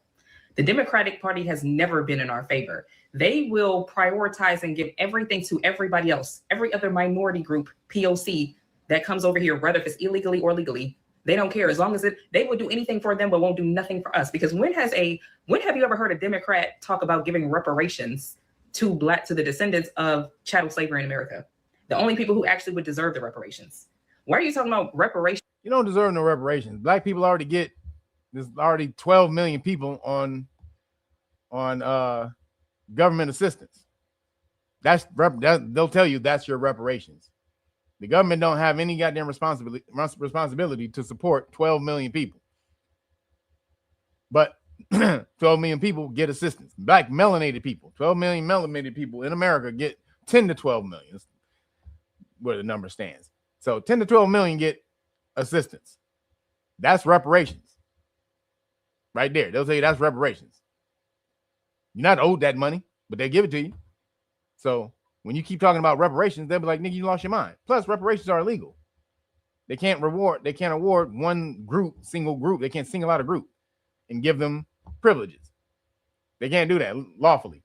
So they'll keep dangling this carrot in front of niggas because they know y'all stupid and say reparations. And no reparations will ever get passed, because as soon as it get passed, it'll get sued. The very second the reparations bill get passed, they got lawsuits already waiting in file cabinets, just waiting for somebody to pass reparations. They can pull out the file cabinet and then fucking just file it with the goddamn court. You're never going to get reparations. They'll sue it. It'll be a giant lawsuit on it first, and it'll win because they've already ruled it unconstitutional, the court. So that's why you'll never get it. But niggas keep screaming for reparations, and they know they keep you pacified because they know if you just keep the hope of getting some reparations, hope of getting some money, you ain't gonna never do nothing. You ain't gonna make nothing for yourself.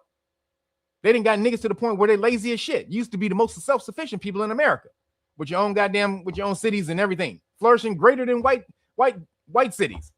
But not no more. When they took that shit from you and integrated you into their system and made you lazy, say we're gonna give you government assistance and all that, we're gonna help your ass out, we're gonna give you everything, you don't gotta do nothing. Niggas was like, shit, I ain't gotta do nothing, nigga. Nothing. And you gonna give me this money for nothing. Like, nigga, shit, you ain't said nothing, nigga. So that's where niggas went to. That's where niggas went to.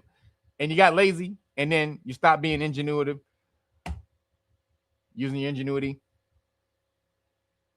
You're creative. You stop, just sit on your ass. Don't do nothing. Don't create nothing. Don't build shit. Talking about most niggas. So reparations will never happen for niggas. I just want y'all to know that. It'll never happen.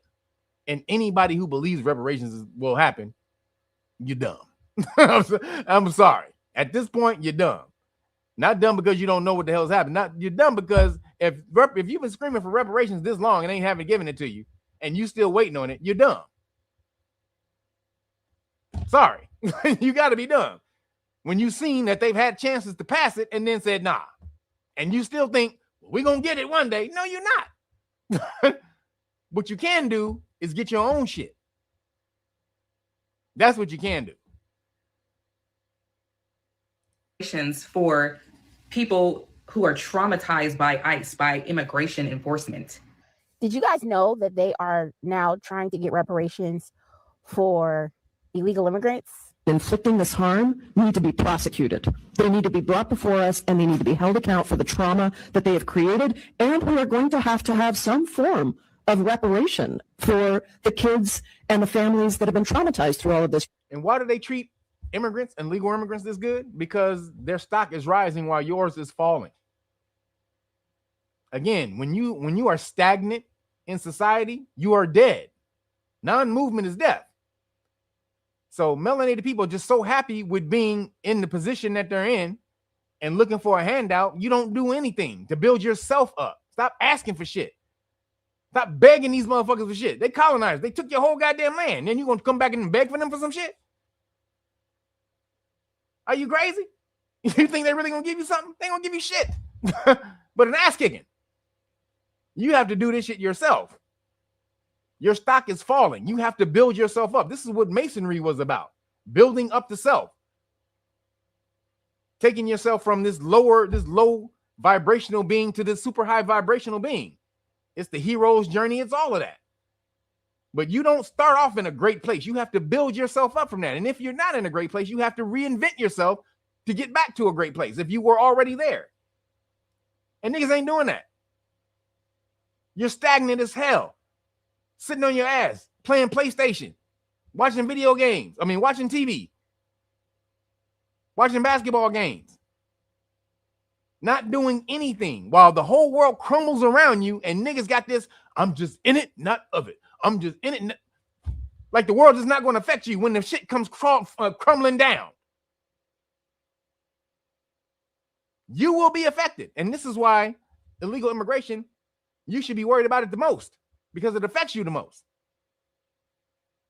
But this is why they cape for illegal immigrants, because they know that you ain't going to do shit about it.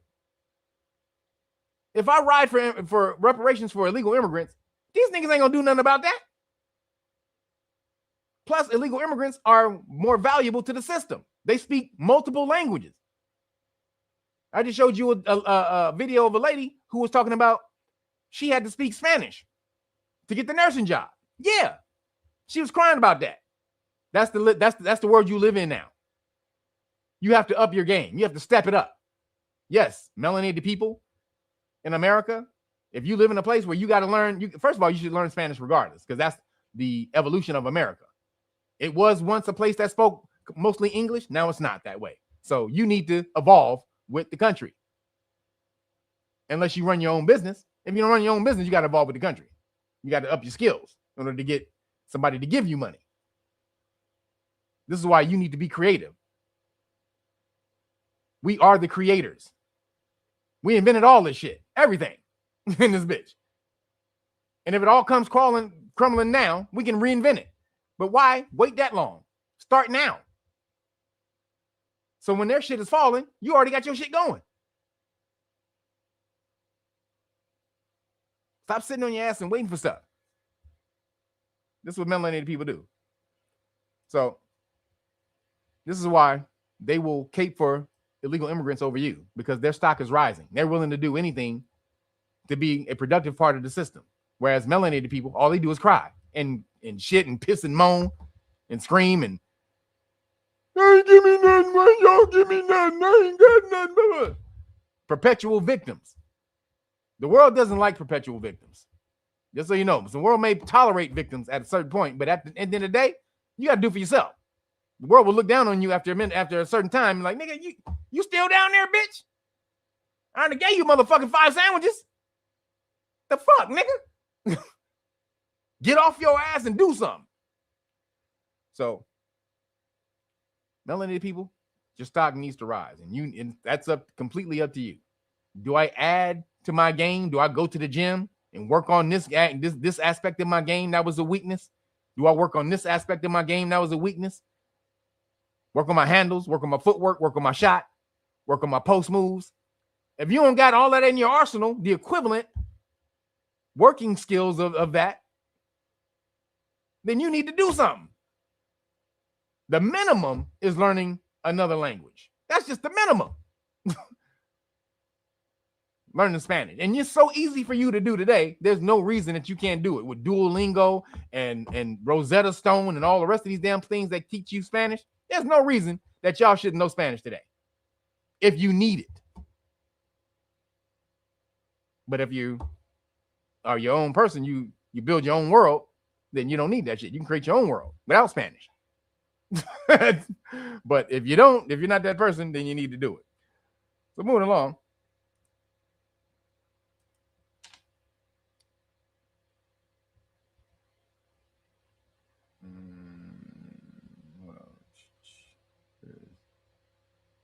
Come on, brother.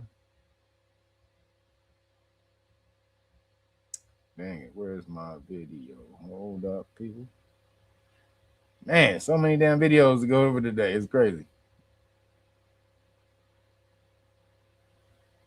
Hold on, it's in here. It's gotta be in here. Oh, man. Dang it.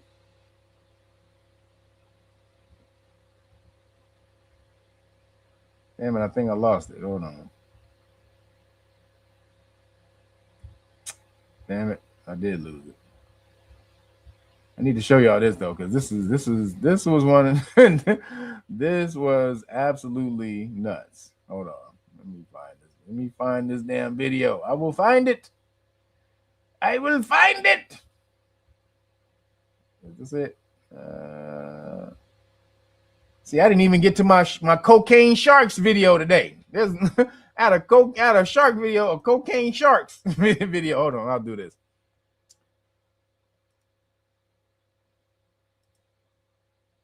They have found cocaine in the bloodstream of sharks. I was gonna tell y'all that. No.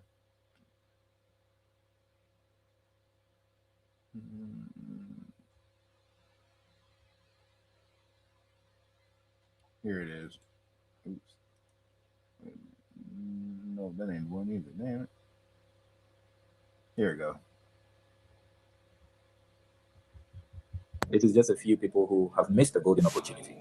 And I say to these countries abstaining and voting against the resolution, who are clearly in the minority, that they can see that the world has left them behind. They have a second opportunity to come on board. And as we put together a framework that addresses the need for reparatory justice, the need to end discrimination and systemic racism, they have an opportunity to come on board, even though they didn't vote for the resolution. I say they missed a golden opportunity. I know they will regret it, but they have a second opportunity to come on board and let us all work together to erect the pillars of equality. Today, the UN had a meeting and they were voting on reparations. The first question was, do you think slavery was the greatest crime against humanity? The second question was, do you think descendants of enslaved peoples deserve reparations? The UN voted yes, but 52 countries abstained and 3 said fuck no. I'm going to run down the list of all of the countries because I have it written down, but I just want to let you know that all of the EU abstained, all of it. You know how, I hate France. Do you know how disgusting of an individual? All of the EU abstained from saying that slavery was the worst crime ever. Now, the Europeans were the first to be put in slavery. They were the first to be put in slavery. So they think, well, this is the melanated people thinking that they're in denial of slavery. No, they don't want liability from the recent era of slavery. However, they could, if they said that, I'm sure they believe it. But that means they would be liable if they said some shit like that. So they all abstain. When you say something like that, you make a country liable, right? So they abstain. And then 3 countries said no. United States, bitch real, and I forgot the other one. Hold on. Obviously, it's United States and bitch real. They're really one state. Visual that you have to be. EU abstained, all of it. You know how, I hate France. Do you know how disgusting of an individual that you have to be to force a country to pay you because you are allowing them to be free, pay them because you don't have slaves anymore, and now you're talking about legal fucking framework while you're in the same room as the ambassador? They just need to fight because fuck the French. So we got to talk about some outrage that is happening as a result of the United States voting against recognizing slavery as a crime against humanity, as Ghana and other African nations demand reparations over slavery. Now, anybody who understands the history of the transatlantic slave trade should be laughing, chuckling, right, giggling at the idea. Also, this is laughable because they sold the niggas into slavery. You sold these niggas into slavery. Now you want reparations? Are you crazy? You sold the slaves into slavery. Nobody came and stole them from you. You went and captured them yourself and had them laying in the barracoons, had them chilling in the barracoons, where you get the word coon from, but had them chilling in the barracoons when the Caucasians, the Europeans, came to do deals with you. They didn't go steal them. So the fact that they want reparations is insane. The fact that they want reparations is crazy. That a country like Ghana or any of these West African nations who sold African slaves into from, I want to talk about it because there are quite a few really appreciate this proposal from Gov't. Take a look. A United Nations vote has sparked outrage, with warnings that it could open the door to Britain being hit with a reparations bill worth trillions. The UN General Assembly has passed a resolution declaring the transatlantic slave trade the greatest crime in humanity, and calling for countries to consider reparations, a move that critics say could have massive financial consequences for nations like the UK. Campaigners argue that compensation for slavery and its legacy could run into the trillions of pounds, figures that, if ever pursued, would dwarf government spending and place enormous pressure on public finances. The resolution, backed by more than 120 countries, is seeking what they describe as reparatory justice. Tabled by Ghana on behalf of the African Union, it called for Britain to begin good faith dialogue on reparatory justice, including a full formal apology, measures of restitution, and compensation. The three countries who voted against the resolution were Argentina, Israel, and the United States. Most European Union countries abstained from the vote, including countries who engaged in the transatlantic slave trade, such as Portugal, Spain, and the Netherlands. The UK also abstained in the vote, rejecting the idea of reparations and raising concerns about the legal and economic implications. Social policy analyst Dr. Rakib Ehsan criticised Britain's abstention, saying the UK should be more confident in stating the role it played in ending slavery. It seems extraordinary that Britain abstained on this. No, absolutely. I think that the UK needs to be more confident when it comes to the pioneering humanitarian role that it played in suppressing the slave trade. The integral part of those efforts was played by the Royal Navy, the West African Squadron, at significant economic and human cost. Tom, as you know, many of the vessels that the Royal Navy's West African Squadron were using were nowhere near as sophisticated and dynamic as those slave ships which were involved in the transatlantic slave trade. And Britain also played an integral part in putting pressure in terms of closing down the slave markets, the Arab-owned slave markets in Zanzibar. So I think that the UK actually, of course, the UK played a part and participated in the slave trade, but it played also an integral part in suppressing the slave trade. And they shut it down. They were the ones who stopped slavery. William Wilberforce. Go look that name up. William Wilberforce is the one who initiated the end of slavery. Figures such as William Wilberforce, a fantastic humanitarian who played such a pivotal part in ultimately encouraging the UK to suppress the slave trade and to put to an end. Yeah, so you're saying that you heard that. Now, I want to go ahead and play this clip from pro-Blackity Black, Roland Martin here, okay, and his take on this situation at the UN where you have these African countries demanding reparations, and the United States, Israel, I believe Argentina as well too, said, F out of here, right? Kick rocks, okay? We're not recognizing anything at all. Ghanaian President John Mahama has received overwhelming support from United Nations members to recognize the past transatlantic slave trade as a crime against humanity and the need for reparations for African nations. The resolution on the matter was introduced on Wednesday at the General Assembly in New York. It received 123 votes in favor, 3 votes against. They were Argentina, Israel, and the United States. 52 countries, mostly European, including the UK, Portugal, and Spain, all abstained. It really shows you how castrated these countries have become, right? The Europeans, right? They're so castrated that they just can't vote no, right? They can't actually say, nah, we're not getting on board with this. We abstain, right? Just vote no, right? Just vote no. Literally, it's you know, they're voting to say that slavery was the worst crime against humanity. Now, here's the issue here, right? Here's the issue. One, I think that's subjective. Okay. Two, hold on, go ahead. We're rounding up rival tribes and enslaving them and then selling them to the Europeans for guns, to rifle weapons and all types of other stuff. Okay. Maybe he's saying what crime against humanity. Enslaved Africans and racialized chattel enslavement of Africans as the gravest crime against humanity. Will all delegations confirm that their votes are accurately reflected on the screen? So yellow means abstain. So the UK didn't vote no, they just abstained. The voting has been completed. Israel, block that machine. Birthright, Argentina, which had heavy slavery. Birthright, who was the initiators of it, they were the main people involved in it. The American transatlantic, and then United States.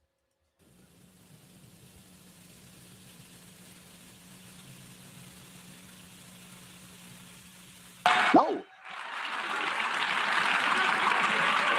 The result of the vote.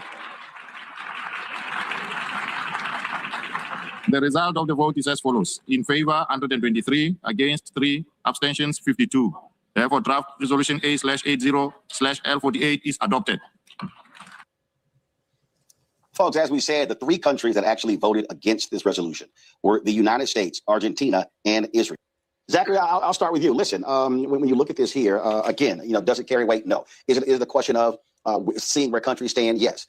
Listen, you talk about Argentina, they have a serious issue with racism. Listen, the Nazis, a lot of the Nazis fled Germany after World War II, and they decamped to Argentina. And so you have Israel and the United States, the 3 countries of voting no. And so let's talk about that, but also those 52 countries that abstained. A lot of European folks abstained. So it doesn't mean anything because they're not going to get reparations. Like, you're not going to get reparations, even though the thing was adopted to say that slavery was the worst thing ever, but nobody voting on them reparations. That shit ain't popping. Like, yeah, nigga, we'll say that slavery was the worst thing in history. Whatever, nigga. Whatever, nigga. But money in my pocket, nigga. If you don't get your hand in my pocket, nigga, I will cut it off. So, yeah, we'll give you the vote for, yeah, slavery was worse. And they'll do that also because if you go back in history, they understand that melanated people were the worst, the abusers of slavery. We're the biggest committers of slavery in history. So they like, but again, they don't want that narrative out there because, again, it gives melanated people power to know that you had Caucasians and Europeans enslaved for thousands of years, longer than they had you enslaved. So they don't want that narrative out there, even though they'll use it as a defense when you come at them. But they don't really want the narrative completely out there in the public. So we'll just shush and sit to the back and not say much. Last thing I got before I get out of here, man. It's been in there a minute. Oh,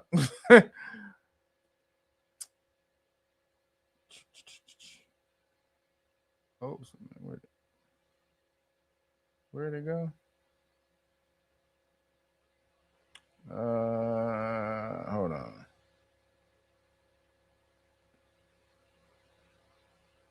God damn it. Hold on. Man, where's my damn? Hold on. I forgot. Damn, I lost it. Oh, man. I lost it. Damn it. I think I lost it. The one thing I do got, though, is... So they're not... Black people aren't being let on as police officers. So really quick, melanated people are being held out of being police officers. And this is why you don't see a lot of us in the uniform.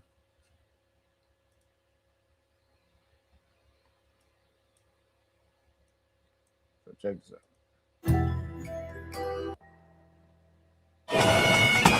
Underneath the sea of blue, a sea of white. White officers make up about 85% of the Nassau and Suffolk police forces. For years, elected officials and police leaders have promised to make changes that would increase diversity. It's the culture of the department that's the problem. Hey, Frank, how you doing? How's everything going? 30 years ago, Detective Earl Stroman was assigned to recruit minorities to join the Suffolk police because the department was lacking diversity. His assessment of the situation? Now, it's the same. I hate to say it. Newsday has uncovered a reason for that lack of progress. After studying the hiring histories of more than 70,000 applicants, our investigation found evidence of discriminatory hiring practices blocking many African American and Hispanic recruits from joining the Nassau and Suffolk police departments. It starts, I guess, with recruitment, then the test. The test is a combination of written, physical, and psychological screenings.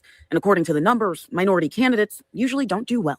Since 2012, 6,539 Black hopefuls. And it's mostly, it's not, so they rigged the fitness part of it. So does anybody in here believe that melanated people are in less fit shape, are less fit than Caucasian people?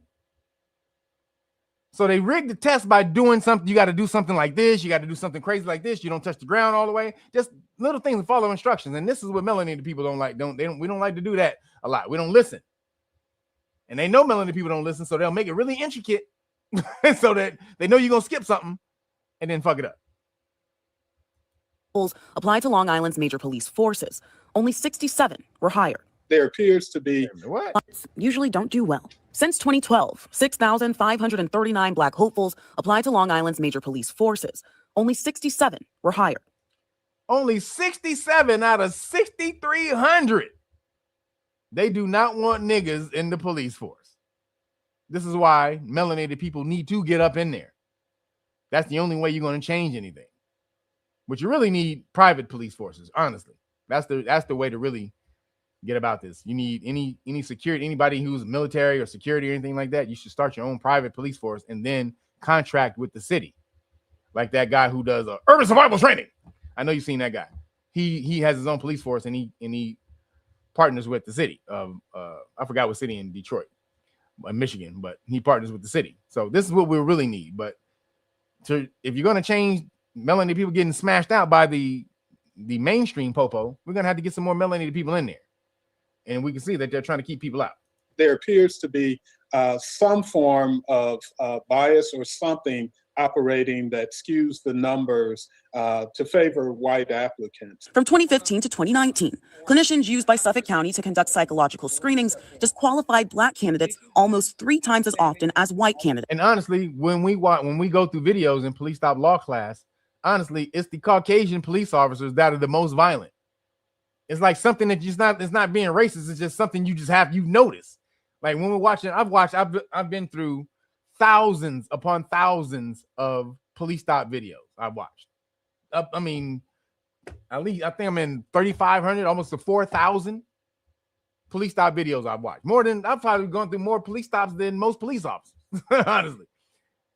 And one thing you notice is the Caucasian people will tend to be more violent than the melanated officers, and that's just how we do. We tend to be a little more calm.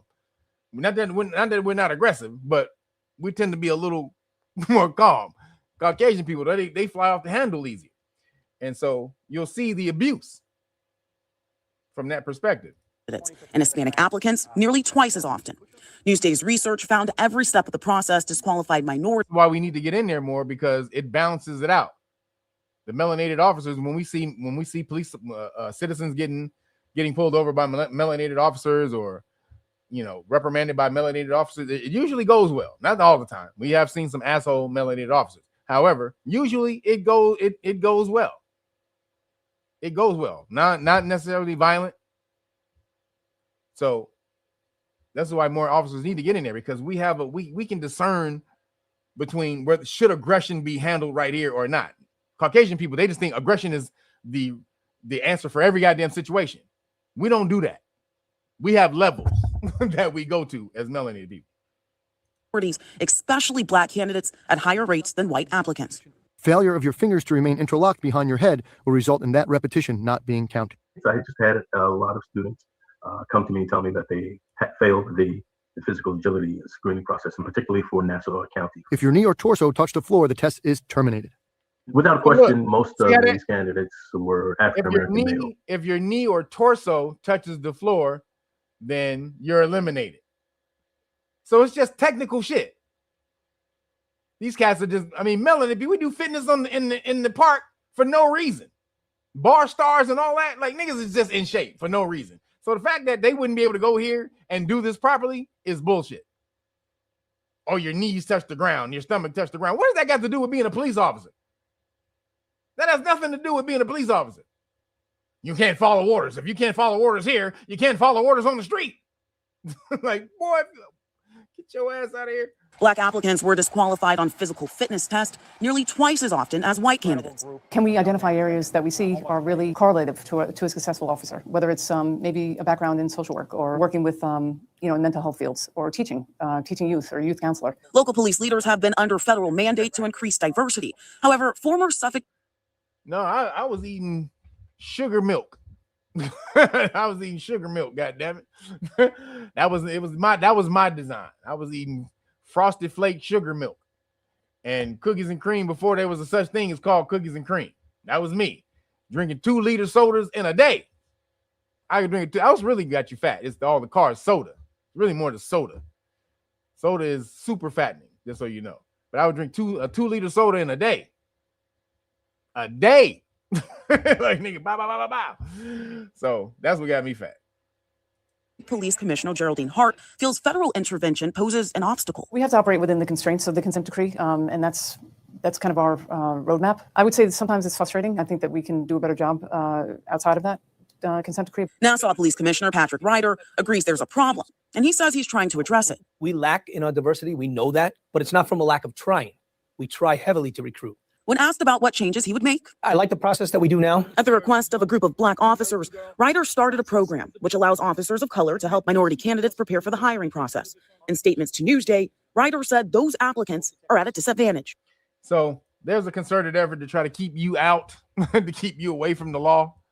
We can't let that pop off. This is your next phase in this society. As this shit crumbles and starts to be rebuilt, you have to be law masters. That was our downfall before. We were apathetic to the law. We didn't give a shit. All the while being beaten, being the biggest victims of it. That makes no goddamn sense for you to be the biggest victim of a system and then not master the system. Does that make any goddamn sense? You need to tell me, does that make sense to you for you to be the biggest victim of a system but then not go and learn the system? Anything about it? Let alone master it. Get the fuck out. You, man, niggas were dumb, and that's been indoctrination and all the rest of that. But the comfortability that melanated people have being in the system, being in society, the integration has fucked you up. It has ruined you. It has ruined you. So get your asses back in here, stop playing, and you know what you got to do. Every day, high-stress encounters test the trust between communities and authority. Reactive systems respond after harm, costly and too late. KYRF is changing that. Our scalable legal literacy programs equip people and officers to know their rights, reduce escalation, and build lasting. Invest in prevention. Visit KYRF.org and join the movement to reshape public safety, city by city, life by life.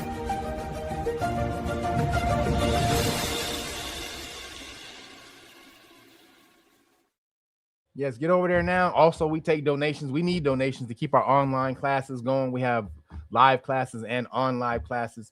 So the online classes, they do cost some money. So anybody can get over there and help us help us keep these online classes going. We would appreciate you to go over to KYRF.org, hit the donation button. But also, anybody who wants to support Know Your Rights Real Nagas, the best way to support me is go to realnagas.com, get the Great Book of Melanin Research, the hard copy, and you will get hooked up with all the lovely gifts. For over a century, they observed you, measured you, questioned what they could not explain. Reports were written, then filed away. Findings whispered in academic circles, yet never spoken in classrooms. Knowledge stored like a secret, visible but never illuminated. But the silence only lasts so long. Eventually, truth resurfaces. The Great Book of Melanin Research opens the door to what was gathered and concealed. Decades of studies, global reports, and scientific notes that reveal more about identity, culture, and human design than they ever expected. This is not myth. This is not speculation. This is the record they left behind. A record meant for anyone but you. Order today, and the Police Stop Law package becomes your free companion. A guide to protection, awareness, and grounding in the world you navigate daily. For a century, they studied you in silence. Now the silence breaks, and the knowledge returns home. That's right. Go to realnagas.com, get the Great Book of Melanin Research, the hard copy. Bam. Get the whole Police Stop Law package for free. Know Your Rights Manual, Constitutional Rights book, Public Official Bonds book, Constitutional Rights card, the Qualified Immunity card, with the notice, bam, and you also get the flashcards. Pulled over? Don't guess. Be ready. Police Stop flashcards give you the right words and the steps to stay safe. Knowledge you can keep in your pocket. So get that, and I will be doing the deal. As I told you guys, I will be doing the deal, my solar return deal, only up until my solar return on Tuesday, that night, 12 a.m. Tuesday night, whenever that is, Pacific time. So you get today, tomorrow, Monday, and Tuesday. You order the Great Book of Melanin Research, the hard copy. You'll get the whole package, plus the 5 decks of flashcards. You get the 5 decks of flashcards and the 3 t-shirts. Get the 3 t-shirts plus the 5. You get the whole thing, the 5 decks of flashcards and the 3 t-shirts. Only for these 4 days until my solar return. God damn it, hurry up and come, solar return. God damn it. I don't make no money off of these packages.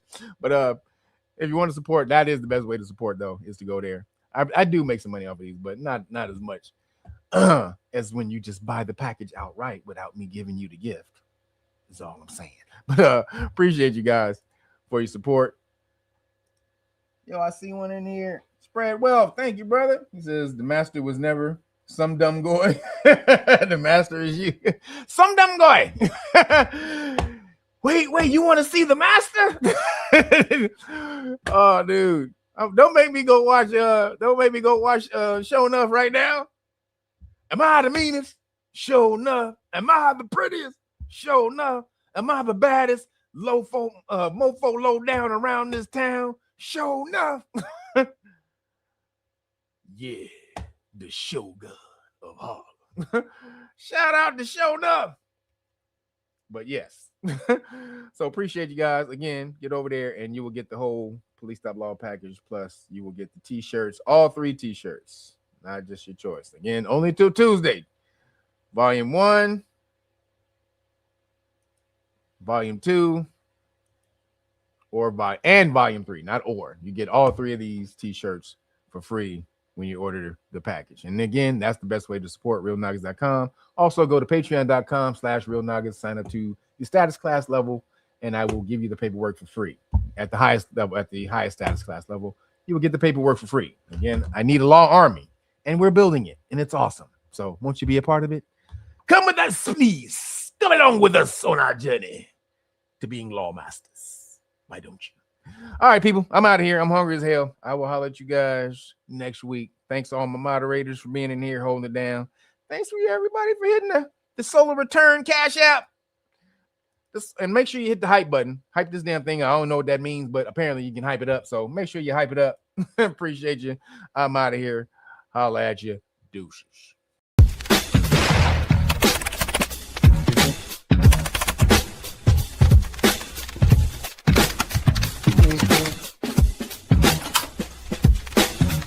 Real Nagas, tap in.